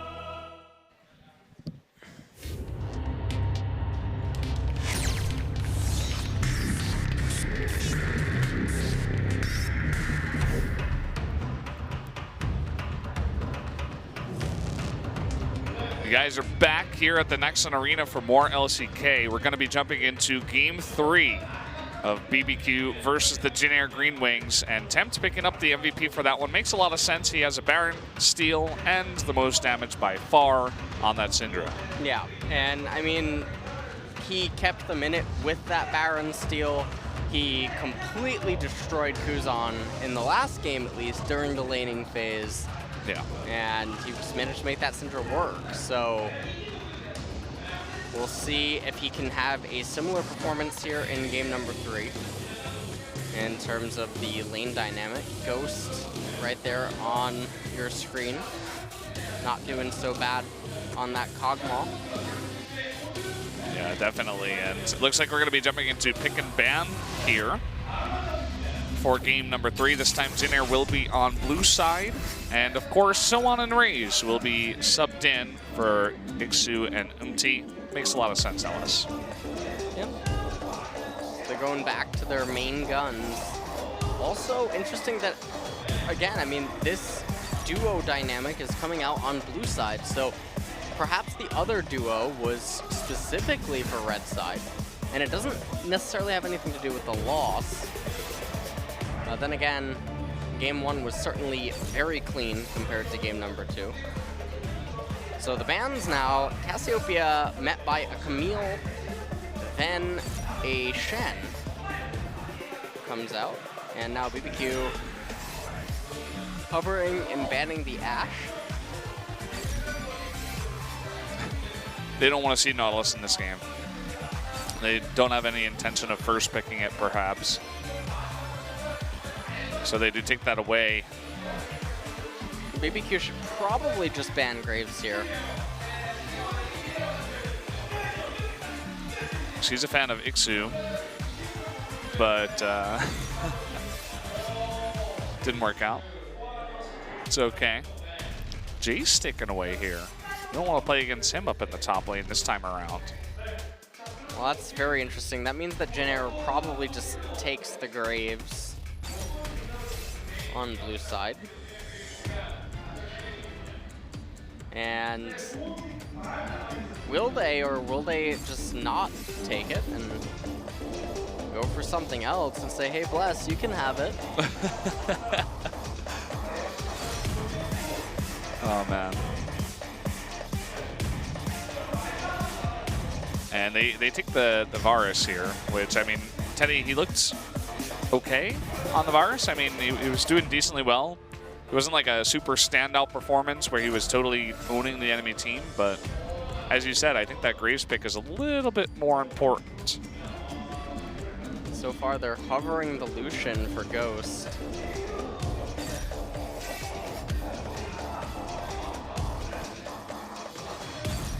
And BBQ hovering the Elise, and I think that it certainly says something. Like, there's one thing about passing up the Graves and then picking it later on. There's another about Graves being open and then you choose not to pick him. You can make the argument that he's a physical damage champion. Maybe they want to do something here like, I don't know, pick Talon or something of that nature. And so if you have the Graves, the Lucian, and the Talon, there is a certain boot upgrade in the game, which would make you hate your life. But they do finally take that Graves. And now Jin Air, how will they respond? It could just be an Elise again. They're hovering Lee Sin right now. Trying to decide between the two. We've seen Elise being picked into Graves all the time. And there it is once again.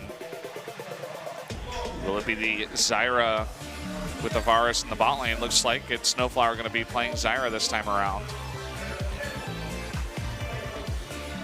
His third unique champ of the night. Now, looks like BBQ might pick up that Karma. So things can get very scary in bot lane in a matter of a second. Karma throws down that tether, and then Lucian follows up with tons of damage.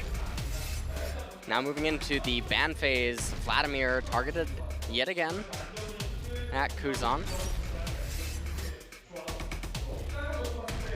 Not going to let him have that the entire night. And now targeting against Tempt, they will take away the Syndra. BBQ need to decide on their final ban here.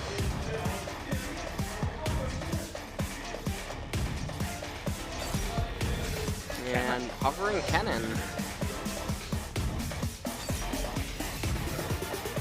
Interesting.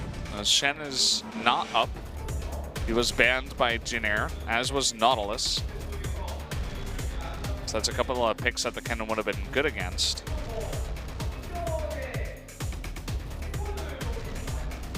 Jace already banned away and Kennen as well, so maybe they're anticipating that Sohwan wants to go with some super aggro top laner.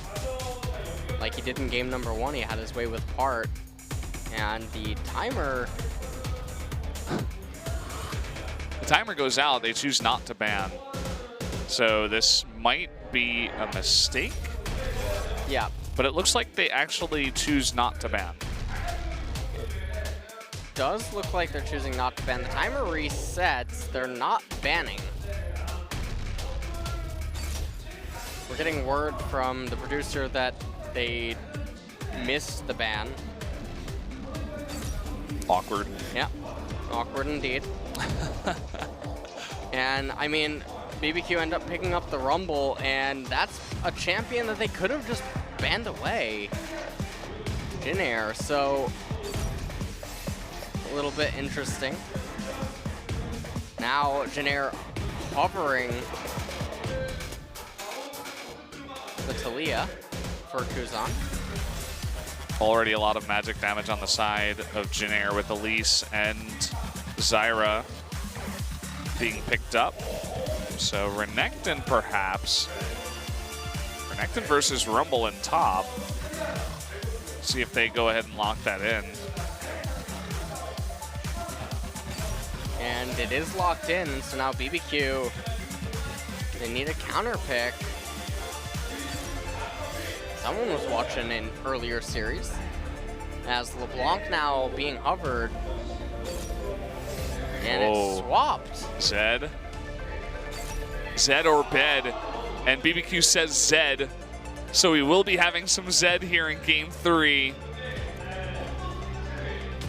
Tempt, he wants another superstar performance. So this is going to further enable Rumble, as it's going to be extremely unlikely that Jin Air is really going to get that much magic resistance inside of their build, but Ninja Tabby is going to be super effective against BBQ. And that can really put a dent into their mid-game transition. So Tempt is going to need to figure out a way to go huge on this Zed here, and I think that in part, mostly it should be due to roams, as Bless doesn't really have anything to work with in any of these lanes.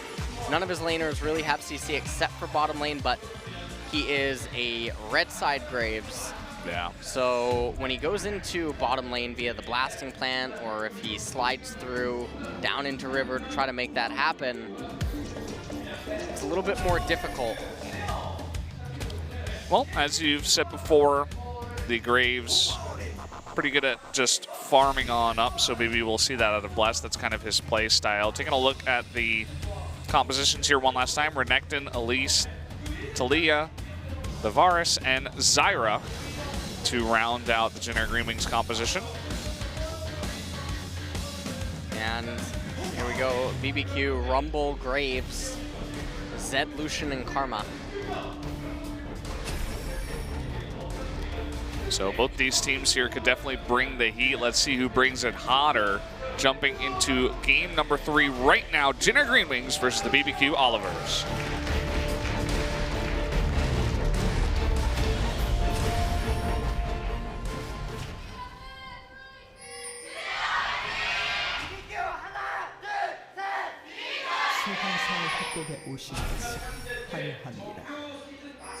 Here we go.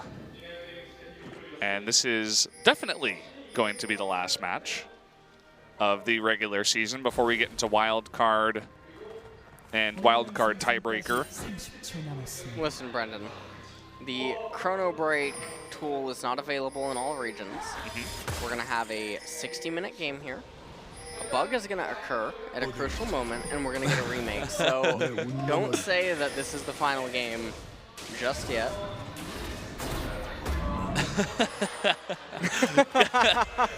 Ghost is trying to make things happy. Teddy's That's like, a no, get out of sad here. recall. He has T by himself. Did you Well, notice that? he's waiting for someone to join him. No one's joining him. Well, I mean, we didn't get to see the end of the recall animation. That's true. There's a chance. Sohan getting a ward on the Krug camp. Golem camp, however you want to call it. Oh, Kuzan did steal one away. That means Bless doesn't get level 2. off just the small raptors. It also means that Kuzan gets this level 2 pretty quick. Yep, means he gets it off the first wave. And that's going to make things even harder for Tempt in mid lane. As that Zed, who already has a decently hard time early on in the game. And the other reason that the Golem Ward is so important is because if you're Jin Air, you can recognize that, hey, Bless doesn't actually have the ability to gank any lane, so it's likely that he's just going to go Raptor Red Golem and then go into his blue side jungle. And so having a ward out on that puts a dent in it, because now if he does show at the Golem camp, it concedes that, yes, 100% he is doing that. And even though it's what you might assume he should do or that he, is likely to do, it doesn't mean that he has to do it. Ooh, they're looking for this. Ward came down. Suppose he could try to force a flash out with his own, but he won't. Raze will just back off. On the Elise again. Loves to get aggressive, this guy. Only some super aggressive play coming out from him here tonight. Snowflower no longer has flash and exhaust available. And Bless is going to get himself a nice sizable advantage in the jungle, as he was able to almost have a full clear. Looks like he actually doesn't even want to recall. He just wants to path immediately up to golems. And the only reason he would be doing this is to be on the side of the map that he knows that Raze is going to be on in the event that he would need a counter gank or match gank. And so this is purely for his team and not for himself, because he only falls behind from this. Oh, and look at this. Cocoon will land, but Sohan is very far away. Can they actually make a gank out of this? Smokescreen comes down and Repel will not work. And that's exactly why Bless just did the route that he did, is in an event, in an event like that, he needed to be there at that exact point. Had he recalled, he still would have been a little bit too far away. And so even though it would have been better for him, it would have been significantly worse for his laners. And he knows that for the most part, he's going to be power farming anyway. So it's unlikely that he's going to fall behind to Raze in the jungle score. So it's okay if he takes some routes like this that put him at a temporary disadvantage, because he can't help but get ahead later. Yeah, very good point. And here comes Raze up into top lane. This guy is so aggressive. Yeah, I mean, he still has his flash. And he's just like walking on up. He's like, okay, here we go. Stun coming down the flash Cocoon. He's going to set it up. First blood given over to Raze. What a weird... He just actually walked all the way up into vision, and they were able to make that work without even expending Sohan's flash. And they're not done yet. Oh, man. Raze is here to send a message. Are they going to stick around? Okay, Raze stays. Raze stays, but it looks like Sohan, he might just come back via teleport. Maybe Raze wants to get a deep ward down. Nope. He's just checking on the Raptor camp. And in doing so, he's able to alert his bottom lane and mid lane as to where Bless could possibly be. And I'm really surprised that he actually didn't stay around in top. Yes, Part still has flash available, but I feel like there's a pretty high chance to just gut him of a ton of HP at the cost of maybe one of your jungler camps. But the advantage that that would have granted to Sohan would have been tremendous.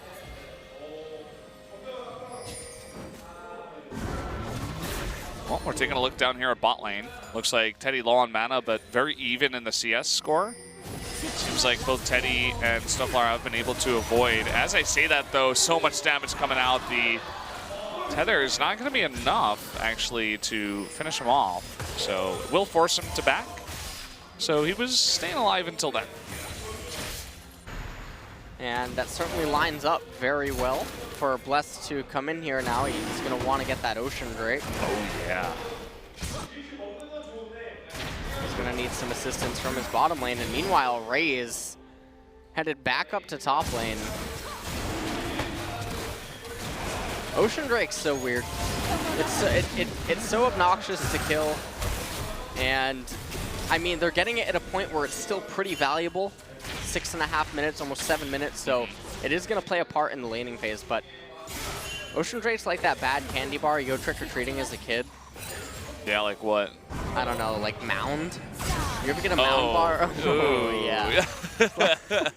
That's the one that I would give to my grandma all the time. I'm like, here, grandma. I like pretend I'm being nice. I'm like, here, you can have some candy. She's Or like, like oh, thanks. A Payday?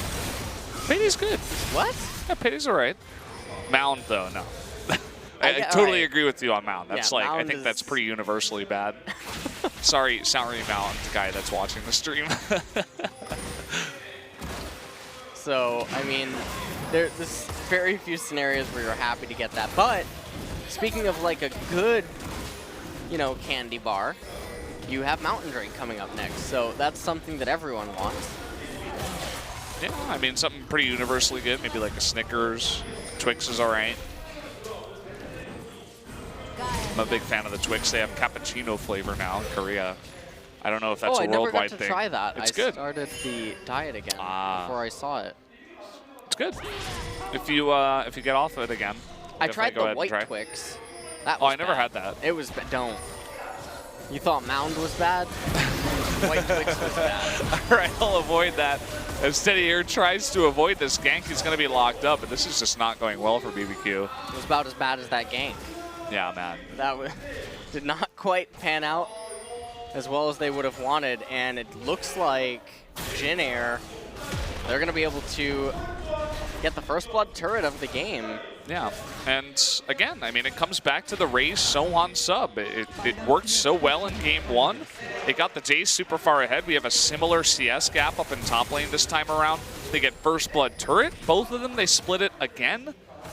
And I just really like the way these two play together, the top and the jungle for Jin Air. Sohan and Raze coming together once again for game 3. They have quite a sizable advantage picked up there in the top lane, although Sohan's itemization, the Hex Drinker, does quite a lot against Part on that Rumble, but not going to have the most efficiency against the remainder of the BBQ team. You look at the gold difference, it's almost 1,200. He does pick up the Phage, boots, and the longsword. Interesting about the longsword, though. Wonder what that means for his itemization path. And it doesn't seem like Sohan actually wants to leave top lane, and this is really interesting. This is a very specific spot where Sohan could have recalled, walked down to bottom lane, and done a mini 3v2 straight up the lane, push the lane into the turret, give your bot the recall opportunity, and meanwhile Raze picks up the top lane waves that are shoved into him by Part, and you let him get an edge over the enemy jungler that way, and then it just transitions very smoothly into a strong lane swap. But this is twice now that Sohan and Raze have created this position, but then opt out of using that kind of a play. Yeah, well, they're trying to make a play now onto Tempt, who will be able to get away there. Maybe he just wants to stick in top lane for a long time. Maybe that's part of the reason why he got that Hex Drinker. He knew he would be going 1v1 versus Part and really just wanted to shut it down. But oh man, the flash cocoon here on Attempt. And in comes Sohan. That should be a kill. Down he goes. And this guy continues to show up over and over and over again. And they managed to get the kill onto Tempt, who is already not having the best of games. He's down so much in the CS department. And Jin Air, they're snowballing this game just like they did in game number 1. So they have to be feeling really good. And after Dragon goes down in about 1.5 minutes, regardless of who gets it, does look like they're... Well, oh man. Tempt ends up getting locked up by that cocoon. Tries to ult and flash away, but chain CC just a little bit too much. Yeah. Maybe once you see the Renekton, you just like let yourself die. But use that flash. Going to be susceptible here to another gank maybe. As Sohan is being chased down by Bless and Part, eating so much damage. Tries to turn it around, but there's the collateral damage. And Sohan will go down. Now it's a really big kill that they just needed to pick up right now. Kill also went on to Bless, the better of the two to get it. And now this means that Part can freely shove in that top wave, and Zoan's going to miss all of that farm, all of that XP. Picks up Ninja Tabby. And Dragon's coming up now in about 40 seconds. Yeah, and that is that Mountain Drake you were talking about. They're going to be very important here. And Raze, once again, he's done this before where he just like strolls on through the enemy jungle. He's like, yeah, I mean, I can get away. I'm okay. He doesn't even have his flash. He's like, I just want to get some deep wards down. This guy might meet his match once he faces some of the better teams that study his play, once he shows a bit more.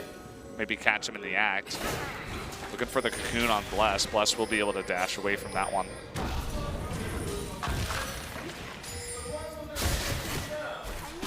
Dragon now on the field.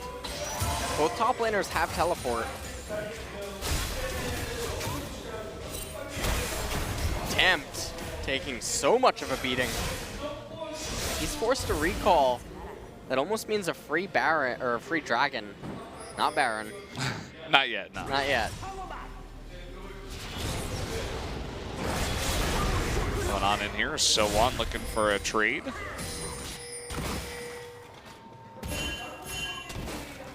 Bless clearing out some of the vision. Doesn't get hit by the cocoon. And yeah, you were talking about that mid lane. I mean, we're seeing Tempts down now 40 CS. Pretty early on here in the game, only 13 minutes. So the Zed so far is not really working out. He was not able to snowball that one. And already Zone is picked up here by Kuzan. And now with Mountain Drake going over, that means that the only real objective remaining on the map is a Rift Herald, which Jin Air is certainly in position to get. And that would be a gigantic pickup for the Renekton. And Jin Air even going to steal away the blue. They almost don't look like the same team. Yeah, they really don't. From game number 2, it's a complete metamorphosis. Just by swapping 2 players.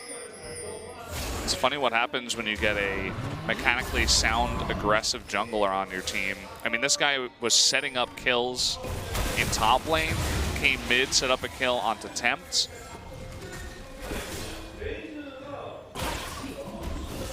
So far, I mean, that's been it, but they've been able to get a pretty nice lead just through a couple of plays made with the help of just one player. It's like Black Cleaver not too far off for Sohan. Eventually be able to pick that up. I love the build here for Ghost. Just Blade of the Rune King. It's like, is that item strong or no? Well, the answer is yes. It is very strong. He doesn't need no boots. Not yet. He's probably going to pick them up right now, though. Lots of pings going down onto the map, but there's not really any opportunity for anything to happen. Unless Raze wants to go for a Rift Herald capture after handing over the blue. Although maybe he just takes the blue. As Kuzan is recalling, he does. Yeah, Kuzan did pick up the blue on the side of BBQ, but could have renewed it there on that blue, but they decided to hand it over to Raze, as you were saying. Snowflower is going to be the odd one out in terms of boot upgrades. And this is what I was talking about earlier on, where if you pick the Lucian, then you pick the Graves, and if, you know, they were hovering away from the Graves, if you remember. Hold that thought, Bless. It seems like having the other members there actually will save him, but doing a nice bit of chunk damage onto him. But not able to find anything there. And when the mid game comes around, yeah, here's that opportunistic Rift Herald. But at 20, 22 minutes, when a team fight breaks out, it's going to be so difficult for the already gimped Zed to really do any damage or assassinate anyone, as he's not going to have any sort of lethality or armor penetration available that's really going to enable him to do that much damage. oh, Raze doesn't see him. Part's actually recalling in a pretty nice spot that allows him to get away from the potential gank. Part did have everything up at that point, so might have been able to fight him 2 levels up on Raze. So they pick up another turret here.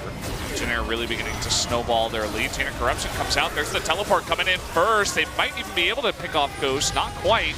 So one comes on in. Now they want to get onto Part potentially. Lots of damage being put onto the Jin Air team. And down comes Tempt. Raze hanging around 2. Equalizer doing a nice bit of damage to Teddy. And it looks like Jin Air going to lose out in that sustained fight. Trying to just back off of this one, but the lane is pushing in. But at the end of it all, it looks like BBQ as well is just going to disengage. Nothing really ends up happening. At the end of it all, I mean, Jin Air, as we approach the 20-minute mark, they already almost have a 5K gold lead. And the next dragon of the game is an Infernal Drake. So if they're going to remain in the position that they're at now, it's likely that they're going to pick that up. That's only going to further enable them to take fights decisively. Tempt having his recall interrupted.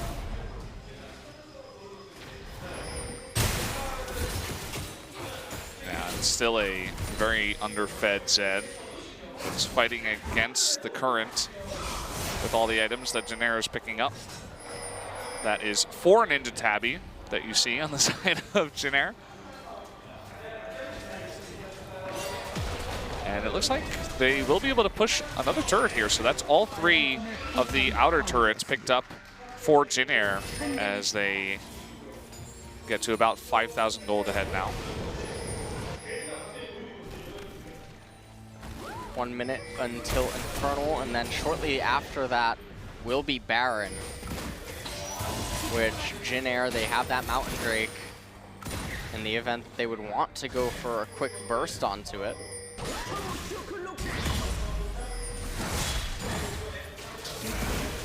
And so far though, Part has caught up in CS. It's only 3 behind Sohwan right now.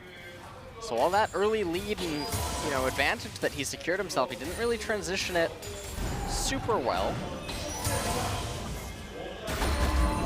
Yeah, getting ganked that one time definitely didn't help out. And, you know, helping out one of the ganks as well in mid lane for his team. He missed a bit of CS. Teddy, uh-oh. Do not want to face check that brush. That's the one brush on the map right now you just don't want to get near. And actually, it looks like they want to go for a bit of a engage. Oh, he catches Bless. The collateral damage is going to push him back here. Trying to get onto a big knock-up. Teddy is going to pick up that kill. Lots of damage came out from the Equalizer, but it wasn't really able to offer too much. And with Bless going down and Baron coming up in 2 seconds, Jin Air might just look for a Baron fight, because with Part not having the Equalizer, there's no real way for them to get any sort of AoE down. They have the culling on Ghost. Are they going to go for this here? You can see all the damage being output right now onto the members. Kuzan extremely low up there, and it is going to be taken by Jin Air, and they actually burst down Part. And now on the chase, Kuzan trying to get onto Ghost. Tempt's coming in onto Teddy. He's going to go down immediately. That's not going to work out. Now Ghost will be taken down. So another couple of kills going over towards Jin Air. Totoro on the run. Looks like they really want to catch up to him. And Kuzan with that passive looking to catch up here. Should eventually be able to take out this poor Karma. Oh, not quite. And ends up getting slowed down. Totoro might manage to live. Yeah, looks like wow, it. Yeah. Okay, so Kuzan concedes the chase. Totoro will live. And Bless now, he was trying to get that Infernal Drink. Teddy said thank you very much, but not today. Picks up that control ward. Bless leashing the blue, but what? He hasn't taken it yet. He is going to give that to Tempt, I believe. It almost looks like both camps were about to de-leash, yeah. like lose their interest. Oh. They actually gave the blue over to Tempt. Yeah. Infernal Drake now goes over to Jin Air. And that's pretty nice for them. I mean, now they're about 7,000 gold ahead exactly. They have a couple of really important Drakes, and with the Baron buff, can put on a bit of a push into the mid lane. Ree's just waiting in the wings, trying to get some more clutch cocoons. And look at this, pretty decent wave down in bot. Nobody here to defend right now. Sohan going to be chipping down this turret with those dragons he's got. Can rotate out if he wants. Another cocoon lands onto Bless, chunks him down. Going to open up that mid tier 2 turret for the Jin Air GreenWings. They further extend their gold lead. And now Ping's going down onto top Tribrush, so they want to escort the top wave in. And you see a lot of attention actually going down onto bottom lane, as that's where Sohan is, but Renekton's definitely a champion that can be hard to hold down. Do we get to see the end of that recall? Does anyone join him there at the end? Well, Brendan, let's be honest. Would you join a 0-1-2 Lucian? I mean, Yeah. he did build Blade of the Rune King, the best item in the game. That is true. Only, so I mean that's pretty enticing. Up in top lane, if this turret goes down, then I wouldn't just be surprised to see Jin Air immediately move down to mid lane, as the angle would be favorable for them to do so. Sohan still trying his hardest to get this bottom tier 2 turret, but Hart not giving up too easily. There's that turret going down. Don't have the wave in mid coming in just yet, but Kuzan will force that one in. Looking to potentially go bot with the wall, as Part and Sohan are fighting here. Part will be forced to flash the wall, and Sonya is away from that knockup, but Sohan is right on top of him. That's going to be the kill, going over to the Jin Air GreenWings. And that's going to certainly be the turret, if not right now. Yeah, it is going to be right now. They pick up that wave. They didn't have the wave in mid to rotate down to, so they shoved one wave in, up in top, and now they're going to recall. They have a little bit over a 10,000 gold lead here at 24 minutes. What?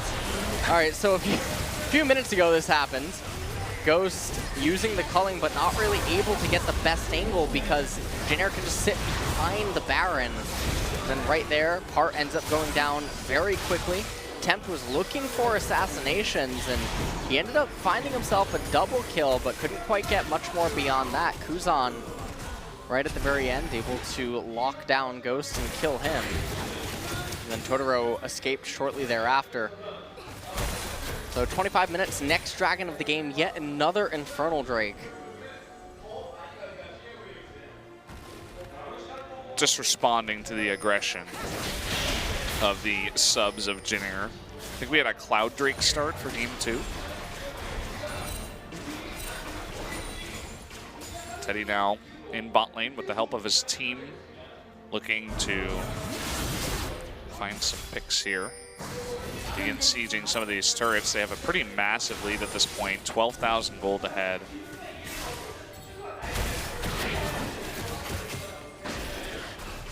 Jin Air taking this very slow and methodically as they're executing a 1-1-3, but the Weaver's Wall, they can easily just zone off BBQ at any point and look to just take that turret very easily.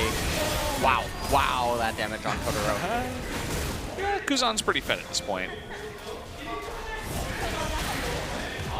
Not going to use the wall just yet, as that turret is still pretty healthy. Just looking to push all these different lanes at the same time. You can see that BBQ is not confident to take any fight at this point. They can feel how far behind they are.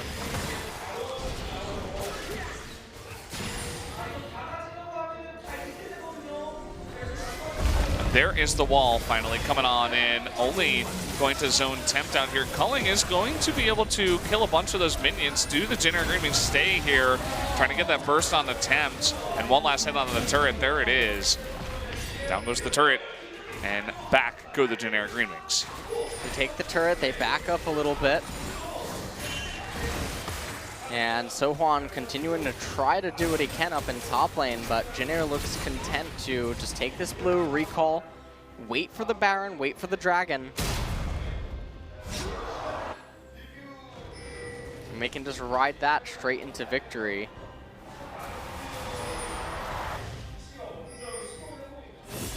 They did just see the recall, so they know exactly the timing on when So-On will appear on the map once again with this team.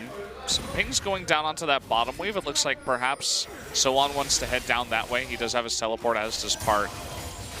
But meanwhile, Part is up in top lane. He's actually going to recall right now as Baron is spawning.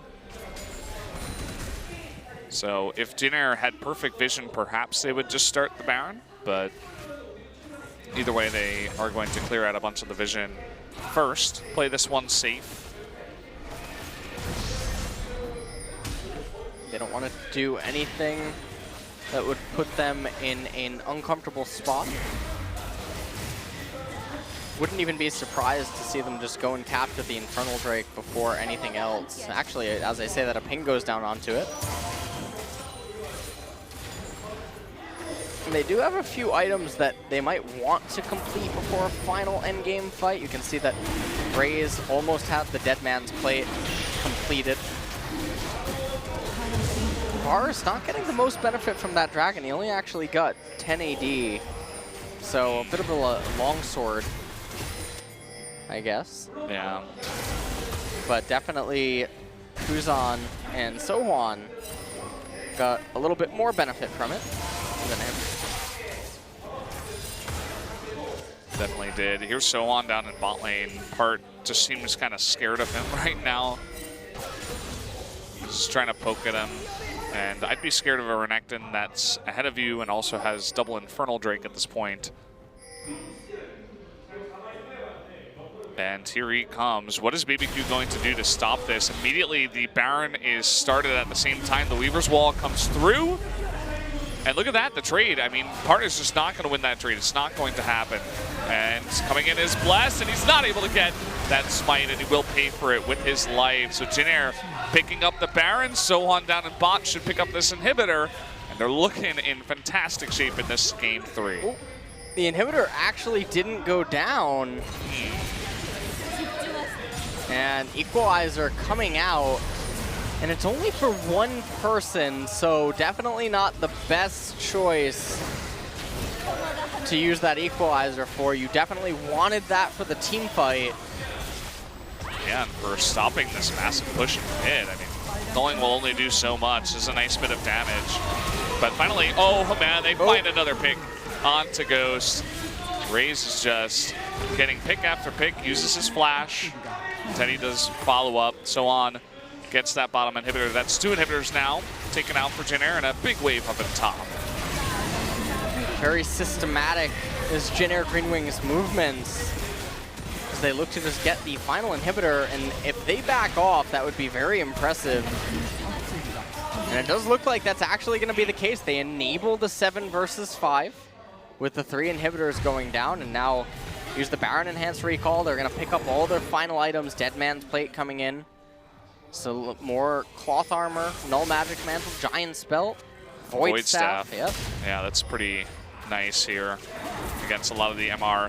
And where has Tempt been in this game? Zed, he got behind super early, and he got that one double kill against all the super low people of Jin Air and after the Baron, and that was it. The Zed pick not really working out that much. And, I mean, when you have a Graves jungle and then you have a Rumble in top lane, it becomes really difficult to make the Zed work. Heavy reliance on outplaying your opponents and even them making mistakes. And when you have a reliance on your opponents making mistakes in order for something to be effective or good, that can't be the best feeling in the world. Yeah.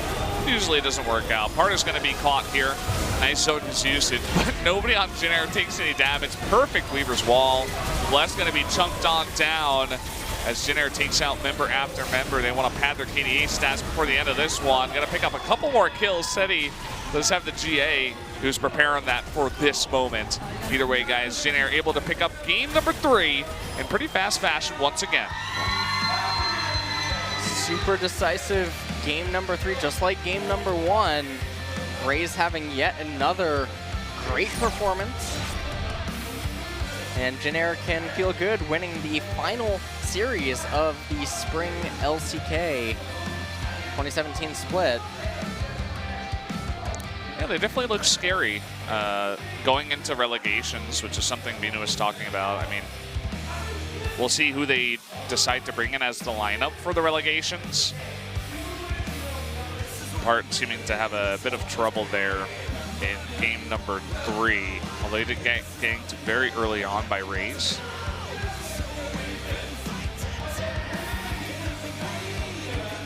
There's Bless. And he didn't really do too much in these series. Even in game number 2, remember, he was 0-2-0 at almost 60 minutes into the game. And in the final game, it may look like he performed not great, but then again, his laners, it was very difficult to find a way. But we're gonna head to the analyst desk, and then after that, we will have the tiebreaker match.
Welcome back, everybody, to the analyst desk. We will be interviewing the 2 MVPs from the side of Jin Air this time.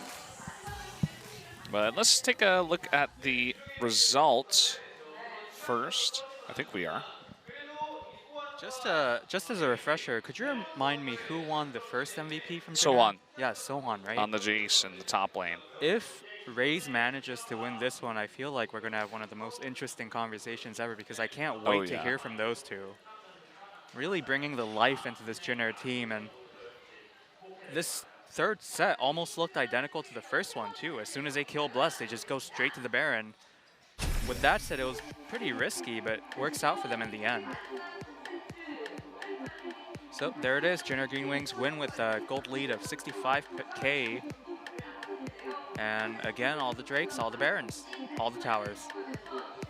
Yeah, they give over that smelly ocean Drake. They didn't want that anyway. The murky swamp Drake. And funnily enough, the Rumble has the most damage in the game. Didn't really help out, though. Lingering thought, I feel like on the side of Jin Air, they knew it was their last game, and they kind of, said, you know what, let's play what we want to play, because I didn't necessarily understand the Zed pick, and then even during the games where, Part throwing his equalizer just at a single Sohan, I feel like maybe it's really just an exhibition match in their minds. Of course, I can't really speak to what's going through the players' heads, but definitely a good, win for Jin Air, and essentially speaking, not a bad result for BBQ as well, because they don't really lose out in any way. They're not going to relegations, but here comes the MVP, Raze. Yeah, no surprise for this one. He really got the ball rolling very early on in this game. Some unique ganks, too, stuff we just don't really see too often, and really making his mark here in LCK tonight. Really quick before they start the interview, I really hope they asking about what it's like transitioning as a support into a jungler, because I feel like I just really want to know what kind of effects, what carries on when you make that position switch, especially because he seems to be so successful, at least in these early stages. And especially on that Elise. Might see that banned out in the future. Anyway, let's talk to both Soan and Race.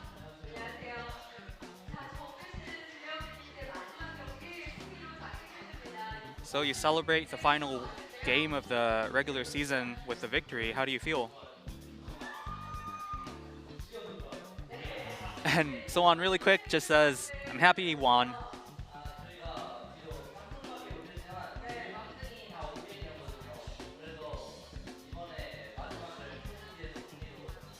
And Ray says, although we only had 3 wins, all those 3 wins were at OGN, so it feels good to have somewhat conquered the SPOTV, Nexon Arena as well.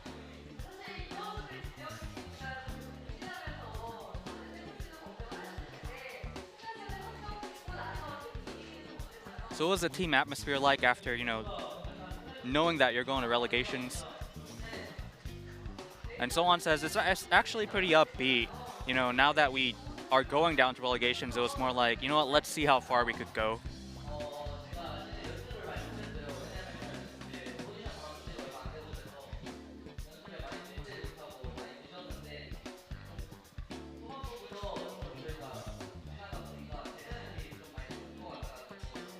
Now Ray says, I couldn't get a lot of practice with the position swap and I just was falling behind a little, but now that we were, locked in relegations, I feel like I got a lot more opportunities. By the way, these young players very quick to answer. Now asking about the position swap, Ray says, I once played jungler, before in the past, so I figured why not?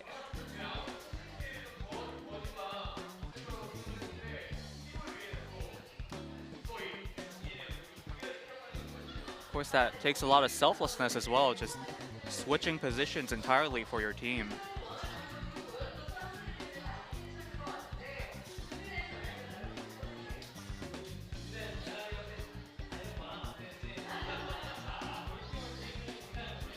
Now, asking Sohan some of the strategic decisions that go into his picks, and Sohan says, well, that's all part of our strategy, so I'm not supposed to say.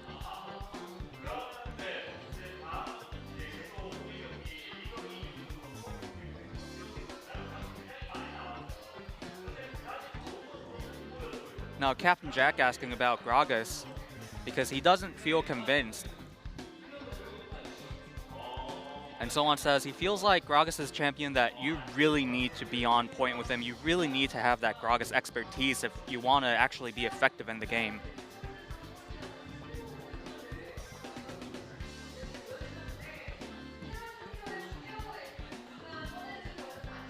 Now, Snowflower also picking up that Vel'Koz in the first set. Is there anything else that Snowflower is preparing? And Soan says, I feel like we might have a tough time in relegations if we try to bring way too many surprises.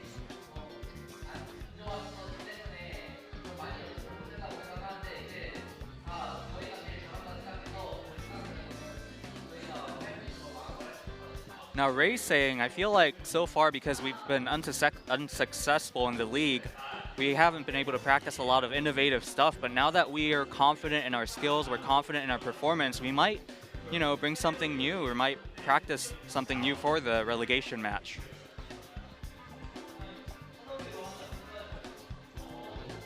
Now speaking of mindset, coming back in set 3, Soan says it was just same old, the same old usual mindset, saying, telling each other, let's just give our usual performance.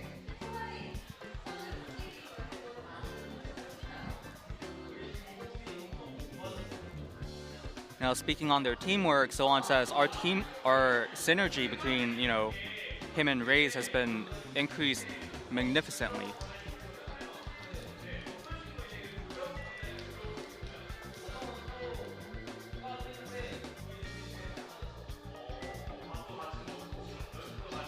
Now, given all the other, substitutes or options on Jin Air, Soan says, well, we tried different combinations and the two of us were the best fit. So they practice together, they eat together, they maybe shower together, and then that's when Soan's like, no, we don't shower together. Kanata being a little humorous there.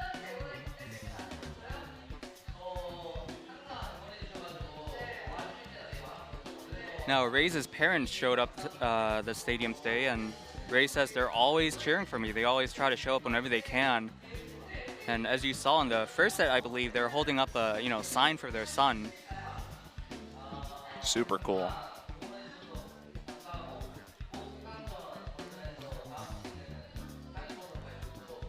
Now, a message to the fans, I believe Ray says, we're going to prepare well for the relegation, survive it, and make sure that we're up on top next season. And also Sohwan.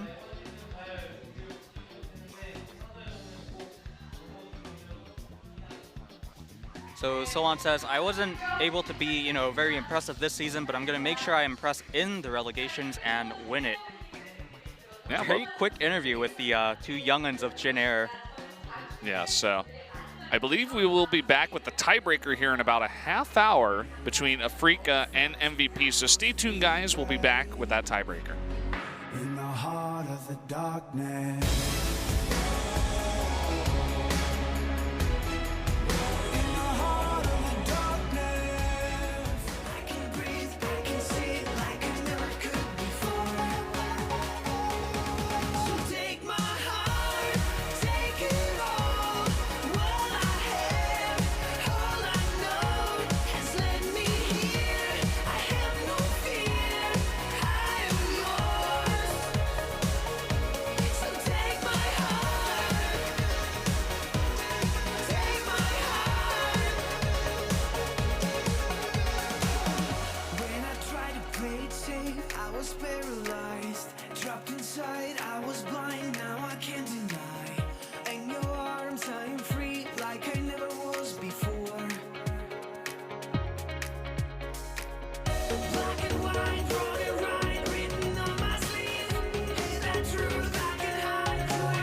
Welcome back, everybody, to LCK 2017 Spring Split here at SPOTV. We have a pretty special broadcast here to end the night. It is going to be the tiebreaker between MVP and Afrika to decide who will get side selection for the wild card match that will be coming up later in the week.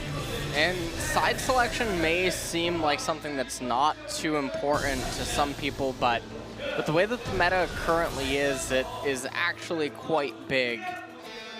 One could argue that blue side has quite an advantage in the way that picks and bans can unfold in the first half of the pick ban phase. So it's not something that can just be taken lightly, and so tiebreaker match is going to decide that. It looks like MVP is going to be on the red side, and Afrika will be on blue for this match. This is just one game, by the way, so it's not a best of 3. Best of 1 to decide who gets to pick it. Who gets to pick their side, and you can see Spirit comes in tonight. Should have just been an ARAM, Brendan. That's what we could have done. You know, they could have just flipped a coin, too. Just play like a random thing, like a game of hockey or something. Maybe like, it will let's just be decide. a random game. You ready for Teemo to come out in top lane? That would be hilarious. Okay, well, Marin and Afrika, they have the most Chinese fans by far, I'd have to say. Whenever they're playing, just the Chinese fans come out in force. But as I say that, here's an Ian Chinese fan trying to prove me wrong here on the broadcast. I see how it is. They actually fly out same day from China, come to the broadcast, and then fly home the next morning. Definitely what some of them do. Either way, guys, we are jumping into pick a ban for the wild card match, or for the tiebreaker match, I should call it. And Afrika on blue side, as you said, they will get first ban. And it will be that champion that no one likes to see. It's Malzahar. Mal's being banned away. MVP likely to just reply with Camille or Rumble, and well, there's the Rumble. May go into a funny situation again where Nautilus is left up and they first pick it on Afrika. And then maybe we see that on Tushin again for support, and they get Marin on the Kennen. So I'm sure MVP was watching the game where that happened, and will be very wary of that kind of play. Well, Graves now being highlighted by Afrika, and it is banned away.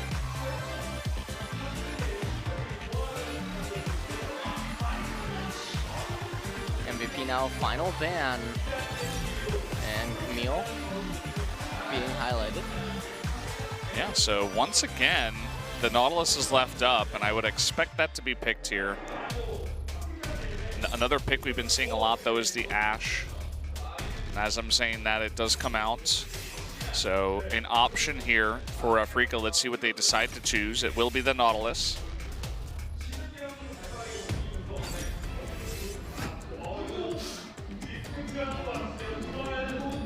I feel like they're just trolling Marin with this pick, perhaps.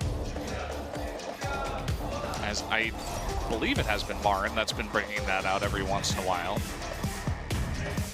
And highlighting the Ashe right now is MVP for Maha. And they end up locking it in.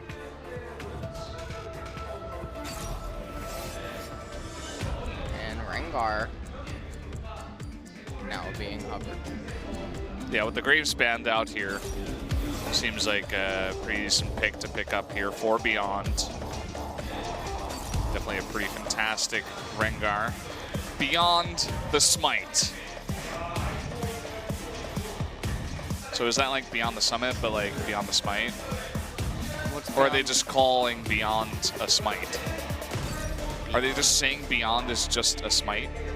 Maybe this is like the sequel to what comes after St. Vicious's attempts at taking a Drake or a Baron. Could be. Could be the sequel of Beyond's 2. It's like Beyond 1. And then this is Beyond 2. This might. Could be that. That's definitely an option. Just keep that in mind. Well,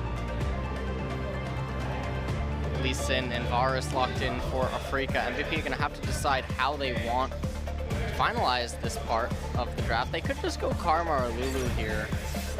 And you speak of the devil, and that is the devil, by the way, Lulu. Lulu is the most evil champion on the Rift.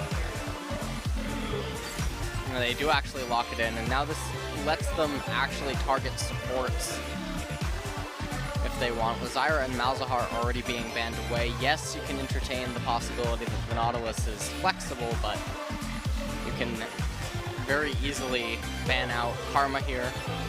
You can ban out Tom Kench. Lots of thought going into this one. They want to take the Talia away from Kuro. And so avoiding the support bans for now. They don't want to allow Kuro to play that Talia. He's looked scary on that, especially in recent times. Freaking out, highlighting the Scion, targeting that away from Ed. There's the guy himself. Seems to have no reaction to the Scion ban. It was just a ruse, you know, just play it in the beginning of the season and have it banned out the entire rest of the split.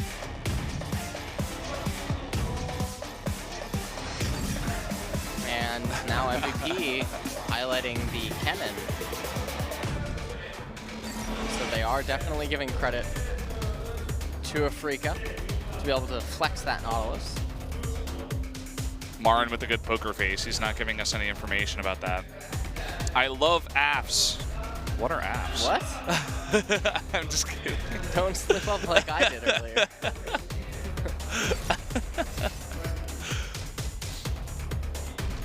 Now Vladimir being highlighted by Afrika. And it is banned away.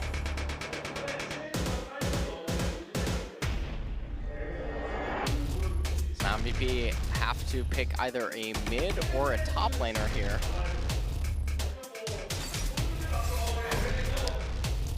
Oh, looks like Renekton is being hover right now. And the Croc is coming back.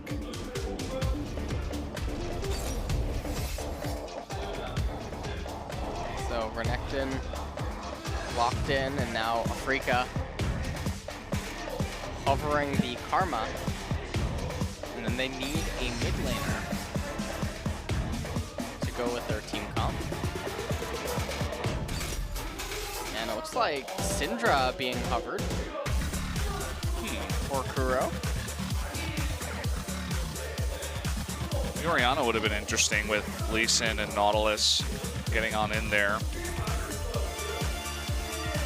Can add to the CC, but they're just looking for that long-range CC and damage output from the Syndra. And let's see the response here from MVP. Ian, very strong Ahri player. Immediately it gets hovered. Will they pick it up though? And there it is. There is the lock-in. So we will be seeing Syndra versus Ahri in the mid lane. So the team composition for MVP, if Renekton can manage to get ahead early up in top lane, he's definitely gonna be quite difficult to shut down and control in the mid game. But with the way that their team comp is drafted, they're looking for an explosive mid game, whereas Afrika, they're a little bit more rounded out, but heavy emphasis on the Syndra. So the Syndra is an integral part of their team composition, and Kuro really needs to get ahead. He needs to make sure that he gets an advantage and that he can ride it out. It's going to be interesting to see if he can do exactly that. If you guys are joining us late and you want to go ahead and tell your friends about this, it's the tiebreaker match between Afrika and MVP, which will decide who gets to pick side selection for their wildcard match in the playoffs. These two teams are going to be going head-to-head in a best-of-5, I believe it is, or it could be best-of-3 in the wildcard. I'm not 100% sure about that. I'm going to have to look that one up, but taking a last look at the lineups. Nautilus, Lee Sin, Syndra, Varus, and Karma versus Renekton, Rengar, Ahri, Ashe, and Lulu. So, let's see what MVP can do with this team composition. Yeah, excited to see the Rengar coming out here. We haven't seen him much today. And let's get into the last game of the night. It is going to be MVP versus Afrika.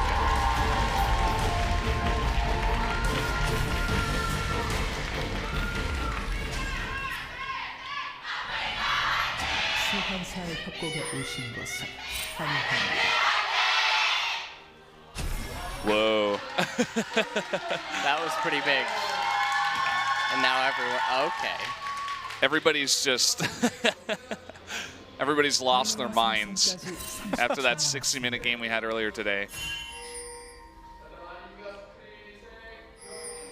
But seriously, I mean, fans didn't come, they didn't have to pay for tickets for this one. It was just free entrance. Kind of is that true? Yeah, they could just walk on in, and I know it's getting late here. I mean, this match right now is starting at 11:45.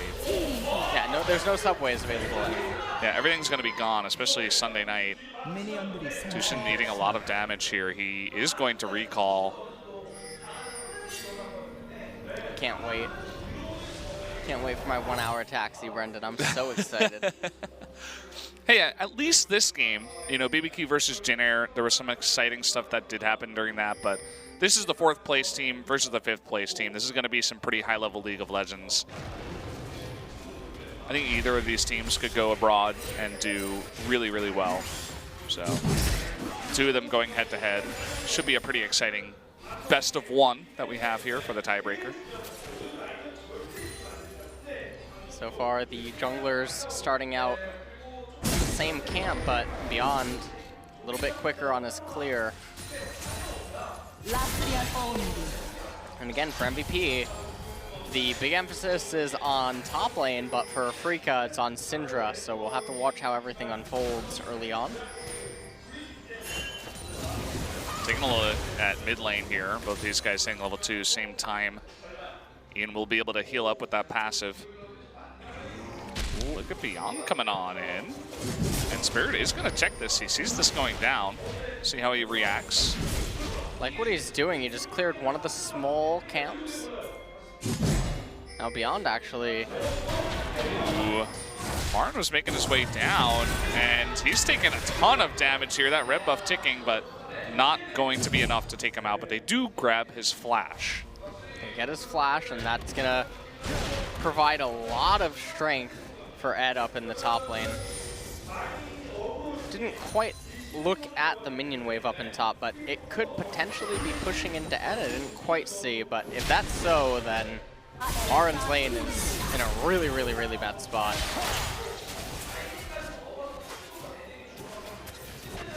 Both the supports taking a beating down in that trade.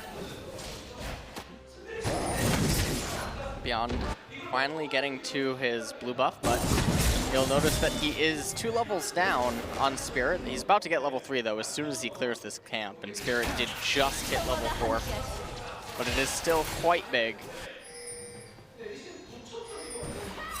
Nice word there by Ian to spot if Spirit was going to come down through that area.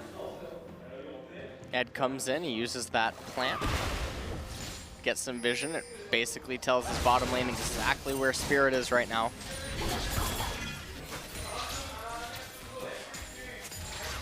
You can see that even though Tushin was forced to recall and he wasn't there for like the very beginning of when that lane started, still Kramer and Tushin are winning that bottom lane fight by a decent margin. I mean, it's going to be 31-25 at just 4 minutes and 15 seconds. So already 6 CS ahead, not counting the 1 that Tushin actually picked up.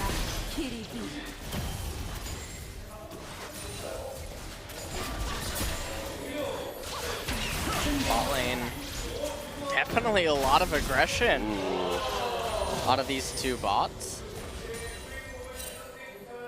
Kramer kind of leading that fight himself. Really nice combo of abilities to output that much damage. Maha forced to use another one of his pots. You can see that he went longsword pots. So he does have some pretty good sustain, even though he's having some trouble in the lane. Whereas Kramer did go for the Doran's Blade. Only has the one pot.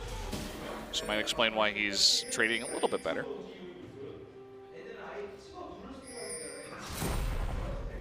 Right now up in top lane, Marin not having the best of times. He's down 12 CS at only 5 minutes. See the double Doran Blade for Ed. Means that he's happy to take extended trades and then just heal all the way back up.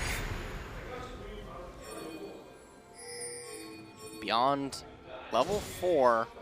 So it's not like he's gonna have super threat. Oh Ian. Man, the exhaust comes out. Oh, he's gonna go on it. Spirit able to get that kill.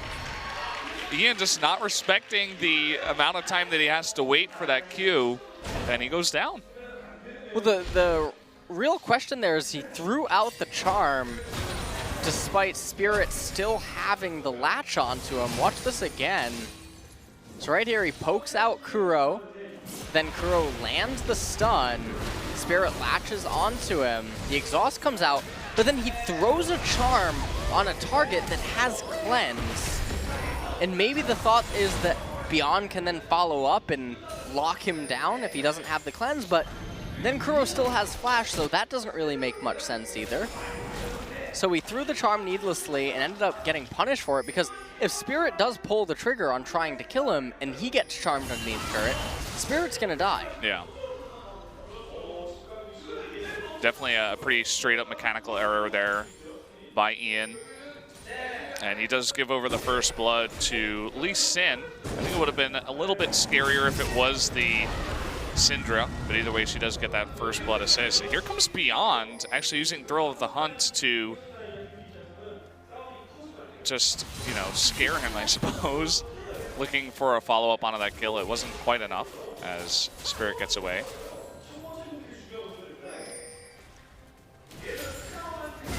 Now the question is, what can MVP do right now, as they don't have too much available to them. The next big opening will be when Maha hits level 6 in bottom lane, but Beyond's not going to be on that side of the map for that, and Ed doesn't have teleport, so it would just be a isolated 2v2.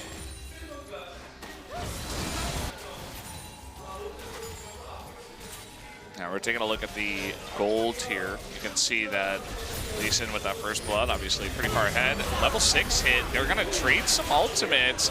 And both of these ADs actually going pretty aggressive. It looks like Kramer is going to eat the most amount of damage there as Max was chipping him down and Ian was making his way down. So forces that heal out from both of these guys. Ian, he's looking for a potential dive.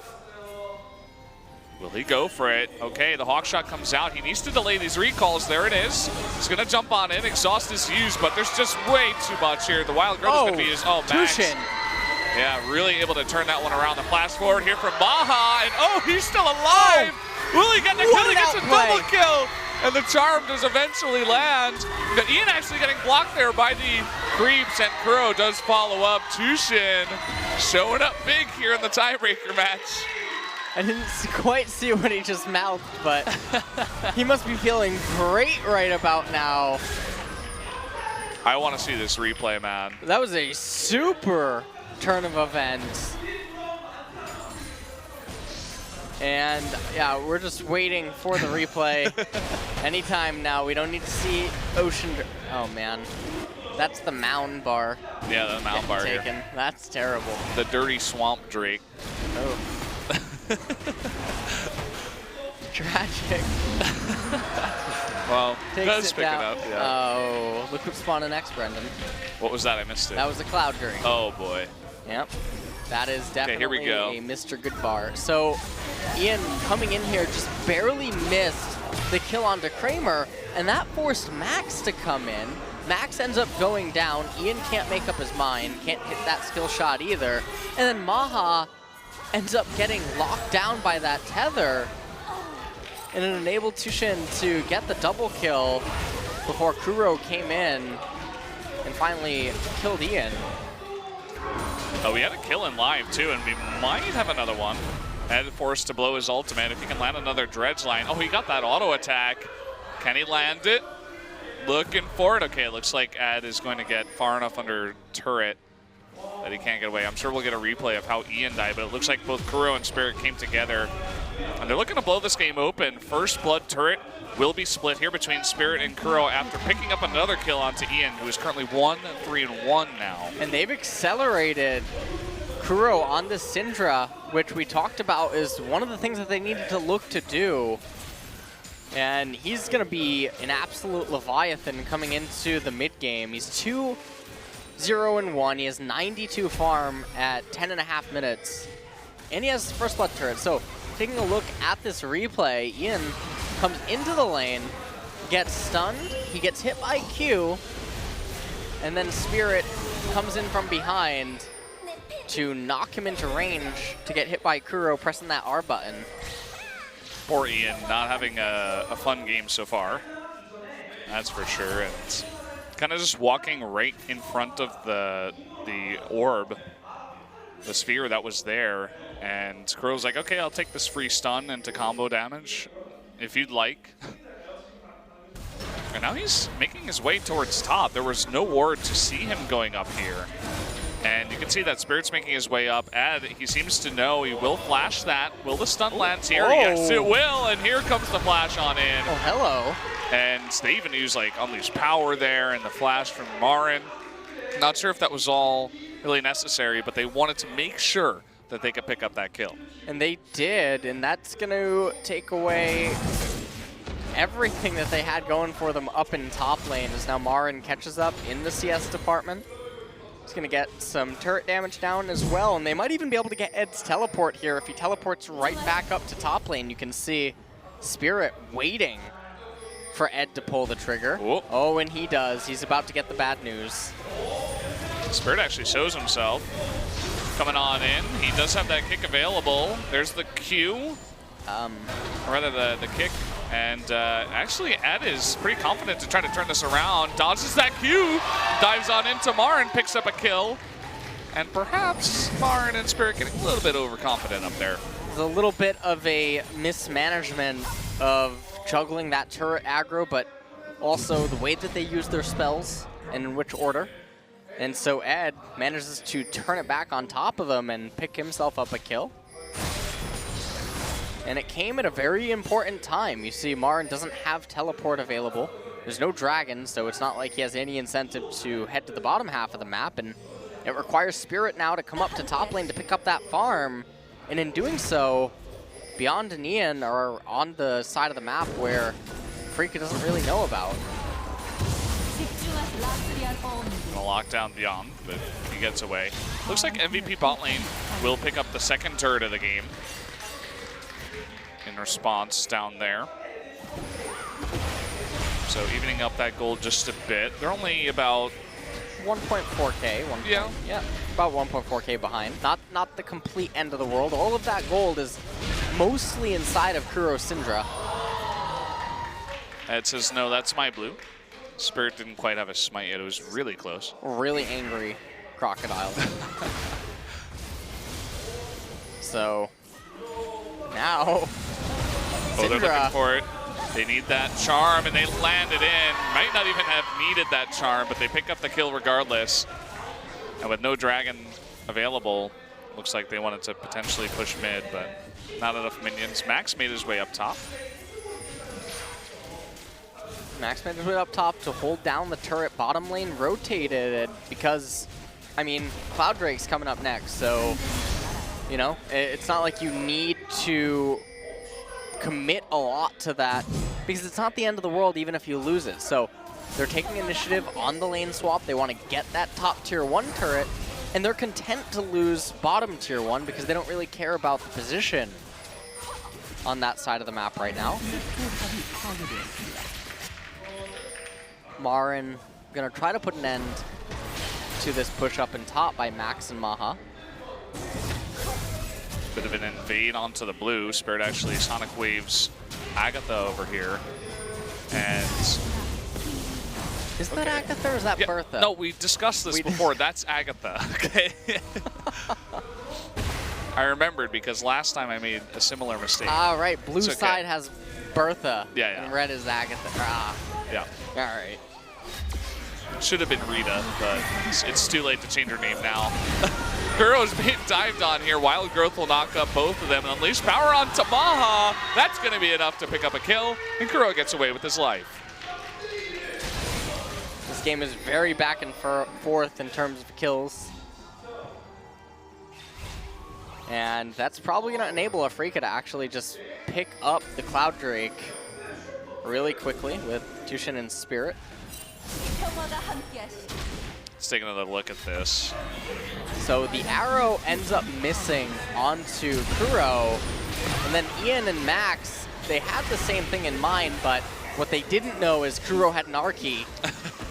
So they thought it was removed, but they were wrong. They thought it was removed. He managed to find it. They thought the Syndra rework had been in this patch, but that's in 7.8. Oh. Yeah.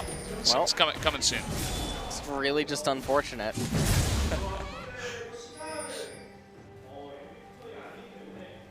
So there's a lot of kills in this game, very early on. I wouldn't say that these teams are playing too rash or boldy or anything like that. I feel like it's just kind of the way the game has went. As you said, I think it's pretty important to try to get side selection, try to get blue side potentially, unless they've got something really crazy planned. Because every game will matter, and getting any little edge obviously is pretty nice. Well, speaking of edges, how do you feel about that second Ocean Drake? Oh yeah.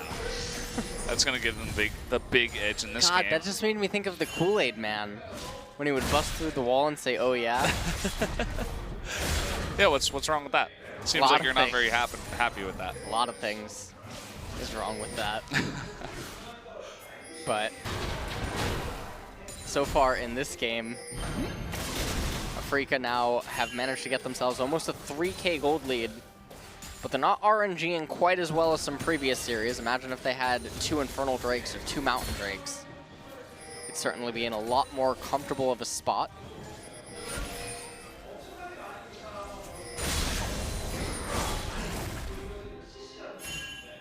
Right now that Syndra is still super big and can, for the most part, delete 4 of the members on MVP almost single-handedly, so they have to be extremely careful in any sort of a dance or a stagnation period where there's no objective up and they're basically just trying to posture and move between lanes, because if Kuro ends up catching someone out, things can get very ugly. They can very easily lose an objective, and Rift Herald right now is even an opportunistic objective in the next 2 minutes. You see just how scared MVP is right now of this Kuro, of this Syndra, end of this Kuro on the Syndra. And they're just going to be able to siege this turret, all of those spheres in the front. They're just like, no, we don't want any part of this. Redline is landing, and you can see Marin's taking even pretty good trades against Ed with all the armor that he's been able to stack here.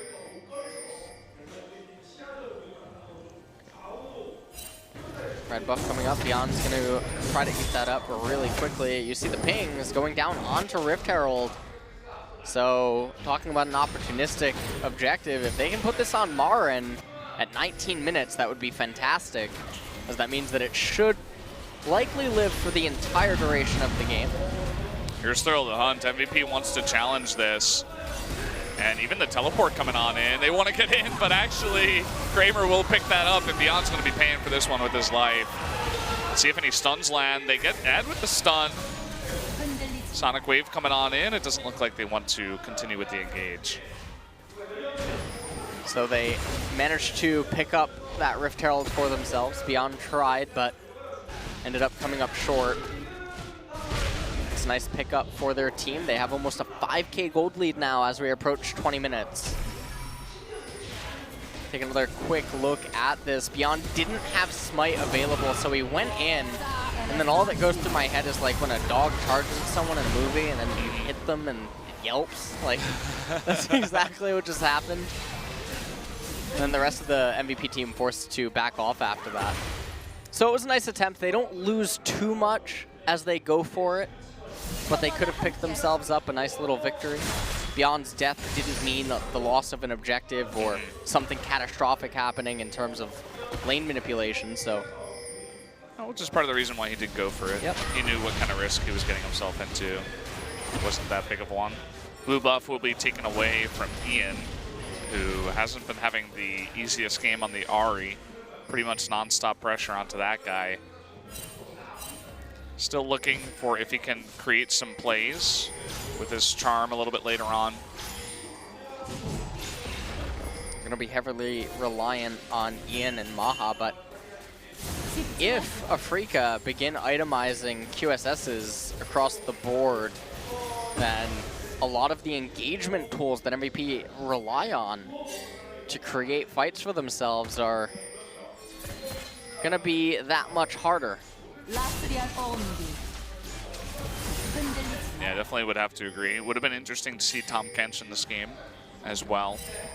Perhaps the bot lane wouldn't have gone as well, but would add another layer of safety against this kind of semi-pick comp that MVP has got going on. Looking at the gold gaps across the board, 1,000 between 80 carries, 2K between mid laners, and then almost 1K between junglers, so that's basically where all the gold difference is tied up.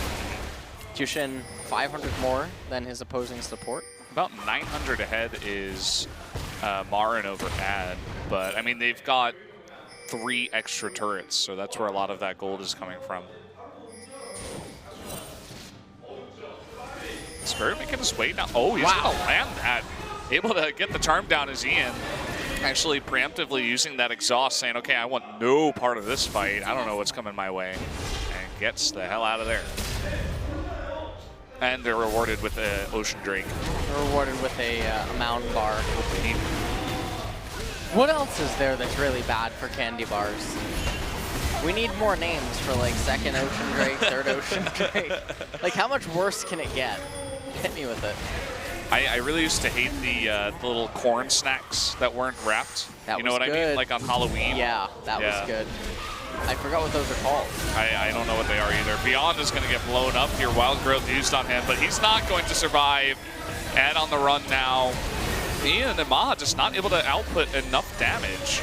Charm has come out, but everybody has enough survivability on the side of Afrika to just eat a bunch of that damage. And taking out Beyond, they're beginning to move towards that Baron as there's no smite on the side of MVP. Now this should be a relatively easy pickup as MVP, they don't really have any form of AoE or anything. Max actually counters himself using that blasting plant. Can he be a hero? Okay, No. not today. He's going to get Kuro'd instead, and that will be the Baron going over to Afrika. Spirit able to smite that one up. They accelerate ahead to an almost 8,000 gold lead now. As MVP are trying desperately to stabilize the game, but have been unable to. Yeah, let's take another look at this small fight here. So Max was trying to set this up and Kuro was having none of it. Hit a 7-10 split. Oh, yeah. Killed Max really quick, and then the rest of MVP forced to back off. Yeah. And what I think this match is really about is MVP, they get O2'd by SKT, which forces this situation. They didn't want to play this tiebreaker anyway. And then they come in here and they're getting smashed by Afrika, the team that they have to play in the wildcard match. What does that do to your mentality going into that wildcard match? Are they going to be ready to face up against this Afrika team that looks stronger and stronger every day? Well, this match today makes it seem like that won't be the case. Well, doesn't seem like MVP are having that much success with this type of team composition against Afrika. And so when it comes to the best of series, they're really going to have to think about how they want to approach that. I believe it will be on 7.6, but Galio is disabled. So unfortunate there. Yeah. Galio is now like the, oh yeah, Kool-Aid Man champion coming on in to defend his allies. No one wants to think of the Kool-Aid man. I just wanted to bring that up to you again, Ellis. Just make you think about it once Thinking about those commercials, like in hindsight, I think that's actually like really weird. Well, Beyond's going to be locked up here again. Ed was trying to come in for the flank, and looks like he's going to be burst down too. The Wild Growth coming up, and he just get a 4-man knockup, but Maha gets jumped upon. Spirit, he wants more where that came from. Charm is going to miss. And Afrika, they're just kind of having fun with this one now. In the base with the Baron, they will push the mid inhibitor here. They're breaking into the base. They're going to get the inhibitor for sure. And with Maha and Beyond down, okay, Marin's saying we're going to get some more.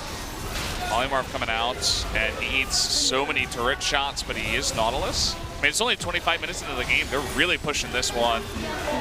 Marin is still alive, even after all this. Ed is going to eat it. And it seems like now Afrika is going to back off after taking down one Nexus turret. And they can be super happy, though, with everything that they just managed to capture for themselves. Looks like everyone's going to take the blasting plant into blue. I'm going to pick that up really quickly.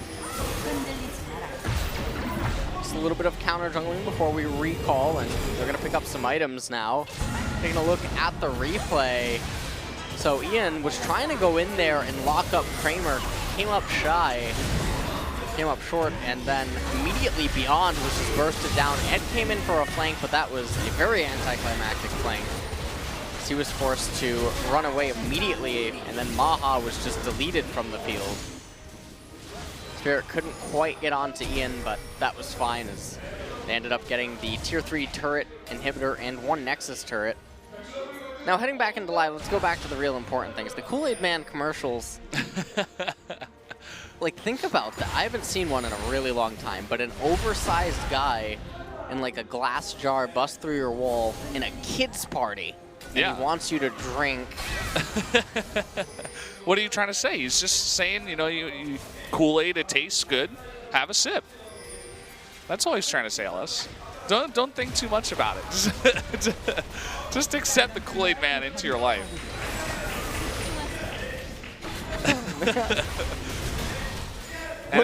Even if you don't want to accept him, he still comes through the wall. He's just going to break on through it. You don't really have a choice. If you want some more excitement in your life, we got a second Cloud Drake coming up. MVP, they want to engage here. They find Kuro, who immediately cleanses, and Ed now eats a Sonic Wave. Will he continue on in? Ian is trying to land that charm, but it doesn't come through. Marin, the big guy, he's coming on through. Depth chart's going on in the Flash and the Dredge line. Immediate response here from Max with the Wild Growth, and nobody on MVP will die. But still, Afrika very healthy as they continue to push on into this base. And the Nexus turret at about 60% HP, but Afrika setting their attention on the top inhibitor turret. They're gonna get the inhibitor now. And they might just actually decide to wait for minions and go for the kill. Or they could turn their attention towards bottom lane or Cloud Drake. Think about that. Think about the possibilities. Well, if you had to choose between one, I'd say go for bottom lane. I don't want to see that Cloud Drake.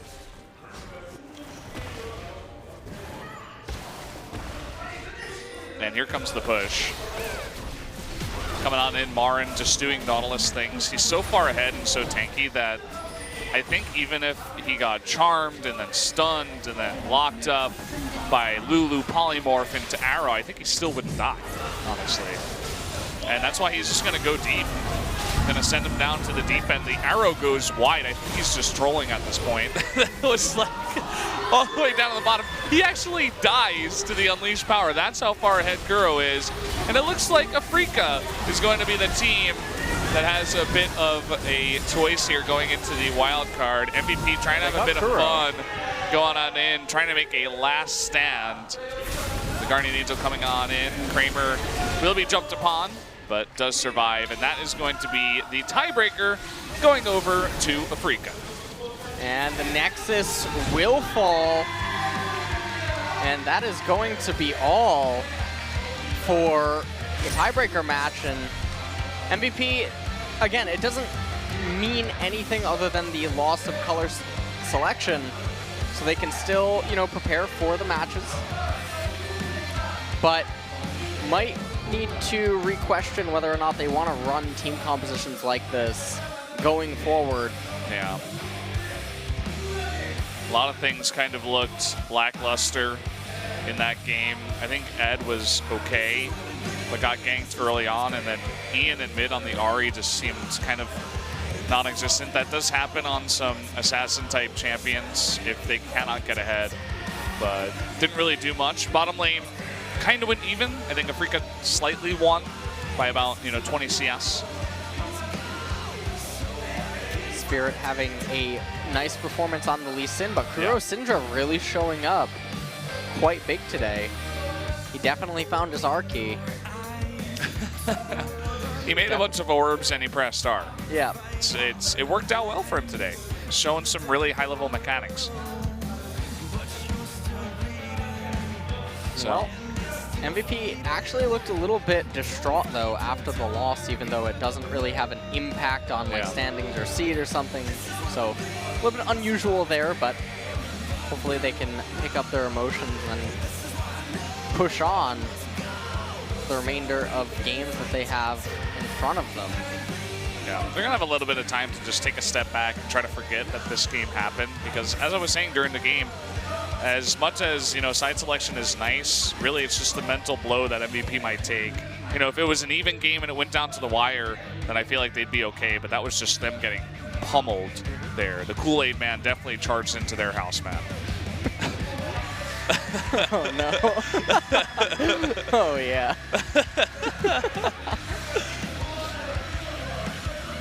There's a Kool-Aid man himself on Nautilus. See if we get any replay before this concludes. Yeah, I don't know if there's going to be an MVP interview or what. I don't think so. I guess not, because there's no MVP points. Yeah, and I think it's kind of silly. It's like, oh yeah, well, we played pretty well in the tiebreaker. It would just be like, what are you guys thinking going into the wild card match, basically? You can like ask him one question. Yeah. But it looks like we're going to the desk now, so we'll see you guys in a bit.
We're back here at the analyst desk, and I'm not sure what we're going to go over, as there doesn't seem to be any MVP interview, but I am joined by Bino to help out with the interpretation.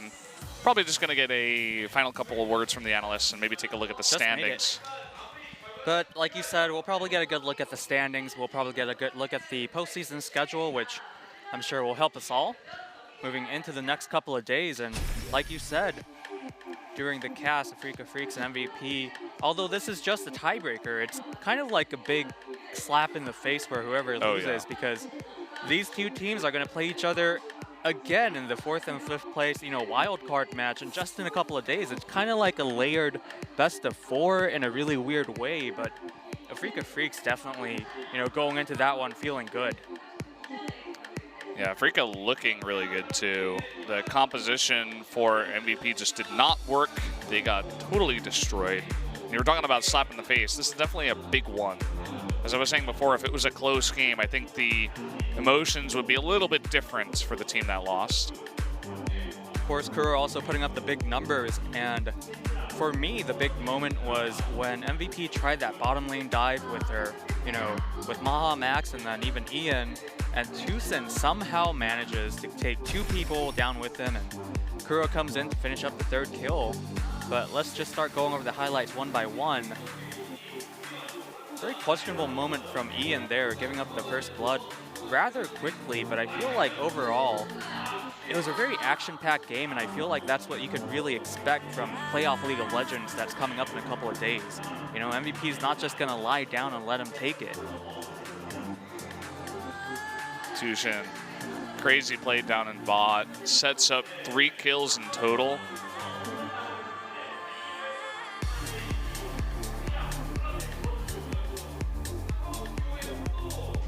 And this is when it looks like MVP's trying to do something, and Maha just gets all the power of Syndra unleashed on top of him. That's right. Although I do like that, again, they're trying things, and I feel like this is what you could really expect. You know, when it's high stakes and teams want to make sure they advance and even have a shot at potentially winning the whole season. Of course, we also saw another very daring Baron pick. As soon as the jungler goes down, they just go straight to it. Of course, Afrika and MVP, they've been watching that earlier game from the Jin Air, series. Might find a little motivation there, but very fun to see. MVP trying their hardest to bring it back, but Maha just disappears. They were too far behind from this point. Afrika just rolling with it like a freight train.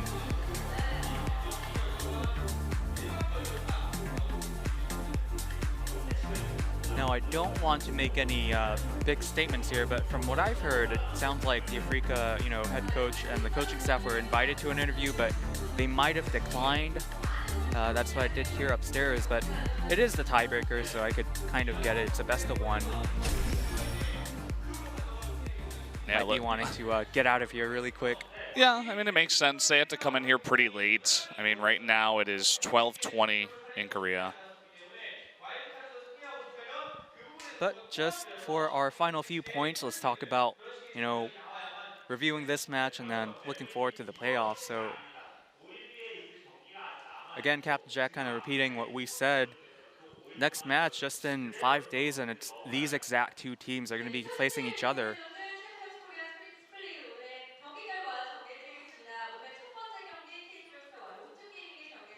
So these were the matches that happened tonight, and that's going to finish up LCK Spring for the regular season. It was really fun so far. SPOTV is going to get one of these playoff days. I think it's the second one after the wild card, so it'll be KT against either MVP or Afrika, so it'll be fun to do that. Make sure you guys catch the playoffs. I think we're going to get a look at the schedule here in just a second. Let's see what we have here. First, the standings. As you can see, Afrika is in 4th, so they do get the side selection there for the wild card matchup against MVP. And the winner of that plays against KT, and the winner of that one plays against Samsung, and the winner of that plays against SKT in the finals. Overall, I think, with the conclusion of the regular season, it kind of turned out how everybody expected, right? The big 3, everybody definitely got that right. Only potential surprise, the Samsung Galaxy, towards the end of the season, managed to make it to 2nd. Yeah, really turning it on, taking out SKT 2-0. Another surprise maybe was that Longzhu didn't do all that well. Having Prey and Gorilla fly, kind of a disappointing second half in LCK Spring. So maybe they're going to have to go back to the drawing board. MVP also really showing up. So this is a look at our schedule. You can see the wild card is going to be on Saturday. That's going to be Afrika versus MVP casted by OGN. Then we do have our match there next Tuesday. And that will be KT versus the winner. And then the Saturday is April the 15th. That will be a best of 5. All these things will be best of 5 except the wild card match on Friday. And that will be Samsung versus whoever wins in the playoff round 1. And then, of course, the winner of playoff round 2 goes to the finals to face off in a best of 5 against the #1 team here in LCK Spring, SKT. And I feel like you really don't know what to expect from just looking at that, right? A lot of these teams have been fantastic around, but there's also some that raises some questions. Will they be able to solve some of their problems? Will they be able to do their homework and show up for the postseason? So, very exciting season overall.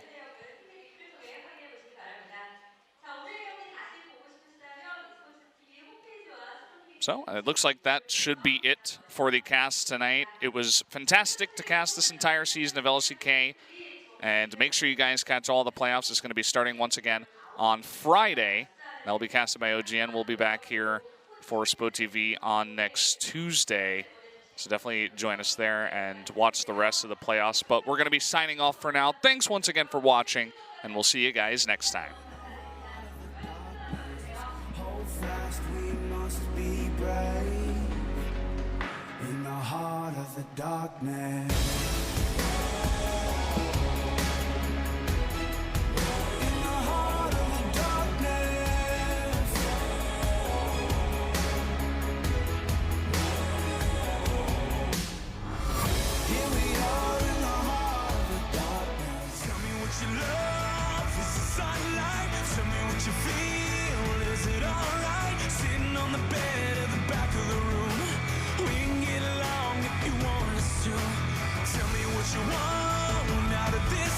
Tell me what you say when the mood's right. Sitting on the bed in the back of a room. We can hit it off if you want us to.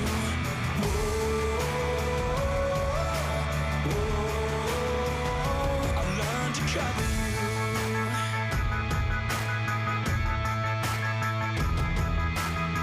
Some girls like the boys who are fast. Some girls like making it last. Who are you? Some girls got so much to prove, but those girls got nothing on you. Who are you? Who are you? Won't you tell me now? Won't you tell me now? Tell me what you love, is the sunlight? Tell me what you feel, is it alright? Sitting on the bed at the back of the room. We can get along if you want us to. Tell me what you want out of this life. Tell me what you say when the mood's right. Sitting on the bed.